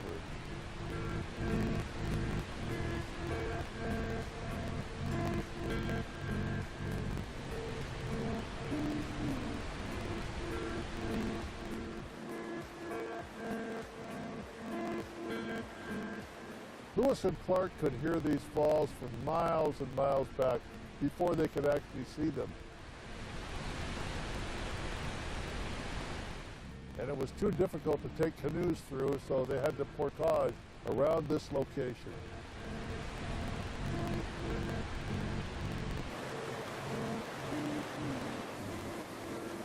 Slido Falls was perhaps one of the most unique locations that any of us could ever even imagine. If you haven't seen the petroglyphs along the banks of the Columbia River, it's a piece of our history that you don't want to miss. They are absolutely amazing, and they date back hundreds of years to give the history of our Native American peoples.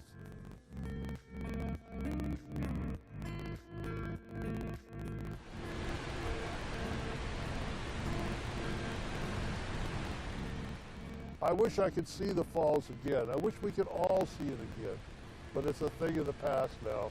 We traded electricity for salmon, and some is being debated today. It's still sacred to the Native American peoples, and it's still an important location. It truly is one of my favorite places.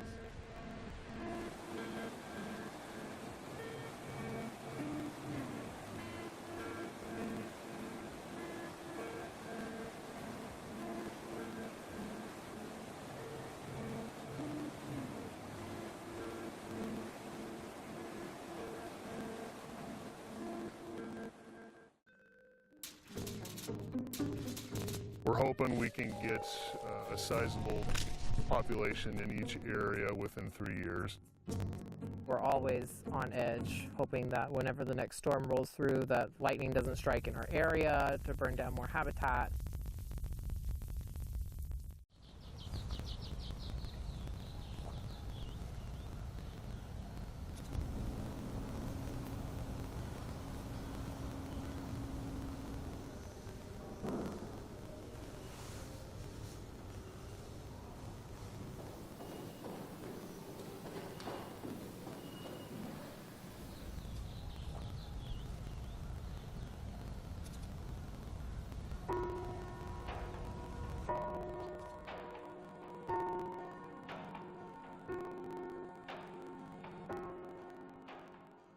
Bernie Whitebear was the first person that ever talked to me about urban Indians.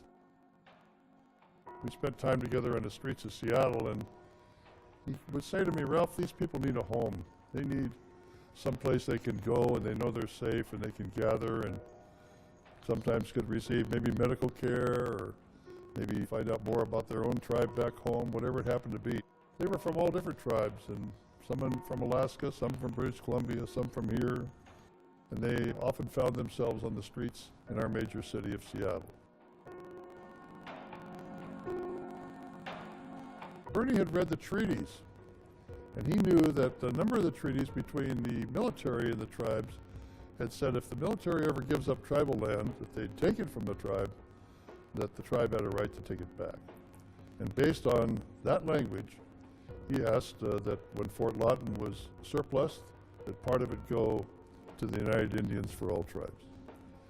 It took a lot of fighting, it took a lot of protests, it took a lot of convincing, it took a lot of legislative hearings and city council hearings, it took a lot of friends who came in to help, but he succeeded.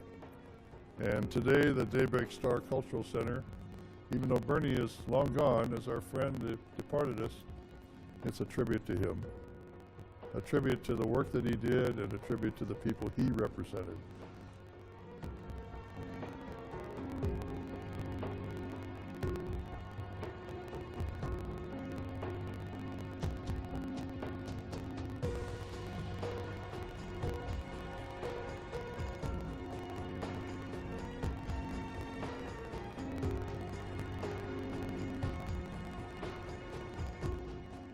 I'm very impressed with the tree school here, the artwork here, and the number of visitors here.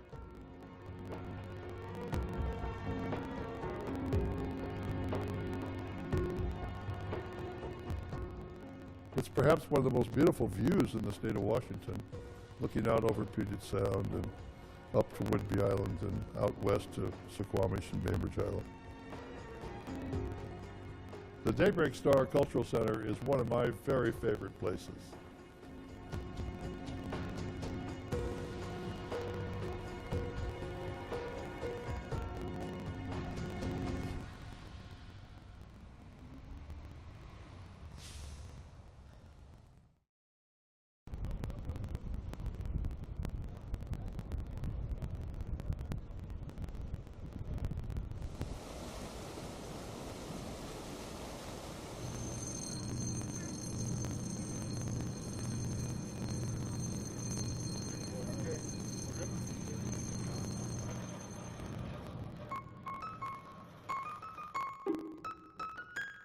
You know, in the early 1900s, the United States Navy was looking for a place to build a major shipyard here in the Pacific Northwest. They wanted to build the shipyard on Lake Washington, just north of Seattle. But to do so, they'd have to create a new waterway and perhaps a locks to get out to Puget Sound. They decided against that after the studies took so long, and they moved the shipyard idea to Bremerton. But the locks project went ahead over a period of years through state support as well as U.S. government support.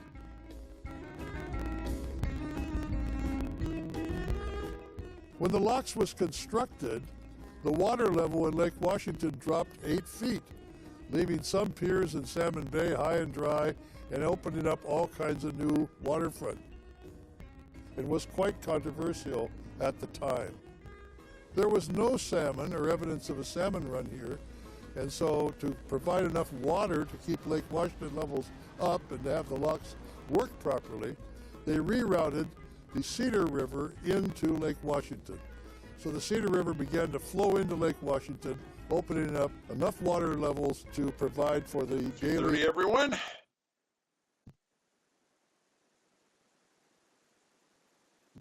Get started again with our next presentation.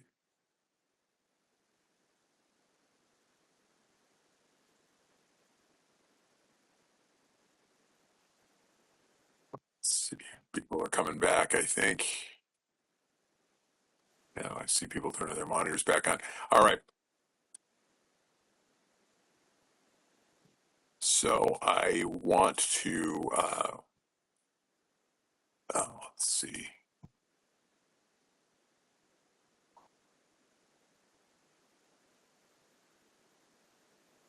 All right, I think I see our presenter from Sound Transit, although I remember there was some question about availability, so exactly who. I have Jacqueline Galt, but I will say the photo, I'm just gonna guess that you're not Ms. Galt. You are correct, Evan, but yes, afternoon, I'm Eric Wheatstrand. I'm the project planning director for the Everett Link extension with Sound Transit. Okay. Well, Mr. Wheatstrand, thank you for coming to present to us about the Everett Link planning. You know, for context, you might have gotten the email exchange with me. I think you might have been CC'd, but we got a presentation from Josh Marcy at Painfield at our last meeting, and afterwards I looked into the Everett Link planning and routing right around Painfield and the passenger terminal there, and one of the missions that the COG sees itself as trying to carry out is promoting multimodal transportation to get passengers to and from airports, to try to, and also the fact that Link already goes to SeaTac, Payfield that anticipates pretty substantial passenger growth. Having Link running there makes sense, and trying to make that as efficient as possible for travelers, air travelers, and also employees at the airport is, I think, something that the group will want to look at closely. So turn the floor over, and then we'll. Do you prefer to be interrupted with questions, or do you want people to hold questions till the end? I think if people want to ask them while I'm on a certain slide or on a certain topic, I'm fine with that. But whatever works for the group here. Okay. All right. Great. Well, please proceed. Great. I'll get into it then. Afternoon, everyone. Glad to be here. Give you a little background on the project, and first start high level just with the overall Sound Transit program as envisioned after voters approved ST3 back in 2016. This is just the system map showing light rail, sounder, and Stride Bus Rapid Transit, the system plan. And of course, Linwood Link was opened last year.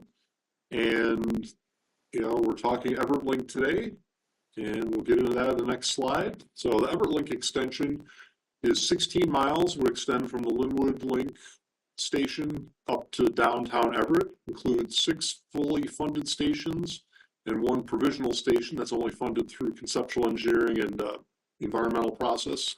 Opening date would be 2037 if full funding is available. If not, we would open to Southwest Everett Industrial Center in the Boeing Painfield area by 2037, and 2041 to downtown Everett. This project also includes an operations and maintenance facility to service the train cars on this part of the alignment.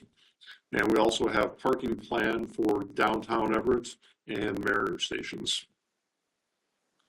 A little bit about where we are in the project. We're currently in the planning and conceptual engineering phase. That'll run through 2027, at which point final design will start, and then construction will start in 2030.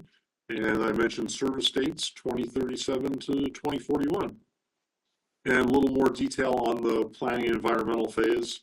We're going to be starting NEPA scoping in 11 days, so we're really excited about that. And then we'll be publishing a draft environmental impact statement early 26. The Sound Transit Board will identify a preferred alternative, confirm or idea preferred alternative middle of next year. We'll publish a final EIS early 27, and then the Sound Transit Board will select the project to be built, and we'll go to FTA to get a record of decision. So some very important milestones coming up in the next few years. I want to touch a little bit on the operations and maintenance facility in addition to before we get into the alignment. So the OMF North, we've got 3 alternatives that we're studying in the DEIS phase. The size of this facility is 80 to 100 acres. So it would serve over 150 light rail vehicles for storage, maintenance, repairs, cleaning, and would also provide jobs for over 500 people. So we're really excited about that. We've got 3 sites that we're looking at currently in the DEIS, and I'll go into more detail on each of those sites. Site B is farthest north. It'd be located north of SR 526, east of the Boeing production facility. I like to frame these as we have no perfect site for our OMF facilities. Any site that's 80 to 100 acres in size is that was easily developable, has already been developed. So we're looking at sites that each have their own challenges. Site B would have some wetland mitigation, as well as currently occupied by manufacturing and aerospace serving businesses. Site E, farther south, is along the east side of Airport Road, across Airport Road from Painfield.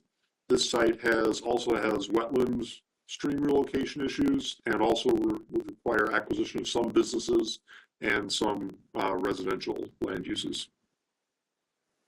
Site F, farthest south, has the highest amount of residential impacts, and no environmental mitigation would be needed, no streams and wetlands would be impacted.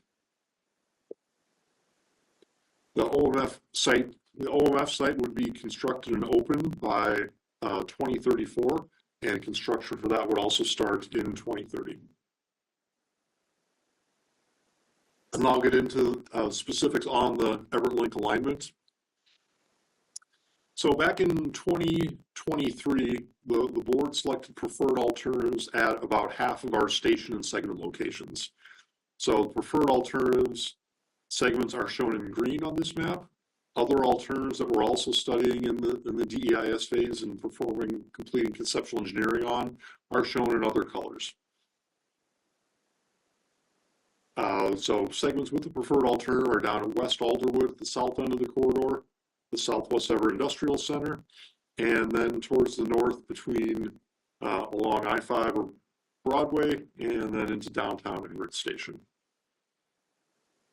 I want to focus in on Southwest Everett Industrial Center Station, as this is the one closest to the segment and stations we're studying are closest to Payne Field. So we've got 3 stations alternatives that we're studying in the Southwest Everett Industrial segment. A is farthest north. That would be just on the south side of SR 526 and south of the Boeing production facility. Site A is the preferred alternative for this segment. Site B is also another alternative we're studying.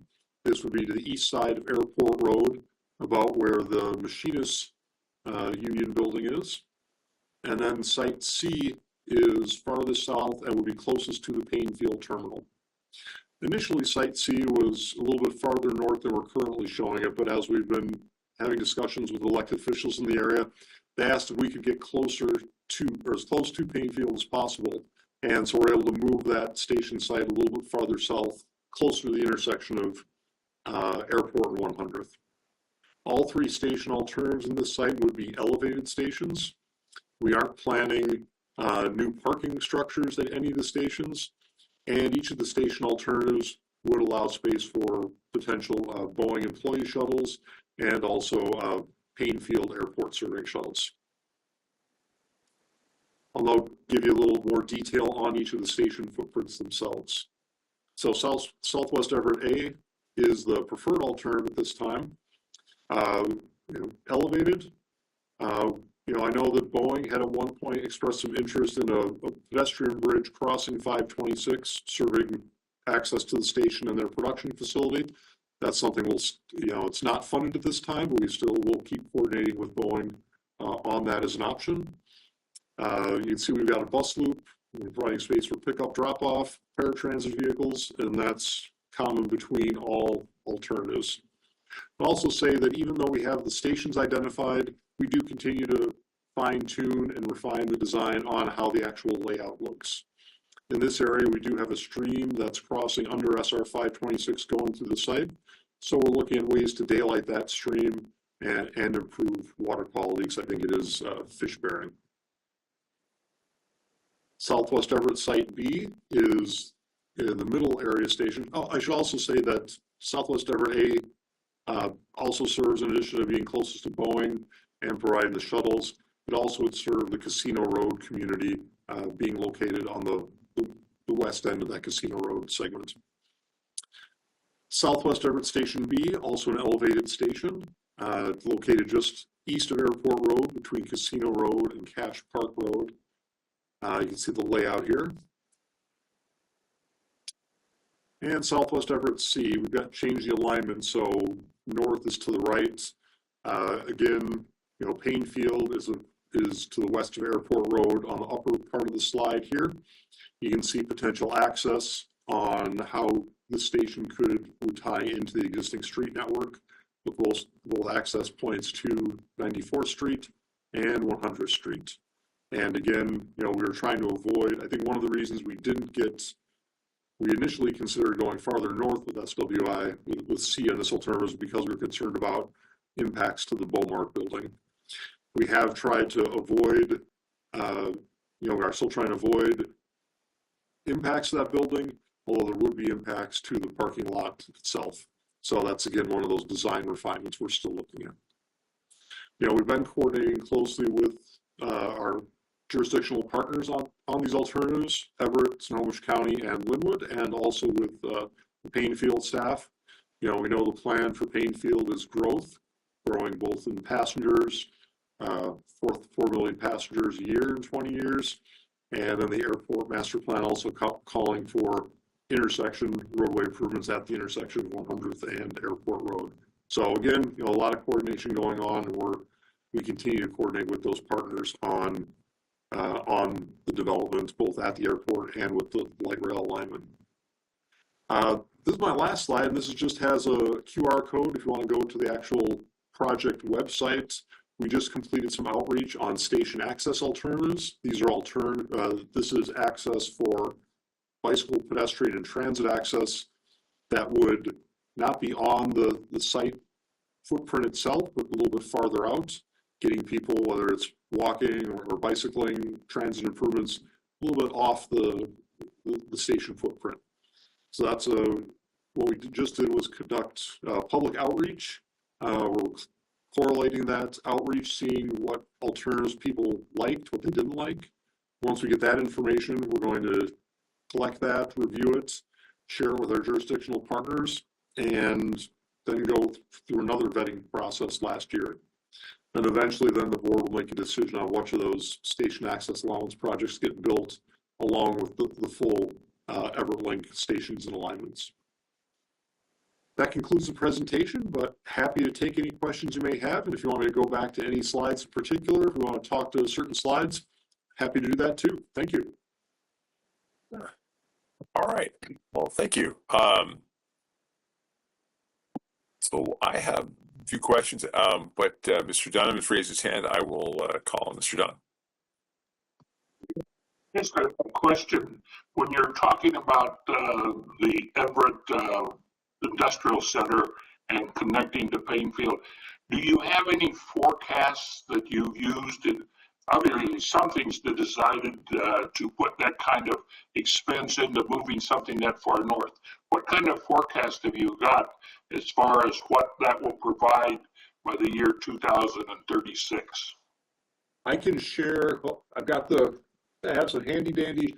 You're looking for ridership numbers by station. I can share that with you. Is that what you're looking for? What kind of ridership? Yes, thank you. So of the stations we're in the alignment, I'll go south to north.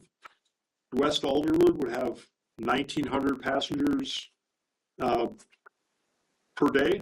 Ashway and Mariner stations would have about 4,600 passengers a day. SR 99 Airport is the provisional station, so only funded through conceptual engineering and the environmental process, would have 900 passengers per day. And then Southwest Everett Industrial Station would have 1,500 passengers a day. And then 526 Evergreen would have 2,900 passengers a day. And then the downtown Everett Station would have 10,700 passengers per day. So these are, and I guess what we've done, the ridership modeling we use to forecast this ridership, it doesn't provide enough granularity to determine different ridership levels between the alternatives at each station area. So that ridership number is the same for each of the different alternatives for each of the three alternatives at the Southwest Everett station. So fine tuning that, yeah, it probably makes sense that if you get a little more, if you're closer to Boeing and Boeing provides Orca cards for everyone, you're probably gonna get more ridership at Boeing. If you're closer to Painfield and you've got good shuttle service there, you may get some more ridership at Painfield. But I think what we're trying to do with this number is just provide an overall look at how each of those ridership numbers looks for each station, not to be used to compare between alternatives. Thank you. So which factors led the board to select location A as the preferred alternative for Southwest Everett Station?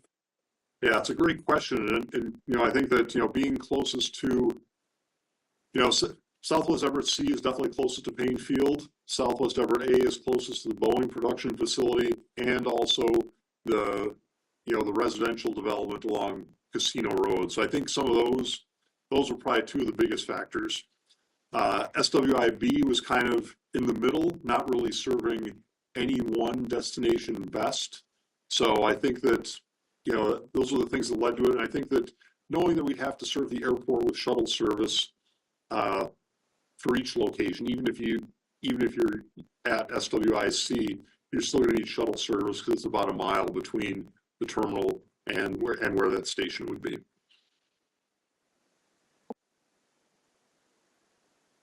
All right, Mr.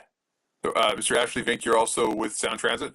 Yes, good afternoon, everyone. My name is Eric Ashley Vinca. I'm just here as support for Eric today, but I do the government and community relations here for the North Corridor. So I wanted to add some context here. I think with this group, it's really important to just point out that when we brought ST3 to the voters at this point, there was no commercial service here at Payne Field. And so that's a question we get all the time where people say, well, how come you're not going directly to the airport? And we can dive more into that. I'm sure this group has a pretty good context, but at the time, it was really to serve the industrial center. That's one of the few industrial centers in the state.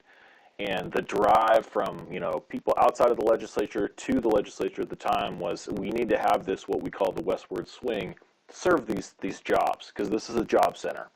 Boeing alone, I think, 35,000 jobs a day. So that's the purpose. But now that we have commercial service, people were really excited about this. So there's been this shift to look a little bit, how can we get closer? And that's what this C represents here.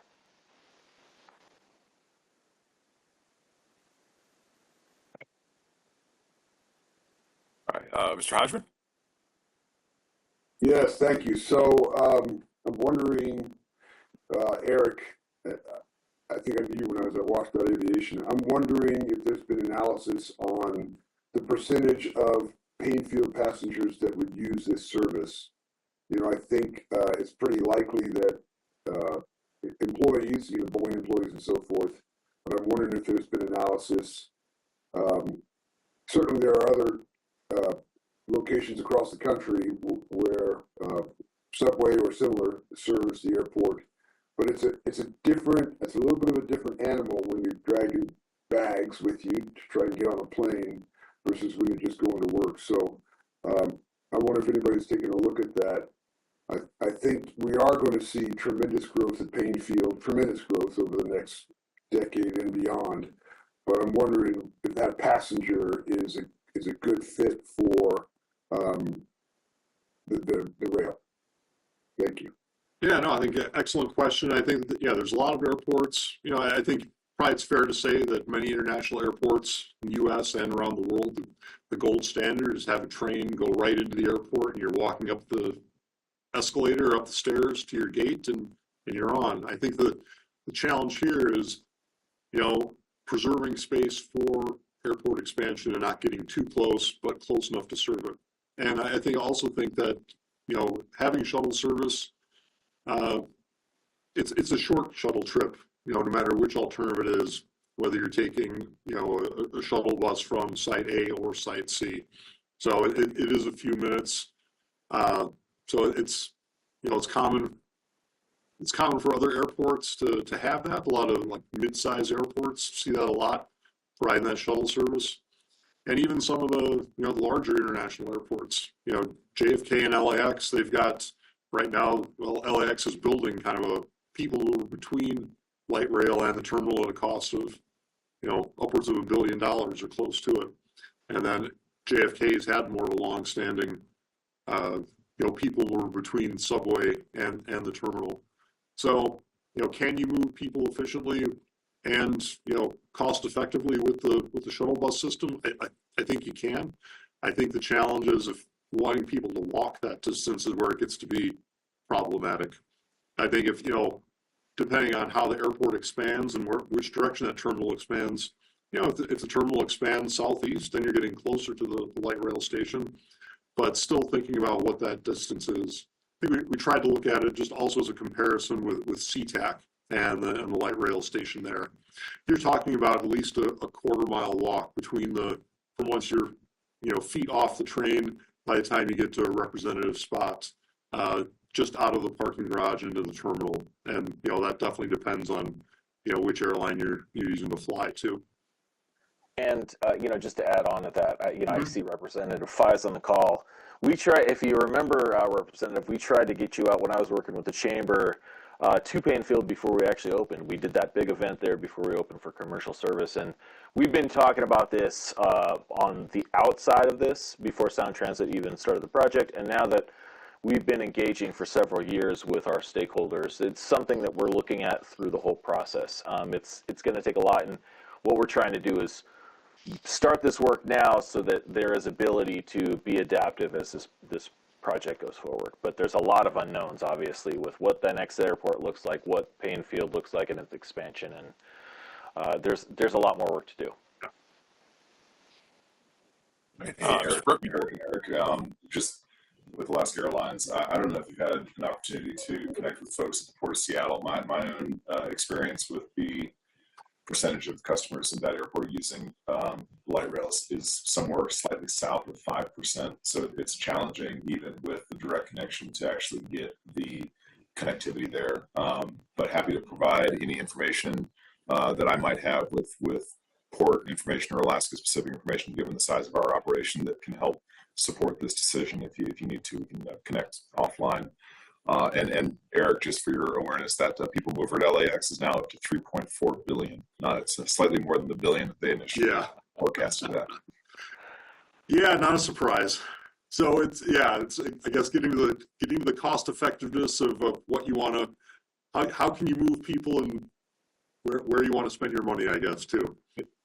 That makes Oakland's look at like a bargain, and they went 3 miles for about $500 million a decade or more ago to replace a shuttle bus between the Oakland terminal and the BART station at Coliseum. Okay. Yeah, I know Maui just opened a shuttle between the terminal and the rental car facility, and you can walk the distance too. I don't know if it's a quarter mile or thereabouts, but I think there was maybe 300, 500 million, but I think that was probably had the rental car companies probably put some skin in the game on that one too. All right, Mr. Dunham? Just one question, and it goes along with what Ben was indicating. Do you have any numbers on the usage at SeaTac? We do. I don't have them at my fingertips, but we try to do just kind of a level of effort exercise just to see what kind of ridership. We wanted to see, what was the ridership at SeaTac, looked at the, annual passenger count at SeaTac, and just try and, do a back of the envelope, calculation, see what we could see, to get an estimate of what kind of ridership we'd see at passengers could be using at Payne Field. So I think that's something where, it doesn't play officially into the analysis we're doing, but it is something I think we're in that ballpark of, the number we're looking at. I think there's a lot of things that play into that, not only just the airport expansion itself, but the, as far as passengers, but the, the employee numbers. And then also, Boeing employment is a big one too. How much can Boeing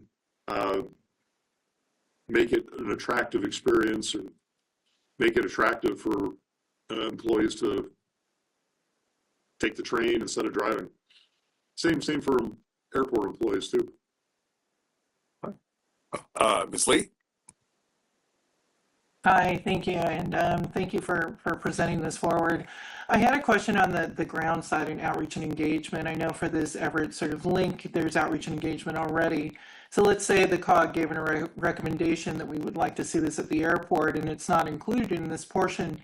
Is this something that would not be included because it's not a part of the outreach and engagement now? From what I've heard on the ground, is nobody's recommended it so far. So with that, it's not a part of the outreach and engagement sort of plan right now. But if it was recommended, could that be included to then be a possibility? Yeah, and I would say that we're still completing the draft environmental impact study. Our next outreach, our next formal outreach point is going to be when the DEIS is completed early next year. So there'll still be time for formal comment, review of the alternatives. And we definitely want to, get that feedback. If people favor one alternative over another, that's important for the staff to know. It's also important for our elected officials to know. We've got Executive Summers, Mayor Franklin, and Mayor Frizzell from Snohomish County, Everett, and Linwood, respectively, are all board members and, key players. And we've been working closely with them and their staffs on the analysis going forward. So up to this point, the board has expressed, they've identified Site A as the preferred alternative. But I would also say there's definitely interest in how best to serve light rail at the airport too. So that's still something. So yeah, there's still time. We got a preferred alternative now, but that doesn't mean that it will stay the preferred alternative.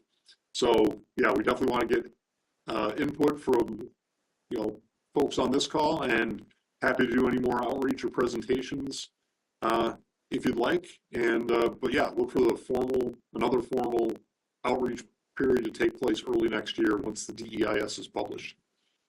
Thank you. Mr. Wirt. Yeah, I'll just say that at our meeting month before the last at Payne, Mr. Marcy it told us that basically they expect to have 6 million passengers there a year by, someone remind me what year that was, but at any rate, and they're looking to have 6 gates. So, and then also, that's just one thing. The second thing is, I certainly wouldn't use SeaTac's light rail station as an ideal location. If you compare how you can get on a train in Europe and in Japan and some of these places, I mean, even the quarter-mile walk from SeaTac is a healthy walk for a lot of people. Mm-hmm. So my question is other than money, perhaps, is there a reason that the station could not be put, say, across the street from where the terminal building is now, where there's some parking lots, and it could be elevated above that? Is it just that you haven't considered that? No, great question. We've taken a look at a wide range of alternatives. Other people have asked, I think some of our elected officials have asked, why can't we go west of Airport Road onto the airport? We can't go elevated because of the runway protection zones and clearance for the air runways. So we're limited there and constrained. And I think just trying to shift their cost is definitely a factor of trying to stay east, but then also the complexity of trying to work with airport expansion, work with FAA on regulations and using airport property for non-airport use. So it's really a multitude of things, and trying to shift at this late date. I know even though we're still at 10% design, there would definitely be project delays, and yeah, a lot more money would be needed to get over to the west side as opposed to where we are on the east side. So I think it's trying to, how can we get as close as we can while staying on the east side of Airport Road and respecting potential airport expansion that could take place west of Airport Road. But I think I'd be remiss if I didn't give some credit to our local board members here in Snohomish County, because they've said these same things, and they want to know, what can we do? What are the options on the table? So we've got the record of decision that'll come in sometime in 2027. So there's time to work through things, but Eric's right. Like, a lot of this work has been done even at 10%, and it's a matter of we have to build the station and the system that we know we have today, knowing that the airport master plan could end up changing. I mean, if additional funding comes into the airport and they decide to do a full redevelopment of the airport, what does that look like? And we can't anticipate that. We have to work with our partners and try to build the best system we can leading up to it. It's a real difficult task, and for those of you that have flown into places like DCA, where it takes you directly to the airport, that's what people expect, and that's not what the standard is across the U.S., although I would say it's the gold standard, right? Ms. Crank? Hi. Apologies if I missed this earlier on in the discussion, but I'm curious to know what kind of feedback or input have you received from airport tenants at Payne Field? And I ask because I was on the airport commission when they brought it back in 2019, and the two biggest things for bringing it back was, one was to kind of usher in the commercial airport because it was getting ready to open, but also to be kind of a neutral voice and a representative for the tenants, because there's concern that they were going to be pushed out by commercial at some point when they talk about expansion. So that was one, and two was obviously the airport master plan. So I stayed on through that.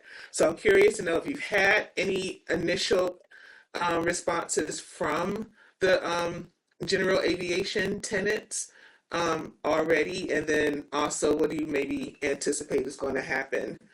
Because that the E word was a swear word to some degree because of the concern of space. Sure. Well, I guess I won't speculate on the airport side of things.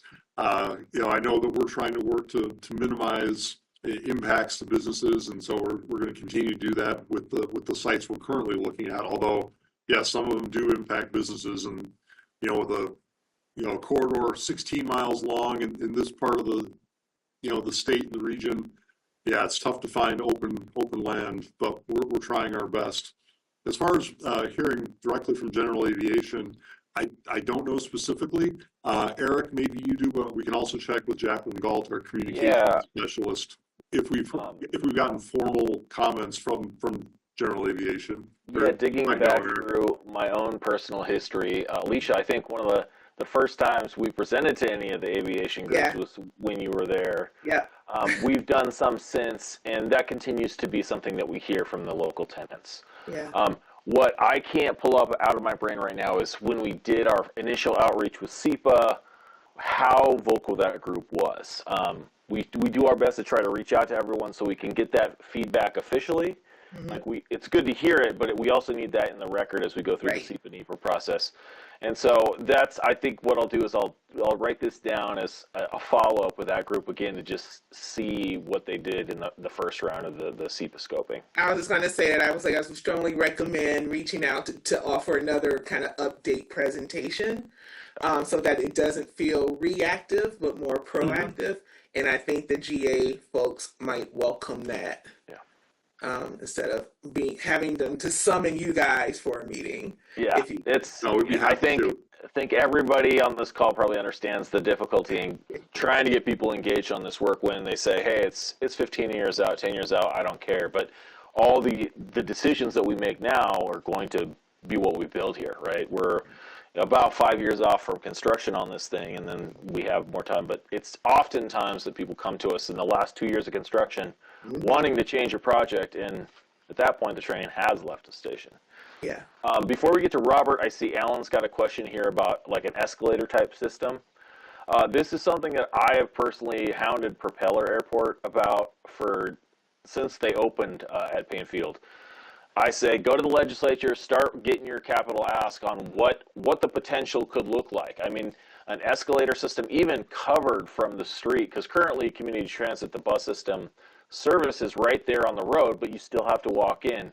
And that's in part due to the fact that turnaround for cars and drop-off at the terminal can't actually accommodate the buses.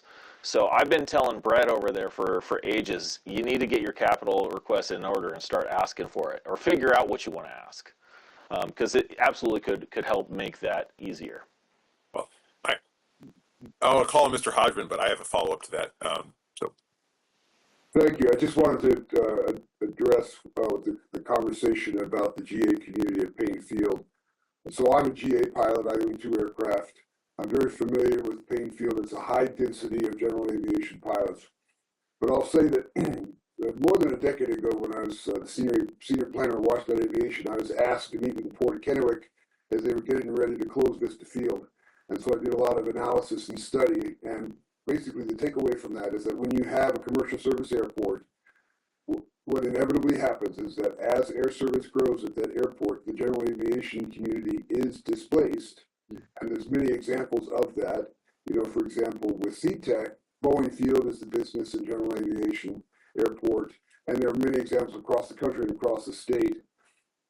Arlington is 7 air miles away from Payne Field. And so the reality, I don't want to burst anybody's bubble, and again, I'm a GA pilot, but we're likely to see, as Payne Field continues to grow, that the GA community will need to start to migrate towards Arlington. So I would say, maybe not directly related to the task of this group, but as far as just understanding of the dynamics, is that it would be worthwhile to partner with Arlington and begin to have those conversations about how they can accommodate the shift of GA from Payne Field to Arlington, because it's a zero-sum game as far as acreage there on the airport. There will be many things that need to be redeveloped to accommodate the growth of passenger service, and the GA is one of them. Yeah, I know. I totally understand that. And I know one of the interesting caveats about this specifically for Snohomish County, Painfield Airport, is that, again, the commercial airport is a private entity. So it is a tenant just like everybody else is, as opposed to a CTAC or something that's county. So that was really kind of the linchpin. And that whole conversation was, in theory, on paper, they're all equal because they're all tenants, right? So how does that dynamic work with expansion? So it's not a question I think you can answer, but I just know that that was kind of one of the main things that initially came out of our original regroupment of bringing back the airport commission, was that interesting tidbit of, again, Painfield Commercial Airport is a tenant just like everybody else at Painfield. So that's all. So my follow-up question was, is there anything being done in the engineering of Site C that's been done so far that would preclude, because it sounds like at least it's been thought about, a moving walkway type system between the terminal and Site C? So even if it's not quite as physically close as the walkway at DCA, which I went to graduate school there and used many times, it's not quite, it wouldn't be quite as short as that, but might be able to be some sort of a combination of a tunnel and then elevated over Airport Road or something like that to get most directly between the terminal and the site. And therefore, you have a capital expense up front, but you don't have the ongoing operating expense of the bus, and it feels faster to people who are actually users of the system. Mm-hmm. Yeah, it's a great question. We haven't, Sound Transit hasn't looked at a moving walkway system up to this point. I mean, I think we've been under the assumption that, it would be, use the shuttle buses to get to and from the terminal, but that's something that could be incorporated into the terminal expansion there, especially knowing that, the airport master plan is calling for expansion of, the 100th and airport intersection to accommodate traffic. So, we don't want to build something that need to be pushed out or changed at a later date, but I think we do want to keep coordinating with the airport as to what could happen. But it's something that probably, isn't, it's not part of the project funding right now, but it's something we could be looking at with the airport to see how to get funding for something like that. And just to add to that, I think in terms of like anything that we're doing to preclude that, I don't think there is. I mean, no, yeah, that's right. This early, I mean, there's a possibility we get to a point where if C was chosen and it was the station, and we still don't have any real tangible bridge being put in or anything like that, that might be the case. But I mean, I would imagine that if there's a bridge being built, that can be built just outside of the station or something, where you walk down the stairs and it's off our footprint, where it's not really a big change to walk from upstairs to downstairs and then get there. But we're so early in the process. I think we're just trying to do our due diligence so that what we build makes sense when it gets built. Yeah, I think what we've been trying to do to this point is make sure there's a good pedestrian path, good pedestrian walkway to the intersection of 100th and Airport. We know that there's currently CT buses that stop there, so people are crossing the intersection now, getting to and from the buses. So making sure that there's clear path of travel for pedestrians.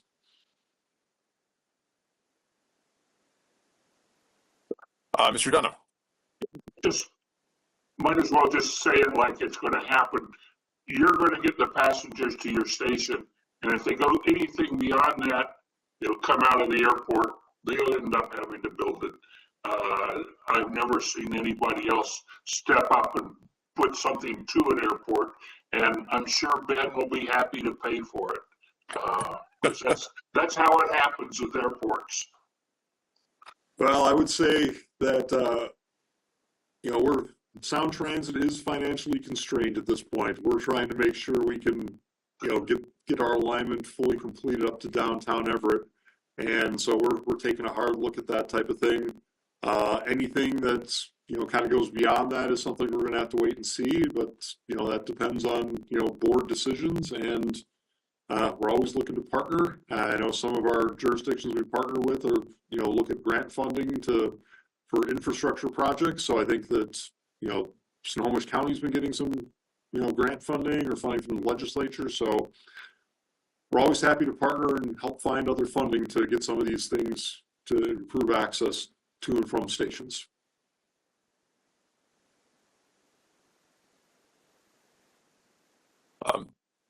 You said that the station at SR 99 was provisional.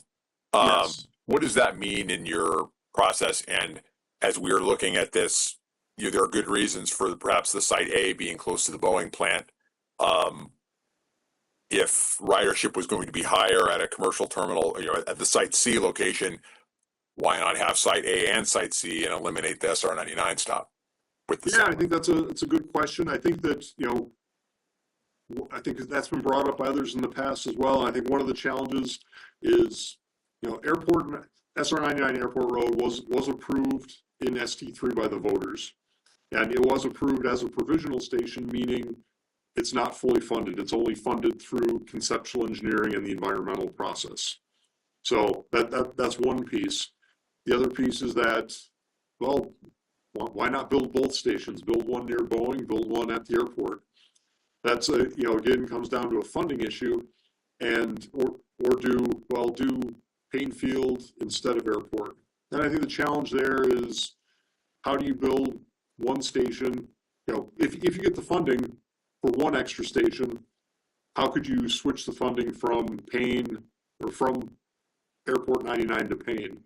I think that there's still value in that, but I think that when the voters haven't voted on that, and I think it's a good question for the agency to consider and the board to consider, because ultimately these things are decisions by the Sound Transit Board. But I think if something is viewed as, wow, you did something that the voters didn't approve, how does that fly? So that's one of the couple of challenges we need to think through. But I think that we'll keep seeing where the analysis goes. And again, not the first time it's brought up to have something serving Boeing and the airport both. And just some additional context, if you look at the 130th station that's going to be opening, I believe, next year between Northgate and Shoreline, that was under ST3 but built with ST3 dollars, and that happened during this realignment process because the idea was we can actually build this with less disruption if we do this, and cheaper because things are never cheaper tomorrow than they are today for the most part.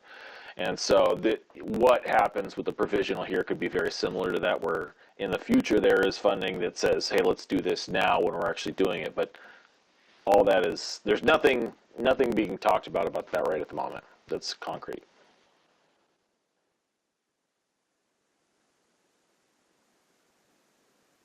All right. Any other? I guess I think if you put to the voters, hey, we're going to have a 6 million passenger regional airport right here, they might well have voted in favor of a different station. That is the difficult task that we have here, right? Yeah. But we heard a lot of that in SEPA scoping. We'll probably hear more of that leading into the TEIS as that's published and we go out for comment. That's really where the board members come in. We give the information. We're here to do the work and let the board members make these decisions with the public input, with stakeholder input, so that we're building the system for the people, right? That's what we're trying to do, is build a system that works for people today, tomorrow, and in the future. If there's one resounding thing that we hear across this project as we go out to the public is, can you build it faster? When can you get this up to Everett? I mean, that's the number one thing we hear beyond everything else. And then it comes down to trading. Okay, well, is it this or is it that? Would you prefer a provisional station if you could wait more years? And who knows? It's really going to be a board decision ultimately, but with us doing our due diligence so that we can make the best. Yeah. And you're going to have a new ballpark in downtown Everett too. So we are, and that would, that's one of those things that came up. It won't be fully reflected in the DIS, but we know about it, and people will surely talk about it.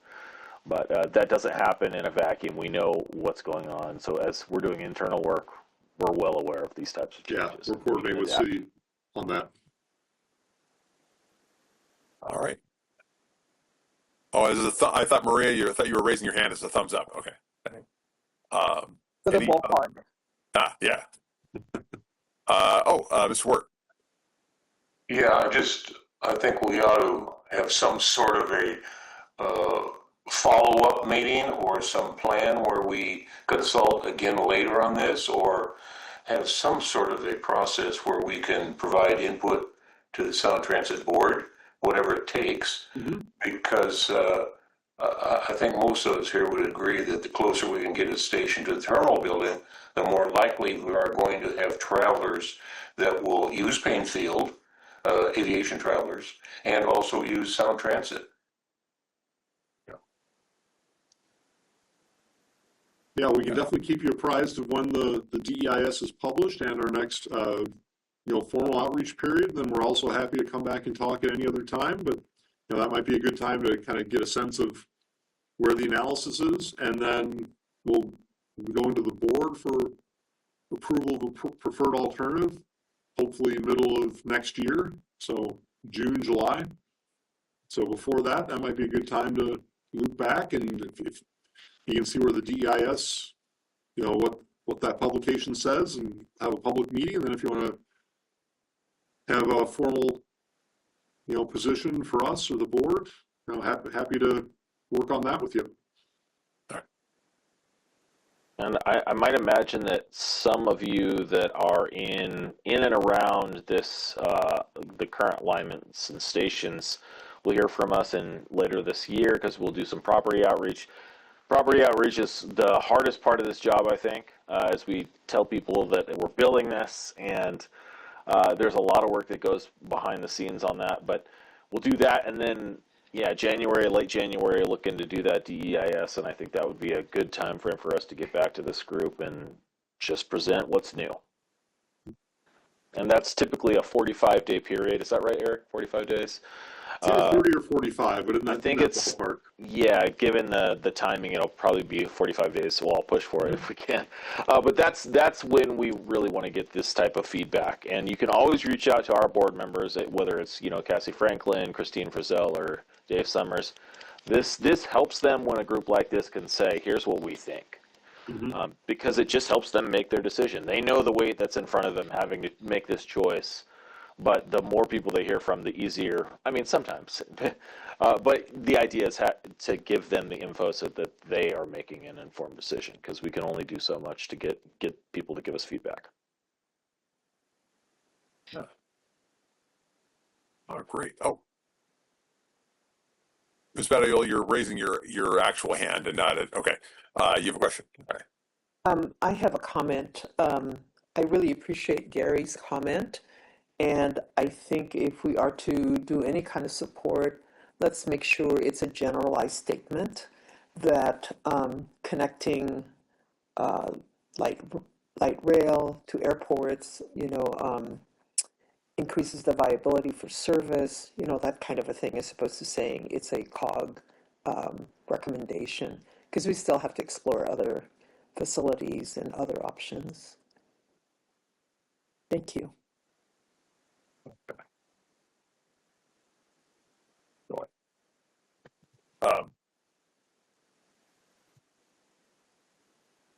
All right. Any other questions, comments? All right. Seeing none. All right. Well, I want to thank you both for coming and presenting and taking our questions. And I do think the idea of continuing my initial outreach to your office was, how do we as the CAWG get integrated into your planning process for this specific issue, the siting of the station near Painfield? Because I mean, after having a presentation from Mr. Marcy, we all we're pretty enthused that Painfield wants to be part of the aviation capacity solution to the degree they do. I mean, they're already planning for 6 million passengers a year in 10 or 12 years from now, and a pretty substantial terminal expansion, which Executive Summers is on board with too. Yeah, so we should definitely continue the conversation. Yeah, we were both really excited about the group, especially once we saw the people and friendly faces that were on this group already. You know, we worked with Arif a lot while he was still at Painfield, and we've developed a really good relationship with the folks over there, and really want to continue to build that because we've got a lot coming down the pipe. Great. All right. Well, thanks so much. And we have public comment at 3:30, so we can take about a 7-minute stretch break between now and then. Then we'll go back on the record for public comment. Thanks again for having us. Thanks, everyone. All right. Thanks. You. Good to see you, Eric. Same.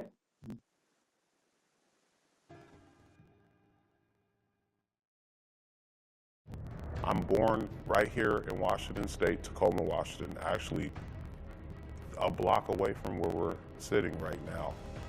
TVW's Washington to Washington Blake decision episode has won the NATOA Award of Excellence. Tacoma was a lot different then. It was on the precipice of thriving. And then crack cocaine came and decimated my community. Winning this prestigious national award is not only an honor, but a validation of our commitment to excellence in journalism. Check out this hard-hitting episode examining Washington's drug possession policy at tvw.org. We're grateful for this acknowledgement and look forward to continuing to serve our viewers with the highest standards of journalism. We're gleaning for solutions to these problems.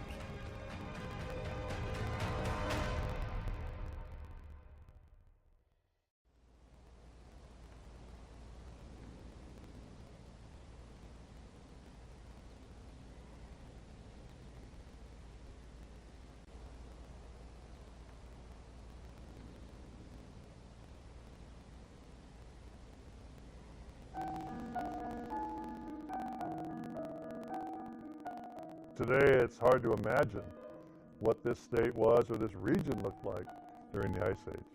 At one time, as the ice ebbed and flowed, much of Montana, Idaho, and Washington were underwater, Lake Missoula.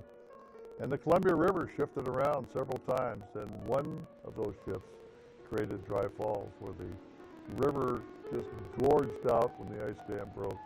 And this falls, which we only see dry today, was actually 5 times bigger than Niagara Falls is today, maybe even larger than that.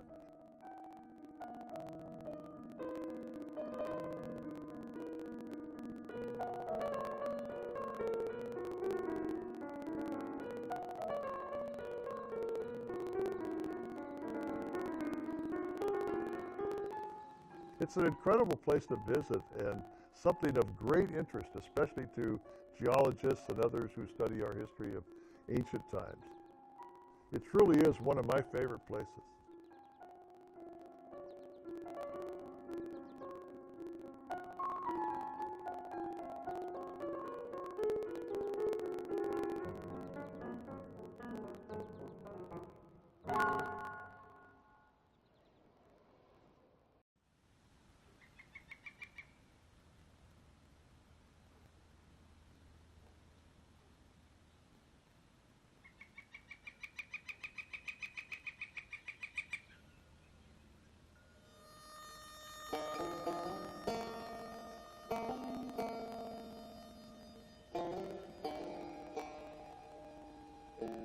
This is Fort Nisqually, just above the Tacoma Narrows in Pierce County.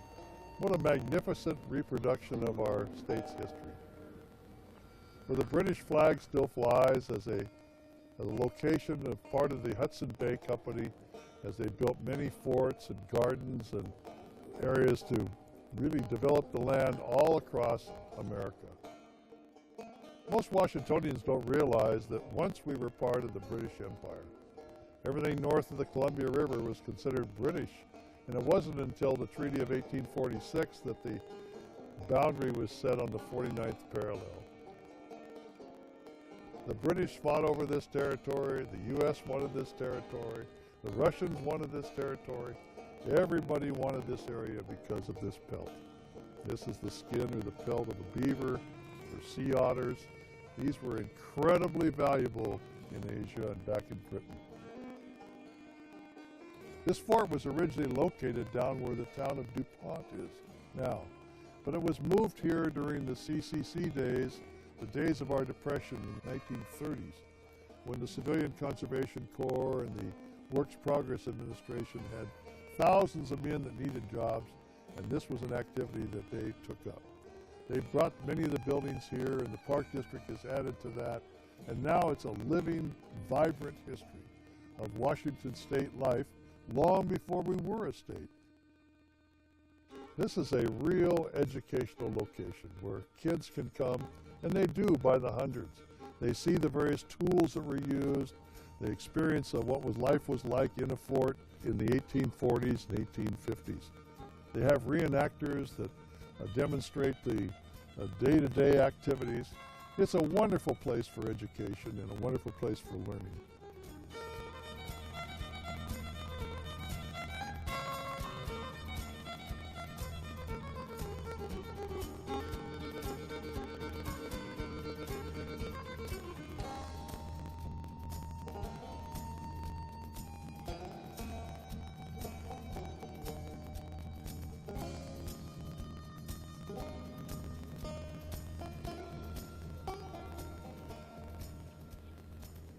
Life was pretty simple in the 1830s, 1840s, but there were necessities. Early trappers and traders would come into the store here to buy beads to trade with the Indians, or perhaps playing cards to while away the evening hours, or an article of clothing that was needed. Fort Nisqually provided all the essentials, and this was a popular place. This is a Hudson Bay Company location, still in existence and one that we can still learn about. It truly is one of my favorite places.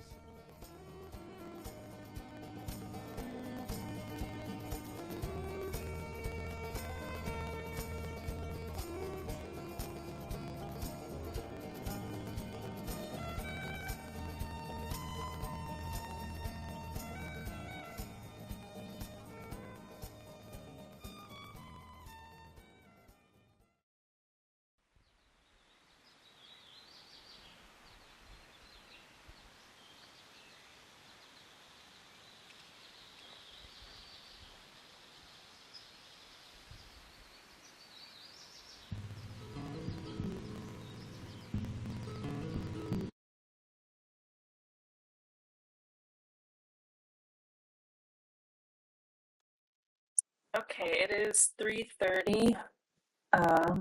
Has everyone made it back yet? I might wait a minute or two. All right.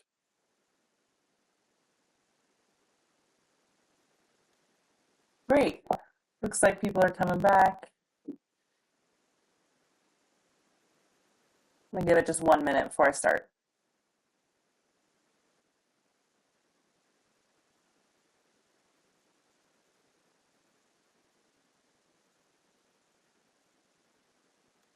I did want to let Mr. Pearson know that I put his question in the chat. Perfect. I saw that. Thanks, Lee. That he sent me earlier. Yeah. Thanks. Yeah, that would be great to ask the Embry presenters.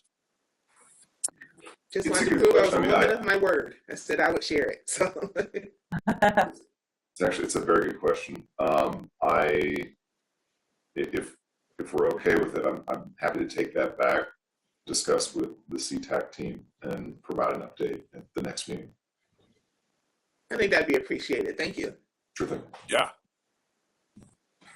Okay, I'm gonna get started. We will now start the public comment portion of this meeting. To comment, you can raise your hand using the hand raise tool in the reactions section of Zoom. We have 30 minutes and each person has 2 minutes to speak. If at the end of 2 minutes you go over, I will state your 2 minutes are over and ask that you please wrap up your comments. So I'm looking at hand raised right now.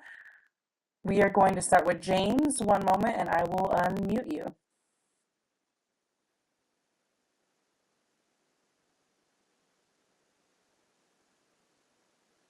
Okay, you should be able to talk now.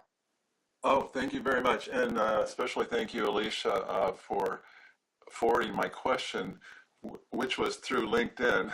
Um, so actually, I have one comment to go along with that. Is it would be great if the public could submit questions maybe throughout the day, especially if it's a little more germane when the presentations are actually happening.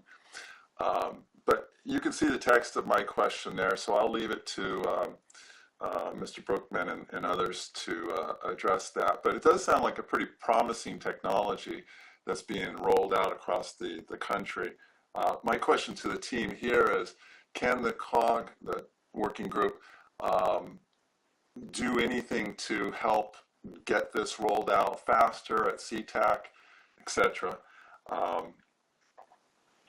And encourage its adoption. So it looks like 15-20% reduction in the overall high level peaks throughout the day using these new technologies. So anyways, that was my question. Thank you very much, Alicia, for sending that. Jim, yeah, thank you for your question. I could getting back to you on that, but I know Alaska Airlines has been supportive of the rollout of that process. You bring up a good point, which is while we focus a lot on potential for expansion of aviation infrastructure, perhaps there's in the coming months an opportunity for this group to learn more about technology solutions that could or airspace redesign, whatever it may be, that might allow for further capacity in the system without having hard infrastructure being built. So maybe we can talk about that later, and that might be something to think about, finding an appropriate party to talk to this group in the same way that the Riddlers did as well. Awesome, thank you. All right, Christina, we have another public commenter, I think.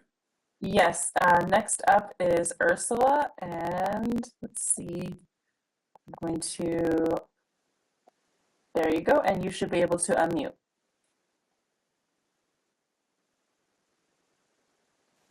I am working on it. Can you hear me?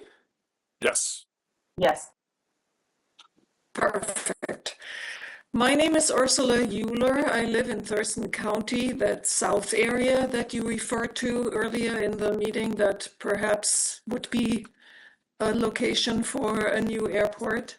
And I'm also active, a volunteer in 350 Seattle, the aviation group, and an influencer on the community here, plugged into the local government agencies and giving public testimony there as well.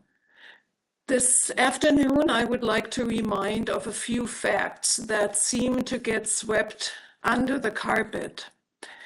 Airports create economic blight in the airport communities. A new airport is not going to relieve SeaTac. On quite the contrary, it's going to create a bigger schedule for flights.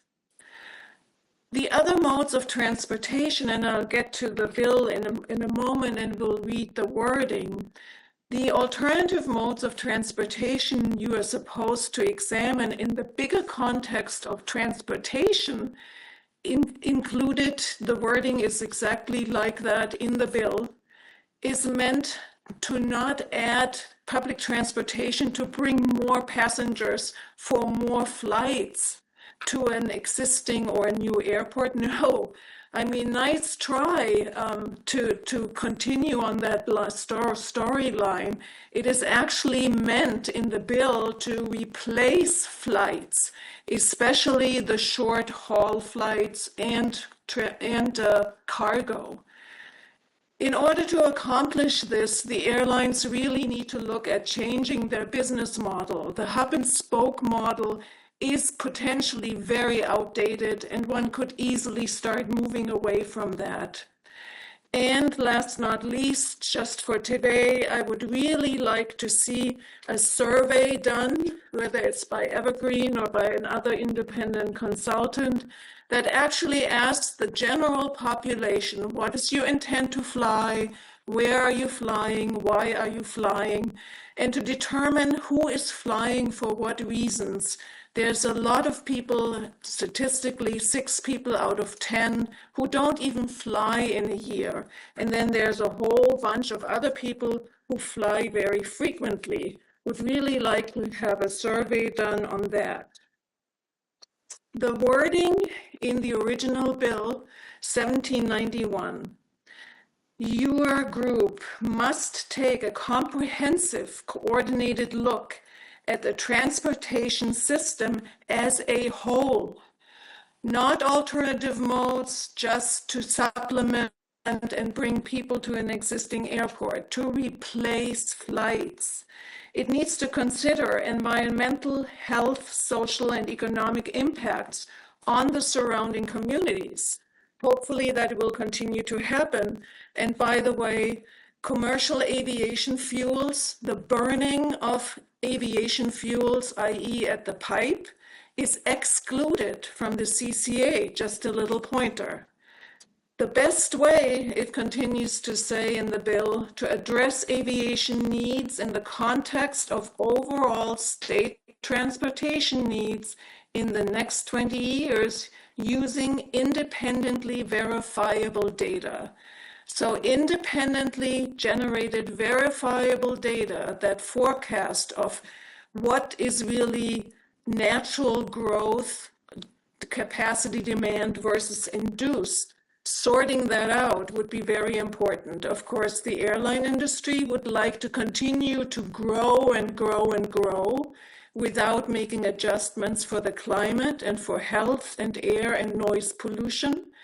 And by the way, another piece of fact is that the so-called alternative aviation fuels are still burned in a combustion engine, and that still creates pollution and noise at the airport.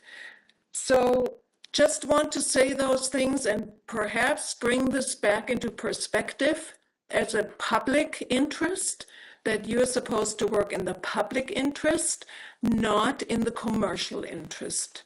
Thank you. All right, thank you. All right, we have another public commenter. Yes, looks like Anne is next. All right, you should be able to unmute yourself. I did, thank you. I wanted to bring up the subject of leaded aviation fuel, and perhaps that has already been brought up today because I know you talked about the had the HEAL Act. I didn't hear that presentation, unfortunately.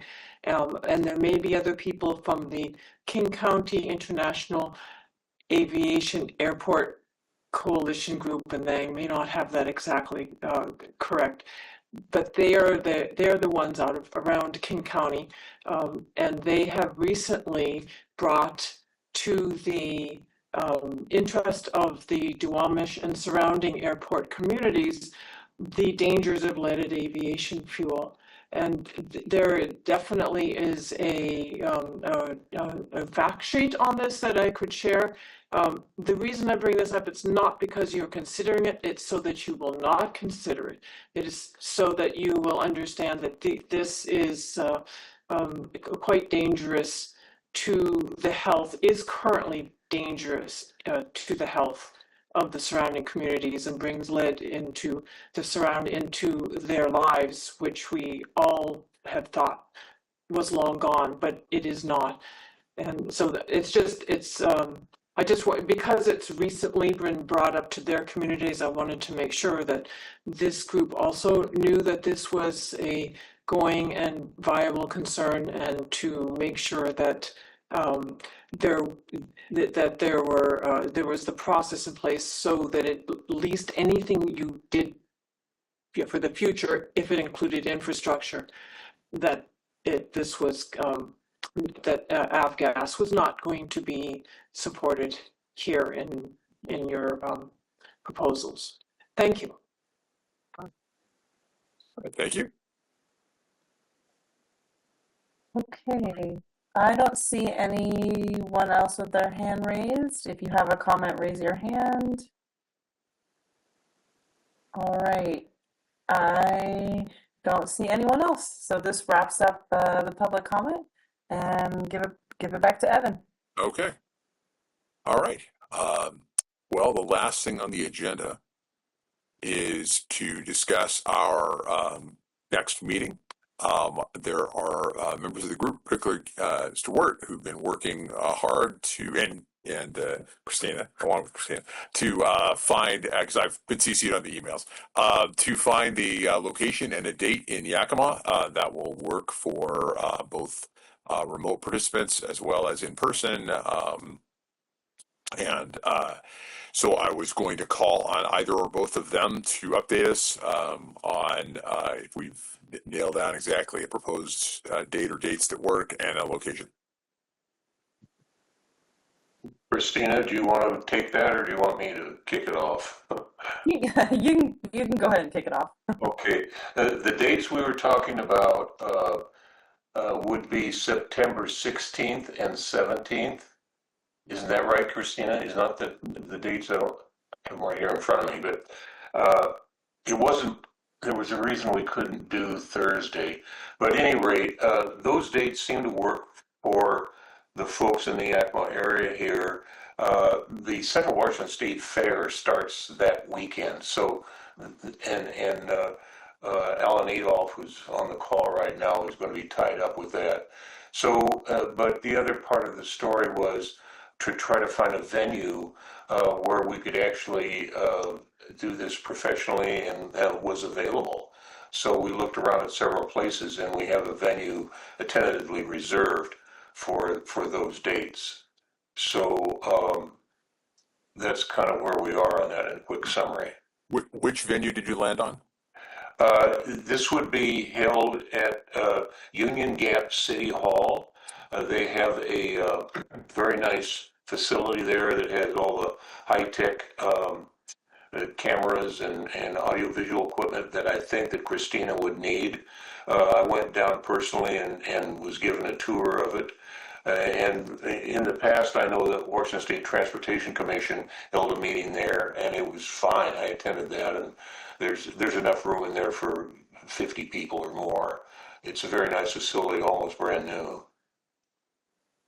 It's probably a couple of miles from the airport, but that's a different matter. And I can give Christina some ideas about hotels that are in the area that would be easy to access.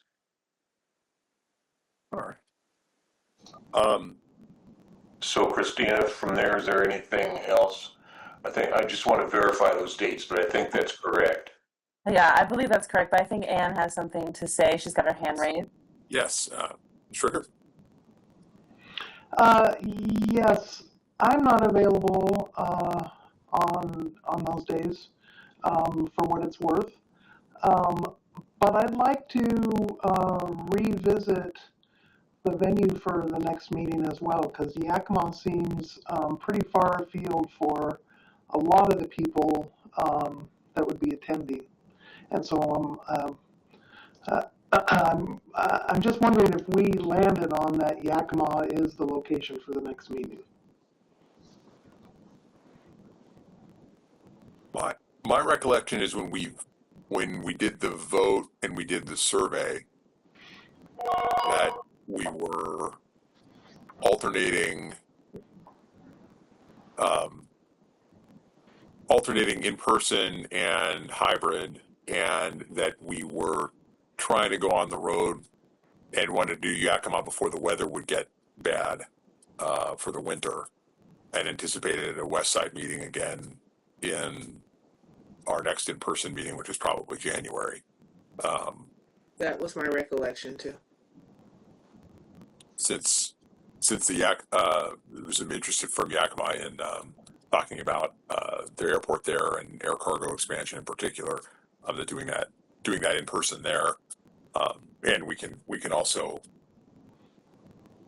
as far as community outreach on the east side of the mountains, there was a plus in having an in-person meeting on that side, recognizing it's inconvenient for me in particular, and I think the rest of us on the west side. My question is, go ahead. Since there is, I understand that there's the fair and everything, what about hotel accommodations, and are they reasonable enough? Everybody that's going has to pay their own way. All right, this is not something that's funded, I think, by the state. So I think when you consider where you want to put this, you have to consider how much people are going to put out of their pocket to go to it. Well, I agree with that. I mean, that being said, for our meeting at Payne Field, I spent 2 nights over there at a motel. It was $110 a night for 2 nights, and drove over and back at my own expense. So, and I plan to do that for future meetings.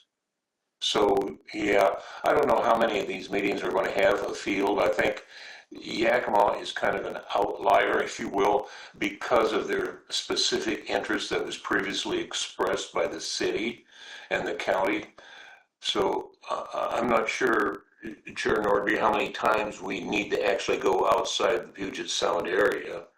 But for me personally, I'm perfectly willing to drive over there whenever we have a meeting. But this one in Yakima seemed to be kind of on the same flavor as our meeting at Payne Field, in that it was just kind of a field trip to investigate, to see what was there and what potentially might be available and what the direction of the airport is going and that sort of thing.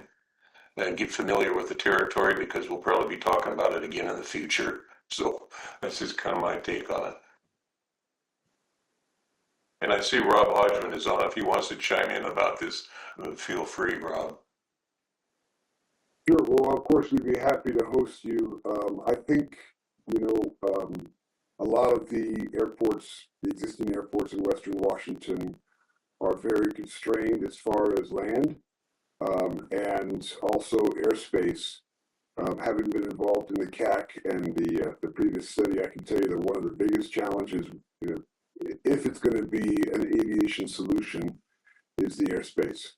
It's a monumental challenge. And so I think it would be worthwhile for this group to see something different, an area where there's close to zero airspace constraints, tremendous amount of land for development, easy access to an interstate highway and so forth, in order to consider some of the other options. When the CAC did its analysis, it basically eliminated every existing airport in Western Washington except Payne Field. And then the 10 greenfield sites that were culled down to 3 were also all eliminated. And so the information that came out of the CAC was that Western Washington was highly problematic for being able to solve anything aviation related. And therefore, I think it's worthwhile that this group, if the aviation is going to be the solution, consider locations east of the Cascades. So there's a lot of aspects to this, and I certainly would be happy to expand on it, but I think that should suffice for now. If I can add, this is Alan. I'm in travel, so sorry I won't put on my video. It would be recommended to stay in some of the hotels closer to Union Gap and the airport. They're newer and are probably a little less likely to be occupied by most likely vendors at the fair. The Central Washington State Fair is a bit more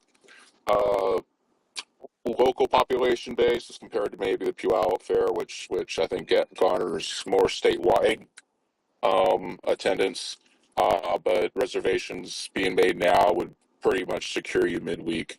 The actual fair doesn't start until Friday, so if we're able to meet Tuesday or Wednesday, that should precede any vacancy crunch that the other committee members might face. I was just doing a quick click around on my phone, and it does look like the night of the 16th is is very available.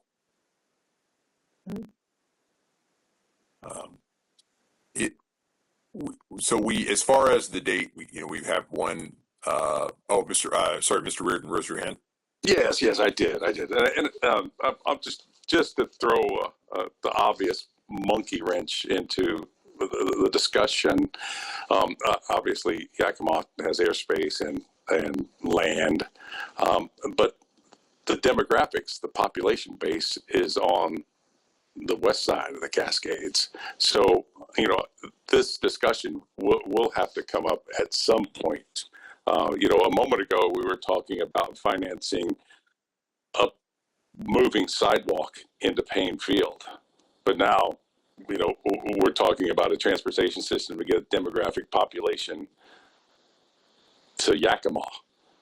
So, these are real things that need to be talked about, that have to be discussed. I have no problem, looking at the facility and taking a high level look at this type of air and aviation infrastructure use to help us with what we're talking about. But bottom line, our demographics are on the west side of the Cascades. I just want to throw that out there for a thought. Thank you. I strongly agree with you, Charlie. I think it does make sense to understand all options that could be on the table as a part of this committee, but at the same time, there's a lot of further things that we need to understand demographically from a transportation perspective. I think before we really start diving into these things, in that case, does it make sense to hold on the Yakima visit for now until we have the consultant online that can start answering some of these larger, more holistic questions on what the right solution is directionally for the region? Representative Fye. Thank you. I hesitate to get too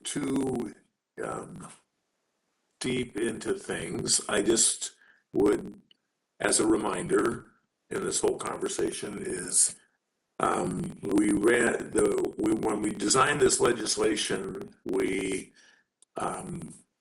learned from the lessons of the previous group, which one of the fundamental mistakes that was made was to come up with a recommendation of a new airport by a certain date, right? So this challenge of providing transportation services doesn't necessarily have to be solved with one airport, one large airport, right? It could be growth at more than one.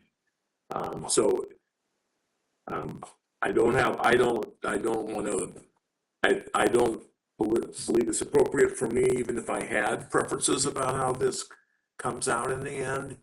But I just was a reminder is that we're trying to look at the whole transportation system and what we think the air travel needs are, and to look at that both from a standpoint of a new airport or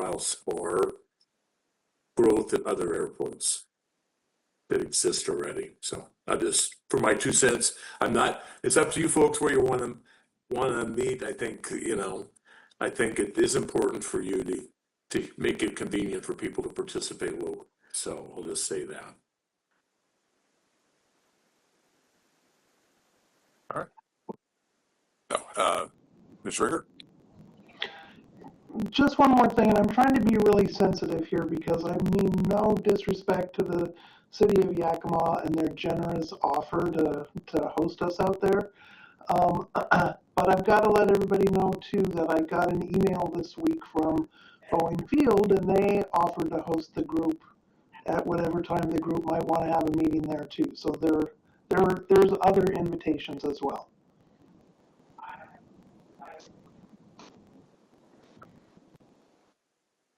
All right, Ms. Lee. Yeah, and to piggyback on that, I think the Chehalis Airport also, through their Hat in the Ring, willing to host as well. And I think it's looking at sort of what Mr. Berkman was saying, is looking at what we are looking at, the advancements as far as hydrogen technology, SAF, everything else has to play into everything that we're doing, along with community. And they have a good model to kind of hearing what they're doing community-wise, along with aviation, with new technologies. I think looking at that along with other sites as well is important so that we have a good variety of what we're looking at. So I just wanted to throw that out there, that they're willing to host this as well. Yeah. Well, I had to. I guess my thought on this is, We had considerable momentum toward having a Yakima meeting in September, and that we had voted to do that, and absent a motion or a vote to change that plan, we would have that plan in motion, and that we can do subsequent meetings at Chehalis or Boeing Field or Bellingham or wherever down the road. But we run the group by majority vote, and Ms. Badiola, you have raise your hand. Yeah, I just wanted to share with everybody that I'm really liking how we're keeping the broad picture in our mind. And I myself travel to Yakima a lot for community purposes. And we have to be really aware of how the weather quickly changes. So the decision in September is a fairly good decision in terms of traveling. Also, we have the option to attend hybrid. So it's not a hardship for folks. And I know I have been on facilities tours wherein the host basically just brings their camera around so that we could also see if there's a physical tour that's going on. I don't think it'll hurt us. I think what we need in this data gathering process, we can keep storing information in our heads and absolutely hear the thing about people versus not versus people, airspace, and facilities. That triangle. So I'm keeping that in my mind now that I got a little airport training. But I myself support the decision that we made by vote last time. And I'm sorry, Anne, there must be some way that we can bring you in. You're so invaluable to us. Thank you. So, Mr. Wirt.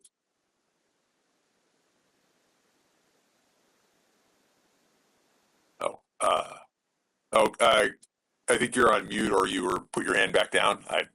Yeah, I'm sorry. Yeah, I just wanted to repeat what was said a little earlier, that if we don't do it in Yakima in September, then you don't want to do it until probably March, because no one, including myself, wants to tackle the roads if we don't have to going across the pass, any of them. Mr. Jenna? My question would be just, we have 13 members on the group. How many people will go? And if we have a majority that are willing to go and attend, then I think we do it. If we have more people that want to do it by Zoom, then are we doing the right thing to have the small number of people go so the rest of us can Zoom? And I just think maybe that's a way to make that decision. Whether it's going to be a in-person or a Zoom meeting, just because it's out of town. Well, if I can kind of go through and call on folks, it sounds like a kind of a roll call request, but I've got more hands raised here. So, Mr. Reardon. Yes, unmute. I'm sorry, I had to unmute. One thing I neglected to think about, and just to follow on with Oris, is that it's one, the committee, us, who may be on Zoom or who may be in person, is just one aspect. Now, we also got to consider local citizens. So if we're going to Yakima, maybe the people in Yakima would like to personally see what we're discussing. So it's not all just about us. It's about the local community as well.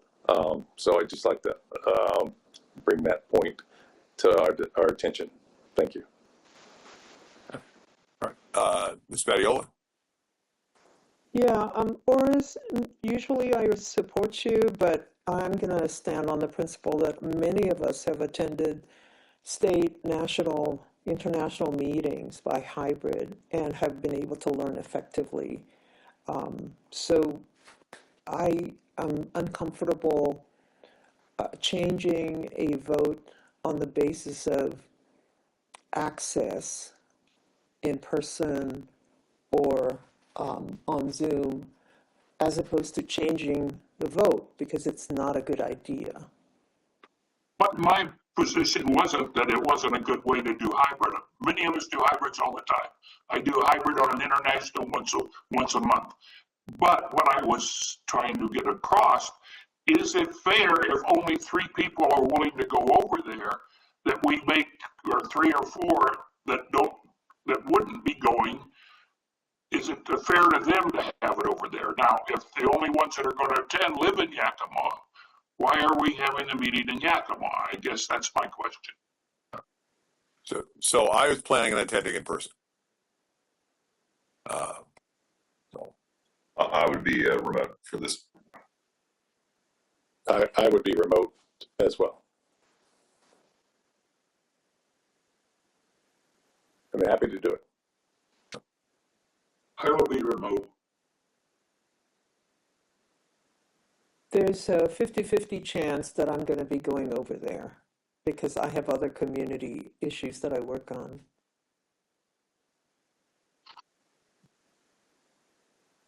Gary, I assume you're in person. Yes, I'm in person, but I just had another comment. I mean, Yakima to some degree is no different than Chehalis, or if we decide to go up to Bellingham or some of these other locations. I mean, do you not want to travel that far to find out about their airport? I think, and I do agree with the comment that was made earlier, that there are citizens in these cities that might be potential locations for expanded airports that may want to voice their opinion or listen in at some of the work that we're doing. But yeah, I will be attending in person. Who has not? I guess there are I some would others be who haven't spoken up yet. I'd be a maybe in person, but the one thing to consider is the time that we start. I go over there for the Farm Bill for electrification, and I know that we leave early in the morning, have an earlier meeting so that we can turn around and come back if need be. Right. Okay. Ms. Rubin? I would be attending virtually. All right. Okay. Mr. Hodgman, you're there, so. Mr. Chair, I believe Rich Mueller said he would attend in person. He's in the chat. Okay. And Buck Taft isn't on the call today, but he's close by. Right, he had a reason. I recall. I'm not going to share but I think everyone got his email about that. So yeah.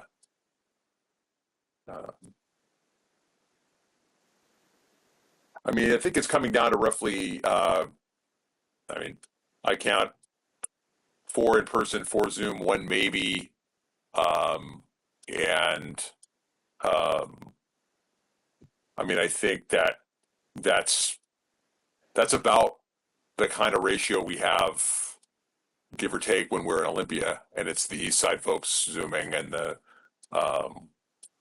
West Side folks in person. So, I mean, anyone else want to actually wait, Mr. Didn't we have some people attend remotely while we were at Payne Field even? Yeah, I think we did. Mr. Adolph, are you still on the call? Yeah, I see him on there. And Representatives Fye and Dent haven't spoken up. That's good. Okay. Well, so I mean, I'll stop putting people on the spot. I mean, I think we've got. Hello? Oh, Mr. Adolph. Oh, there we go. I'm sorry, I'm in commute. I guess what I would say with regards to the other, as a non-voting member, obviously I can't weigh in either direction. As an MPO, RTPO representative, the different statewide meetings that we do have, Most are held on the west side purely based on population. That's fully understandable. But they do make a concerted effort to travel around the state, whether that's the Washington State Transportation Commission, Safety Commission, a variety of other DOT stakeholder events, and that is truly to be able to get the entire state perspective. And since I think we would do an injustice not addressing the alternatives of how aviation on the east side will support the west, whether we meet now or we meet a year from now, we're still going to need to meet on the east side. Yakima's close compared to Spokane or Walla Walla or the Tri-Cities. It's a central location, and we are more than willing and excited to host the committee in person or remotely. But there was a comment made about public engagement. These other meetings that I attend in other capacities also are open to the public.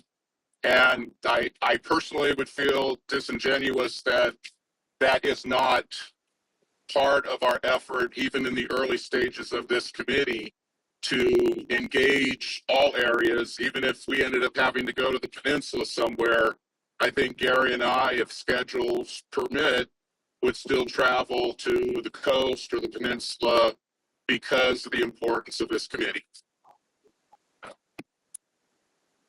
Well, as Representative Fye? Yeah, so I just would have, for me, I have to look at my schedule and see if I'm available to attend, I would come in person. And I think Representative Dent dropped off the call. He had a second meeting today, but obviously he lives in Moses Lake, so, or near there, Ephrata. So. I presume he would make it if he was available. Yeah. All right, Mr. Dunham? Yeah, Mr. Chairman, listen, let's put an end to this discussion. We've already voted to do this, all right? And unless I hear a motion from somebody to cancel it or to change it, I think it's already finished. So unless we get a motion from somebody to do something different, I think we move on with the meeting. I agree. I agree, and but for everyone continuing to raise their hands and comment, I was moving in that direction. Christina? I just want to one thing. The only thing I just want to make sure everyone agrees on a date, of course. So yes, Gary, we were talking about the 16th and the 17th, but it was actually going to be for the 17th, and then I would be there setting up on the 16th. So right now we have September 17th, but if that doesn't work for most people, we'll have to figure that out. But I just wanted to put if September 17th worked for everyone. Yeah, 17th is the actual meeting. We had made arrangements with Union Gap to have access to the facility so Christina could set up as she needed to on the 16th. Yeah. Okay. Do I hear a motion to confirm the 16th or 17th as the meeting date? So moved. All right. So second? Second. All right. All in favor of the 17th of September, say aye. Aye. Opposed? Right. Hearing no opposed, motion passed unanimously. We'll set the meeting for the Union Gap City Hall on September 17th. And in the name of public engagement, I think I'll talk with Christina offline about making sure that folks over there know that we're coming, and if anybody wants to give, if it's convenient to give public comment in person for them, or they're particularly interested, that kind of fulfilling one of our missions there. Do I have a motion to adjourn? Well, I should say, is there anything else kind of for the good of the order that we should talk about? Yeah, Chair? Yes. I would suggest that that we probably might want to do a small orientation session on who we are and what we're doing for the community so they can have an informed and effective public comment. You mean specifically the Yakima in person? Yeah, well, it's not unusual that when the invitation goes out, there's also kind of like a drop-in session on Zoom, that if people want to learn more about what we do and who we are, to do that. Otherwise, you have a collection of folks who are there for a lot of different reasons. I totally agree with that. We've seen that so many times, not over here in Yakima, but I'm sure, but at the state legislature with various different things on this topic. Other bills that had nothing to do with this were received a lot of public comments because the public did not understand what the bill was actually about. And so I think it would be helpful to make sure that the public knows exactly what this group is there to discuss so that we have meaningful public comment on that topic and not on other topics. Right. YBCOG can also provide any additional assistance on outreach and engage in the media as you may need. All right. Great.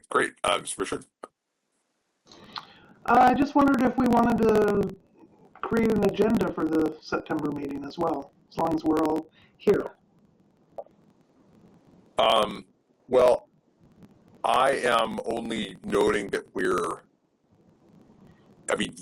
yes, if anyone has specific agenda items, I think there are already some floating around. But I guess we're not actually technically over time yet. Is there anything that anyone either already has that's definitely on the agenda for Yakima or would like to see on the Yakima agenda? Maybe I should call on Mr. Ward first to see what he's been setting up. Well, I've discussed this a little bit with Rob Hodgman, and I think Rob is prepared to give us a briefing on, what the airport is, what the potential is. If that's a quick summary, Rob. And that's the only thing I have in mind, particularly. Rob, are you still on? Gary, might I suggest a passenger rail discussion? It doesn't have to be very long.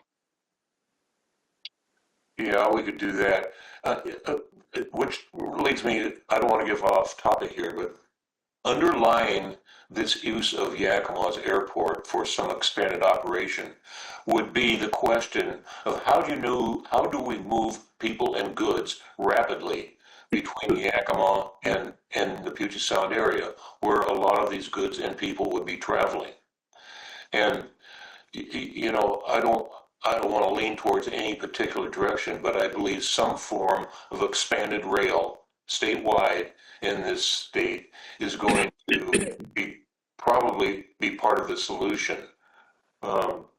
Incidentally, I have a link I will be sending to everybody probably tomorrow on a YouTube link on this very subject about how short-term flights can be basically diverted, from our case, from SeaTac onto rail.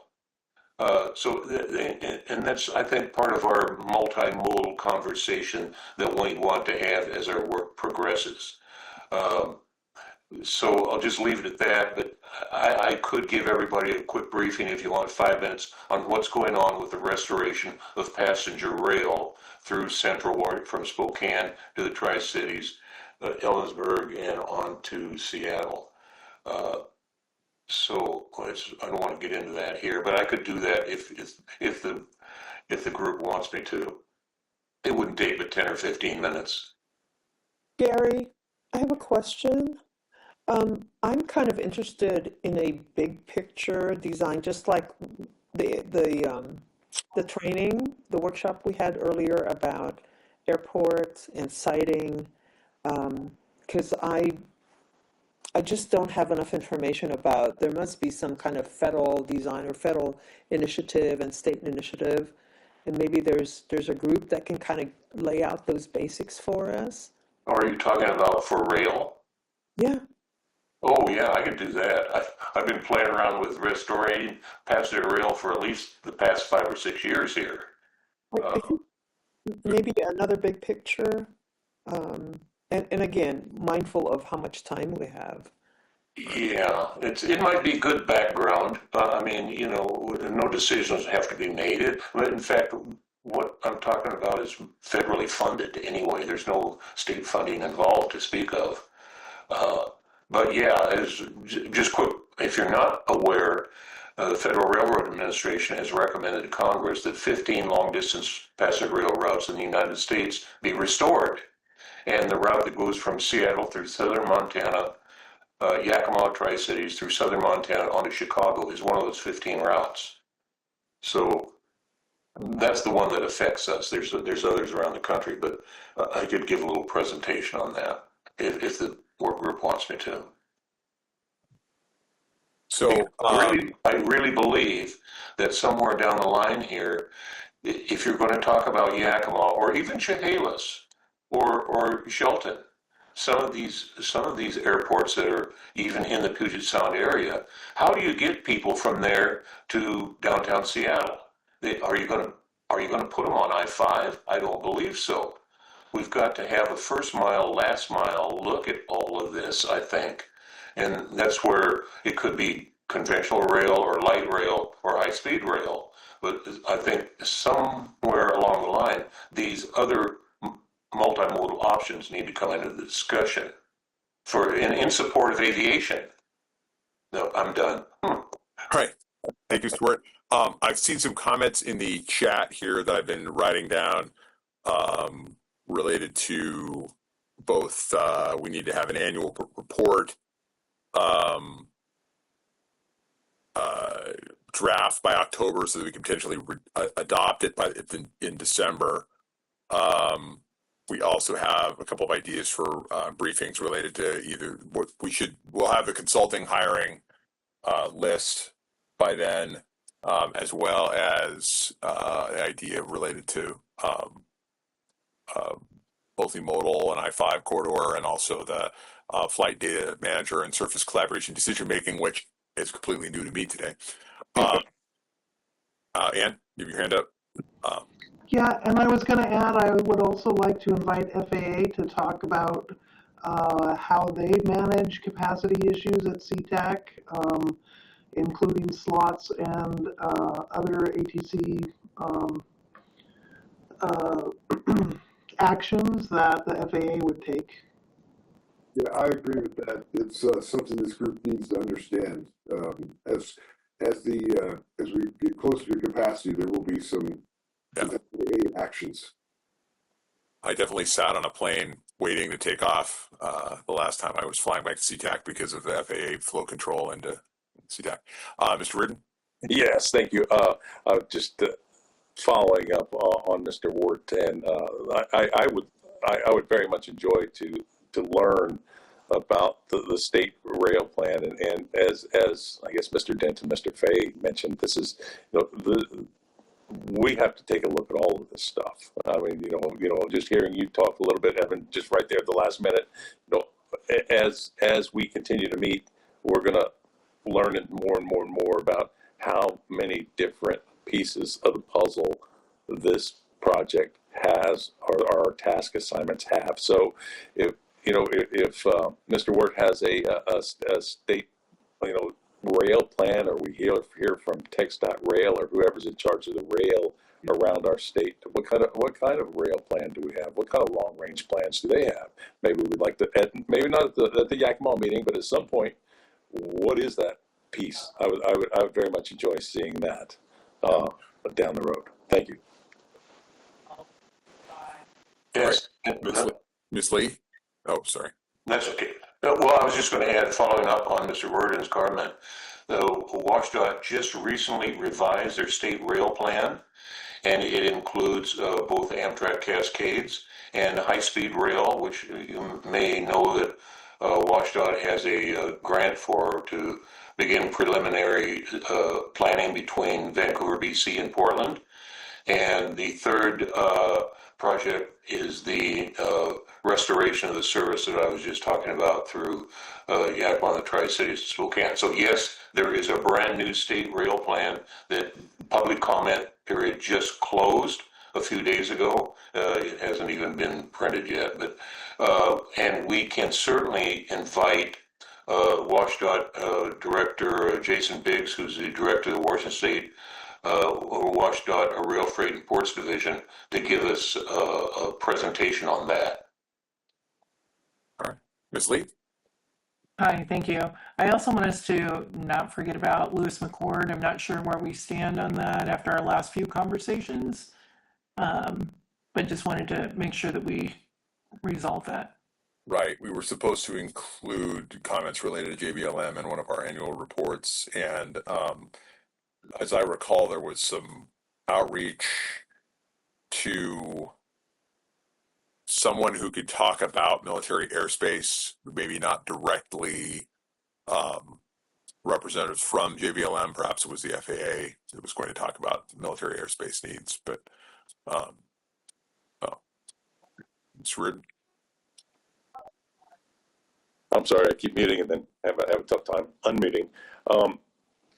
I worked with a colleague 3 weeks ago that is an Army aviator, a high level in Washington, D.C., and she indicated to me that they were drawing down a lot of their aviation wing from the Lewis McCord base and transferring it to Alaska. Of course, that's in conversations that I had about 2.5 weeks ago. So I'd like to find out if we could have somebody that has contacts with those people to see if that's really happening and see if that has anything to do with, would impact our work. I don't have those contacts, but maybe somebody smart in our committee does. Clarification question, Charlie. Was that the Army talking about the Army, or the Army talking about the Army and the Air Force? It was the Army talking about the Army. Thank you, sir. It's probably the helicopter units at on the old Fort Lewis side. Agreed. Thank you. All right, Mr. Hodgman, and then I think we should. We're getting close to the end of our time. We should continue our agenda development discussion offline. Mr. Hodgman. Yeah, so as far as the military airspace, earlier I think she dropped off Kim Peacher from the Navy was on, and there is, from Naval Air Station Whidbey, there is a role as relates to Painfield. So I think it would be valuable to have Kim come and present in addition to any colleagues from JBLM. There was both Air Force and Army related to JBLM that made comments, and so I think there's a lot to understand about military airspace in the state, but especially in Western Washington.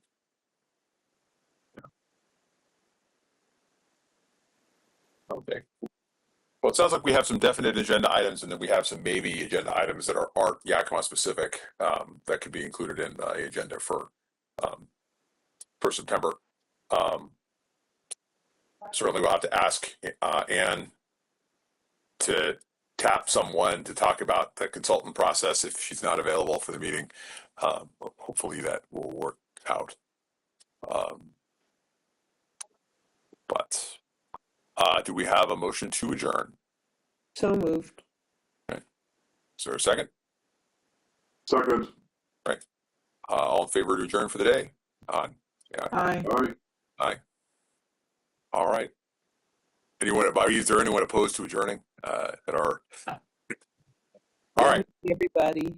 Thanks, everybody. Thanks, everyone. Thanks. This was a really excellent. The 6 hours went by pretty swiftly. So good discussions and a lot of solid, meaty presentations. So appreciate everyone. Thanks.